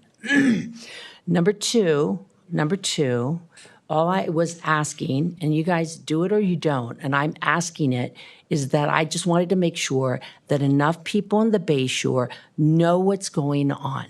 And they need to know what's going on, all of it. The donations, the outreach, there's going to be a battery farm in their backyard. Is it affecting their home in any way? Is it affecting their insurance in any way? That's what I'm asking. I don't live there. You know that? I mean, I might sound like I live there, but I don't live there. But I just want to make sure that I can go to sleep at night, that I ask the right questions. Then, you know what? I think Marjorie's got to know me by now. I just want to do the right thing, okay? And I'm not overlooking the fantastic work you all have done. That's besides the point. So, Councilmember, if I may, upon approval, we are happy to put in additional outreach to the community. That can be in the form of additional town halls and other events that we are going to take part in. We already have things like that planned. We've done numerous community meetings and town halls in the past. We look forward to doing them in the future. Again, this is what we love to talk about, so we're happy to do it. And I wanted to say with IBEW, my son-in-law is an apprentice, and he's in his 5th year. So, and I'm a union person. So I realize how great it is to have projects, right? So that people can have jobs. So again, when I ask my questions, it's not that I'm against a project, but I have to say on behalf, right? So I hope you guys understand that. Thank you, Councilmember. Yeah, I'm just Really gonna make a quick comment. Yes. I know earlier when Labor, that gentleman right here, he's the one that did, I gotta give you a lot of credit. He did Premier, without even asking, he contacted Labor first. I wanna give him a lot of credit. Very few times did you hear that. And the first thing when I saw you, that's the first thing, and you said, yes, I already contacted them. He was proactive. And you don't find any of that in a company before. So I wanted to let you know it's acknowledged. Thank you. Thank you, Mayor. Okay. Really quick. Very quick, Councilmember very Manalo, quick. We have a motion. This is to wrap this up. I would just like to add, if we're going to a motion, just to add the language for labor. I know there's good faith efforts, just to codify it within our agreement. I would totally appreciate that. I know you did the legwork. It shows the work that you've done. City Attorney, is that possible for us to add the language just to solidify the labor piece? So we are at the first reading, so for the development agreement, and to the extent that we need to have that language, you can make that as part of the motion when you do the first reading, but we can discuss it. Okay. Yeah. Yes, we definitely can. Okay. If I could clarify a little bit, okay, so what we do, and there's a bunch of names throwing around. Arevon is AREVON is the main company, and then each of our projects has a name. All of our battery storage projects are named after birds for whatever reason, okay? So cormorant is actually a bird, I didn't know that, but nighthawk, peregrine, condor are battery storage projects, and they're separate little companies that sit underneath Arevon. Arevon signed a labor agreement across all of our projects, so we're committed I'm not sure I'm going to tell him that I haven't committed, kind of. So, but we're all committed above the top, okay? So we've committed to all of our projects that are going to be union, executed in writing, okay? And then as the projects come in underneath, then we sign specific labor agreements for each project. So we could, there could be a project tomorrow called whatever, robin's egg or something that doesn't exist yet, but we're still required under our top agreement that even though that project doesn't exist yet and we haven't even named it yet, it's going to be union as well.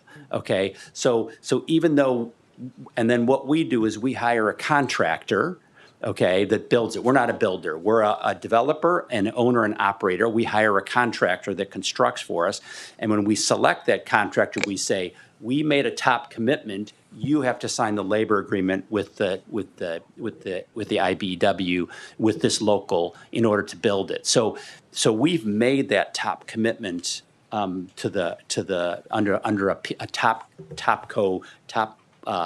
Your parent company. labor agreement. You're like, Yeah, okay. exactly. And then as they fall in underneath, then the project-specific agreements then flow.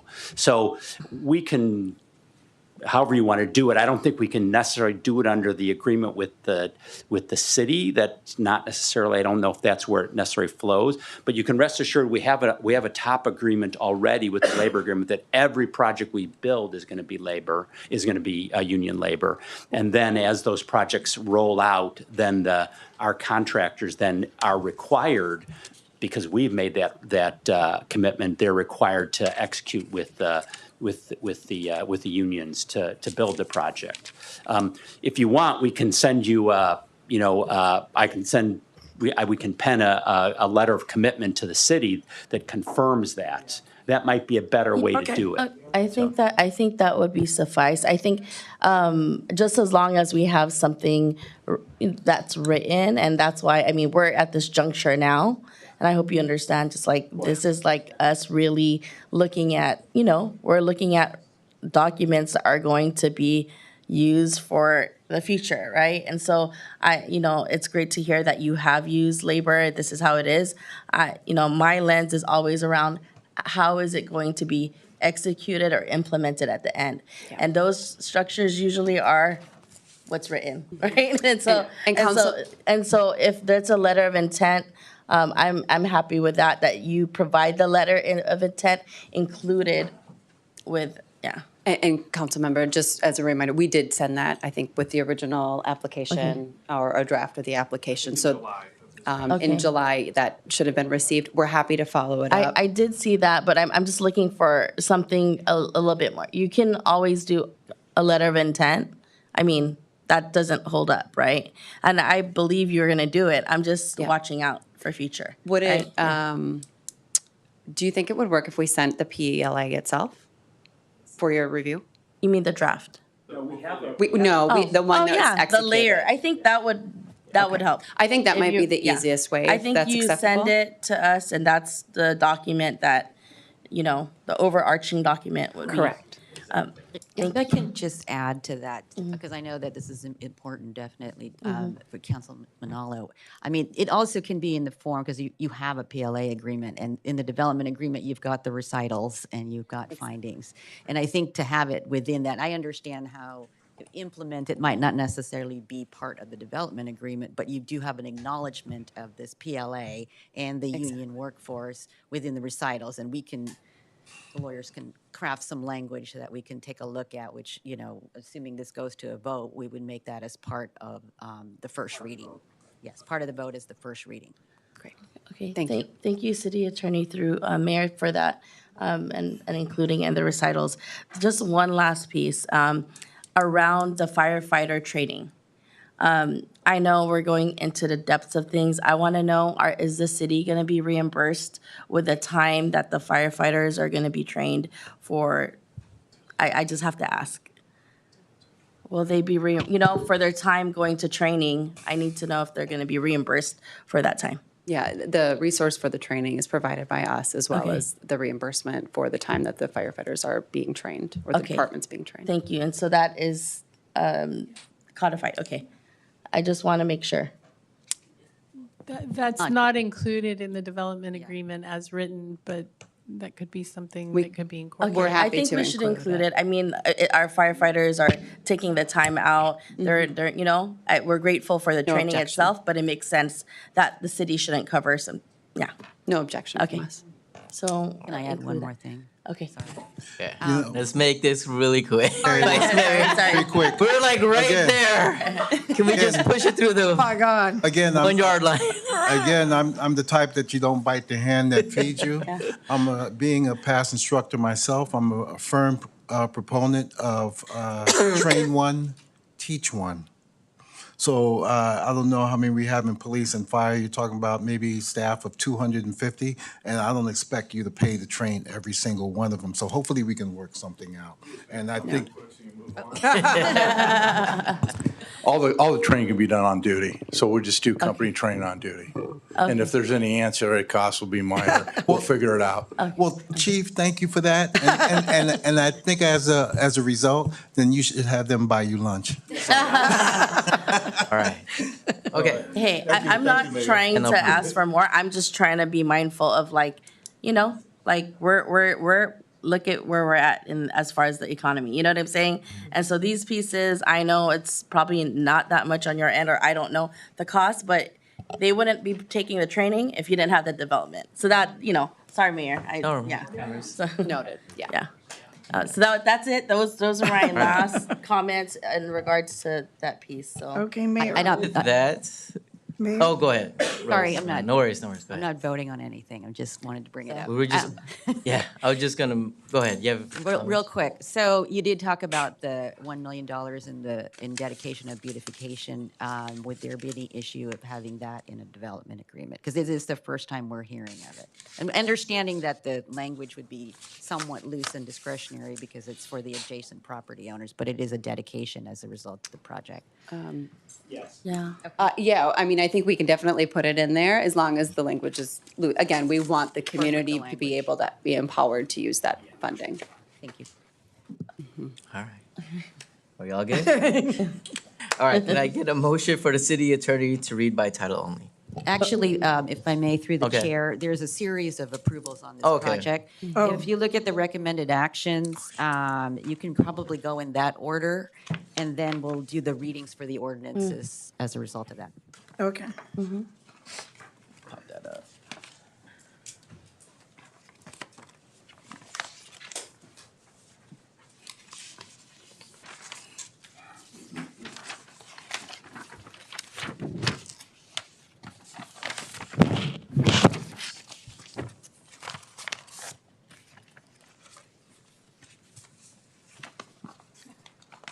All right.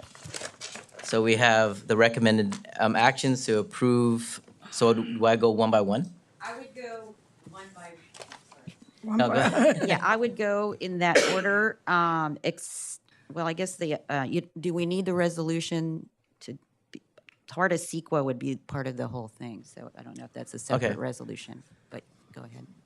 All right, so we would like to make a motion to approve resolution for a general plan amendment, GPA-11-22-015959.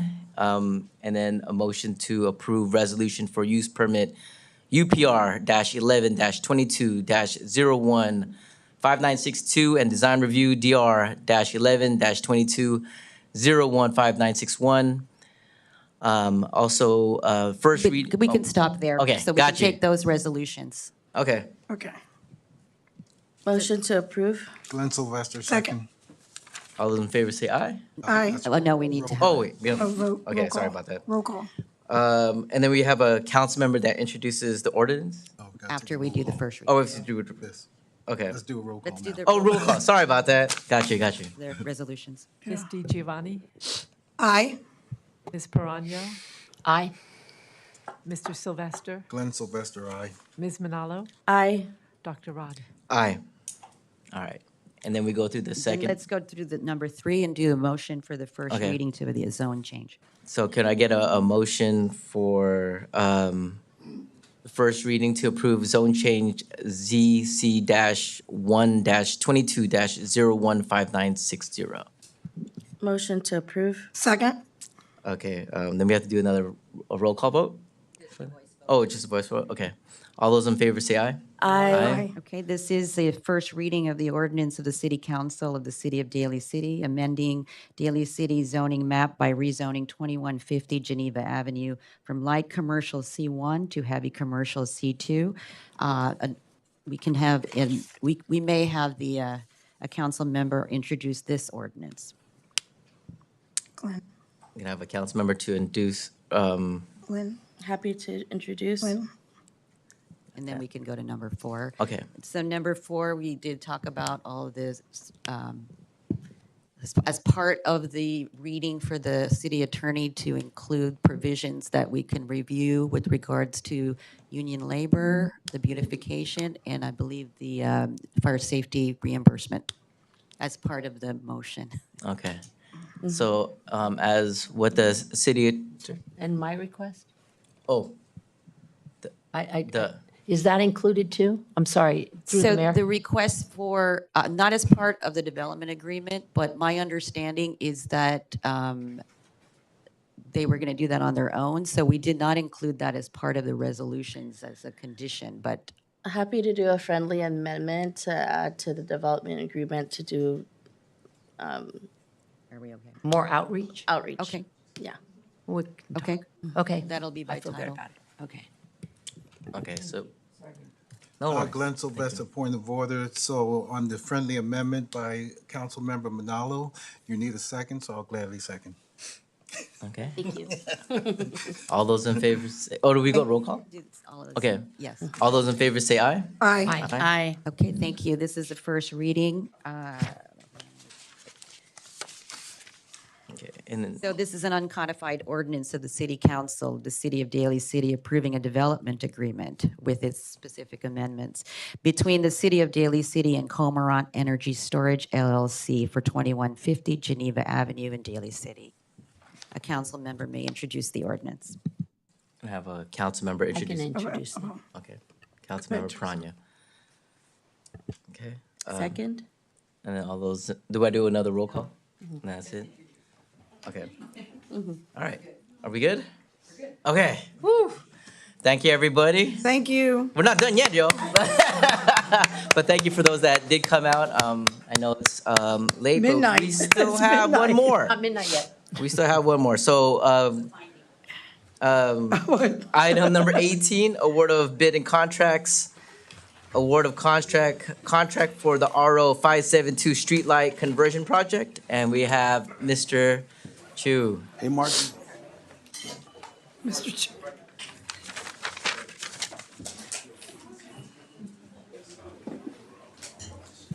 Or Shirley. Okay, good evening. Good evening. I'm going to introduce Acting City Engineer Shirley Chan to do the presentation. Good evening, Honorable Mayor, Vice Mayor, and City Council. Tonight, we're talking about the award of construction contract for the RO 572 streetlight conversion project. Staff recommends that the City Council approve the design documents for the RO 572 streetlight conversion project, affirm the California Environmental Quality Act determination of categorical exemption, accept all responsive bids, and award a construction contract for the base bid only to Mike Brown Electric of Cotati, California, in the amount of $1,469,564, and authorize the city manager to execute all necessary contracts to complete the project. Daly City owns and operates streetlights that are powered by high voltage regulated outputs, series circuits, also known as RO circuits. This RO circuit technology for powering streetlights is outdated, unreliable, and expensive to operate. Streetlight failures have increased over the years as equipment ages and replacement equipment and parts become more difficult to obtain. Most of the recent streetlight failures are the results of failures in PG&E's equipment power supply equipment. There are currently 15 existing RO circuits in Daly City, primarily located on the western side of the city. The project will replace high-voltage streetlights with standard 120, 240-volt multiple service parallel circuits that will eliminate the high-voltage PG&E transformers and switchgear, which causes frequent outages. Conversion of the series circuit streetlights to parallel circuit will reduce maintenance costs, power consumption, minimize large area streetlight outages, and increase lighting reliability. This project will update the streetlight system for RO 572, which consists of 38 streetlights surrounding the Westlake Shopping Center. The construction bid documents were prepared by Kinley Horn of Pleasanton, California. The project was advertised on December 15th, 2024, and 7 bids were received on January 28th, 2025, with total bids ranging from $1.6 million to $3.3 million. Determination of the lowest responsible bidder was based on the lowest combined total of the base bid and bid alternate 1. The low bidder, Mike Brown Electric of Cotati, California, has been in business since 1975. They hold the required Class A contractor's license, which is current and in good standing. The contractor's references for work performed for other public agencies are acceptable, including for the city of San Mateo and Caltrans. The low bid for this project is similar to the engineer's cost estimate. If the base bid only is awarded as recommended, construction is anticipated to commence in April of 2025 and be completed by December 2025. The total estimated construction cost for the RO 572 streetlight conversion project is $1,689,999, which includes approximately $1.5 million construction contract and $220,000 for construction contingency, inspection, and administration. $1.755 million is available in Transportation Fund CIP project 17-312-674. No additional funds are needed to fully fund the project at this time. So in summary, staff recommends that the City Council approve the the design documents for RO 572 streetlight conversion project, affirm the secret determination of categorical exemption, accept all responsive bids, and award a construction contract for the base bid only to Mike Brown Electric in the amount of $1,469,564, and authorize the city manager to execute all necessary contracts to complete the project. And staff is available for any questions. All right. Thank you, Shirley. I'd like to open up to Councilmember Perano. Thank you, Mayor. This type of project, for this amount of money, are we looking at local talent, local union talent? Or this guy's from Cotati, so, I mean, are we looking at, it just would be nice to see, I mean, we just had all the union people here, we were just talking to IBEW. Is that any way we can do that, or he could bring whoever he likes, or how does this project work? Yeah, so when we do advertisement and outreach, we do advertise in local building exchanges, also in the surrounding area. There are limited contractors that do this kind of work. The contractors that we hire, they are required to pay prevailing wage. That's a requirement for all of our projects, and so they do have to satisfy that. We do have them register with the Department of Industrial Relations. They have to provide documentation of that, and so they don't have the ability to just bring anyone and pay anyone whatever amount they want. They have to comply with the requirements of the Public Contract Code and the requirements that we have, which are stated in the specifications. Right, and with a project of this size, there's no way to encourage them to be using local electricians or whatever. The requirement that we have is for prevailing wage. In terms of the talent that they find, usually if they have the ability to find workforce and or suppliers that are in the area, that's usually to their advantage. At the moment, we don't have a requirement or a specific preference indicated, other than if we're purchasing supplies, there is a little bit in terms of the tax rate, but I think that's being worked on, as we Okay. speak with our local business. Just curious. Thank you so much for that explanation. Thank you. Thank you, Councilmember. Any other, Vice Mayor Glenn Sylvester? Thank you. How many lights? 38. 38. And right now, they're RO hooked up in series. And what we're going to be doing is converting over to parallel, if I'm not mistaken, running parallel so that if one goes out, they all don't go out? Correct. Correct. And whatever happened to the solar project? Didn't we have a couple of lights that we went solar? Yes, we do have pilots. We're testing out Pilots, you said the magic word. That's good enough for me. All right. Will you be following the proper notice requirements to the community out there when you do these lights? I think as part of the contract documents, we do have requirements for. Well, yeah, I just wanted to be sure. And how many feet? 300. Yeah, I think typically we will send notices to the area within 300 feet. Thank you. Yeah. All right. 300. That's all I have. That's statewide. Mayor. I hate it. Member Manal. Thank you, Mr. Mayor. I think seeing this on the agenda is really wonderful.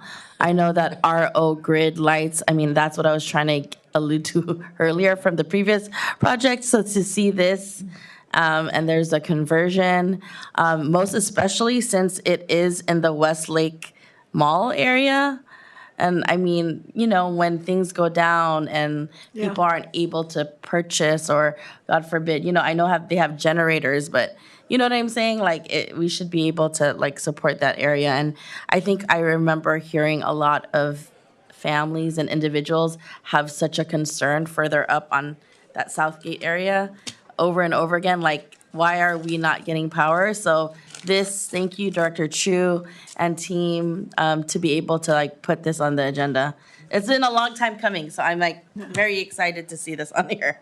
And we always would have to tell the residents, it's not, it's because it's an old technology, and then, seeing it finally here, I know it probably took a lot of work, and so I'm just grateful. I think we were just early on in council when these were some of the concerns, so I'm ecstatic.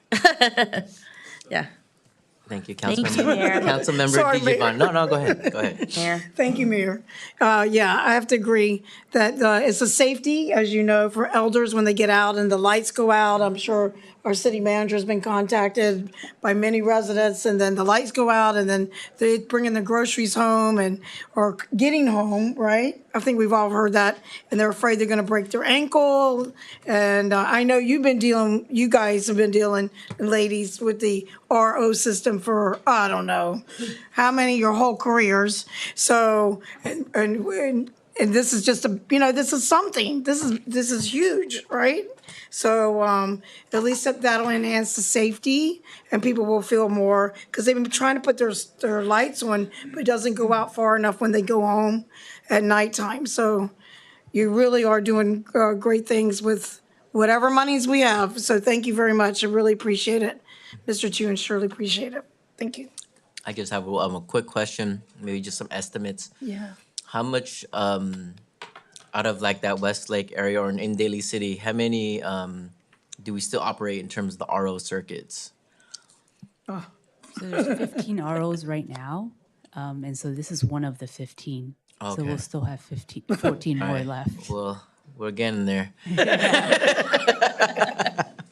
You need one of Southern Hills too. Because I know that dropping off my kid at WSPA, and we have that's the explanation Yeah. I usually give a lot of parents that are out there. Okay, are there any other questions, comments about this item? All right, seeing none, can I get a motion to adopt the resolution? Motion to approve? Second. Okay, all those in favor say aye. Aye. Oh, my bad. Well, sorry about that. Roll call vote. I am so sorry. It's late, yeah. Ms. G. Giovanni, Aye. Ms. Perano, Aye.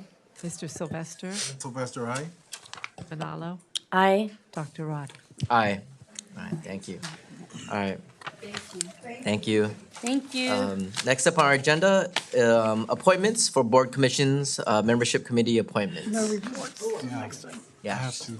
Okay.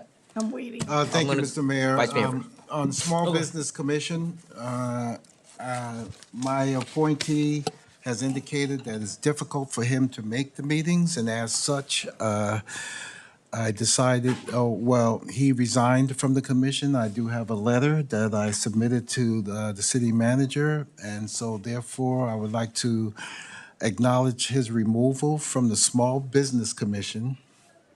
And the second part is I would like to appoint a Miss Zen, that's Zhen, Miko, Mikko.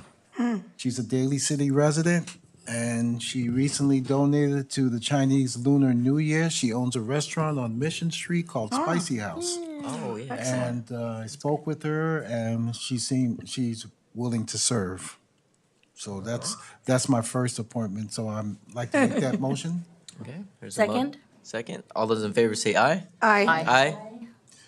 All right, and going through the list that I received from the city clerk, thank you so much, Madam City Clerk. I have an expired appointment to which I reached out to the person and advised that I will be making a new appointment. This is on the Personnel Board, the Ms. Manufo Liaga Anoai. So I'm going to remove her. Her position expired, I believe it was in 2023. So I have a new appointment forthcoming. So I'd like to make that motion. Okay. Second? There's a second. All those in favor say aye. Aye. Aye. And just as an FYI to my colleagues, our commissions are very important, and we should do everything that we can to try to fill those commissions. And if we can just kindly keep that in mind, and I appreciate the city clerk reminding me such. Thank you. Mayor, may I, and thank you, Vice Mayor, I think city clerk is asking. Oh, What yes. was the motion? It's the Oh, removal. removal. It was a vote to remove. Is a motion to remove Ms. Manufo Liaiga Anawai from the Personnel Board, and I promise to have a new appointee within the next 30 days. Thank you, Vice Mayor. Okay, thank you. Councilmember Perano. Thank you. I have an appointment to the Women's Commission. Nice. Yes, I'm thrilled, tickle pink, actually. Anyway, I asked Adrienne Tissier. She is excited about serving the community, and I'm thrilled about my choice. Thank you. You beat me to it, Vice Mayor.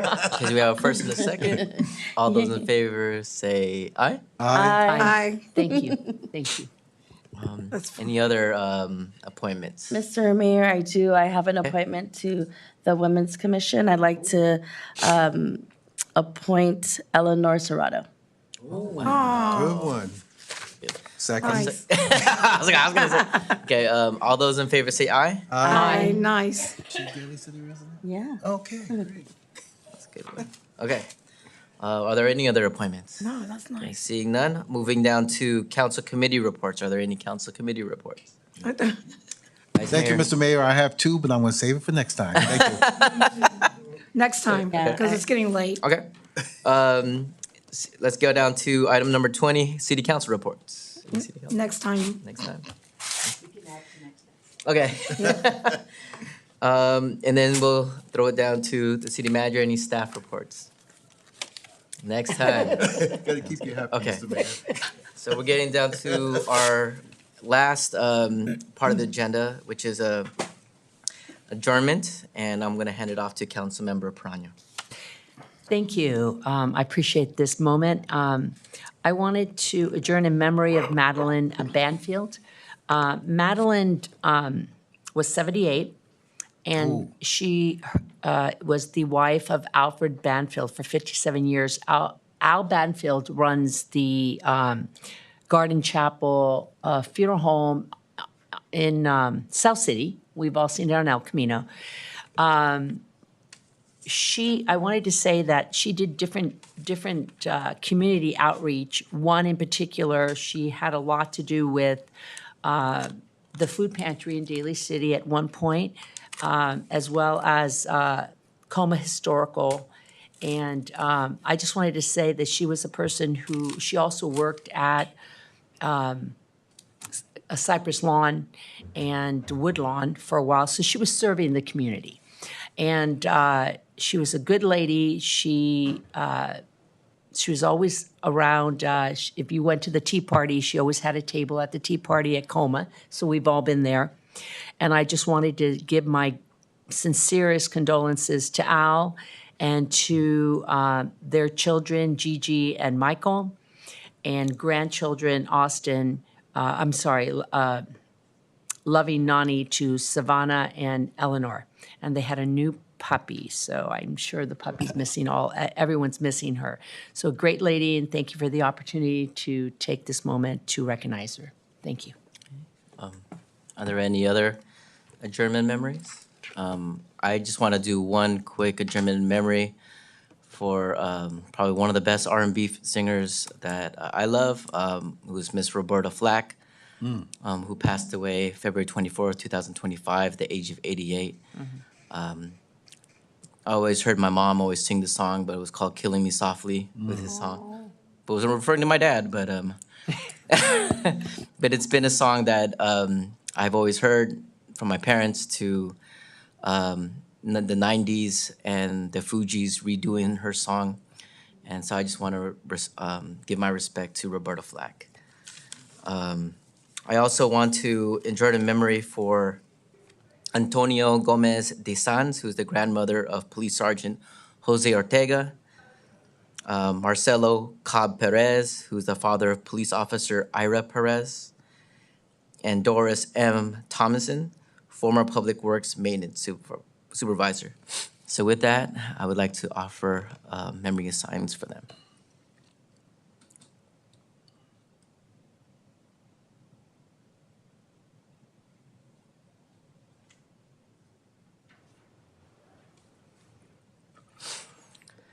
And with that, we adjourn this meeting. Thank you, everyone.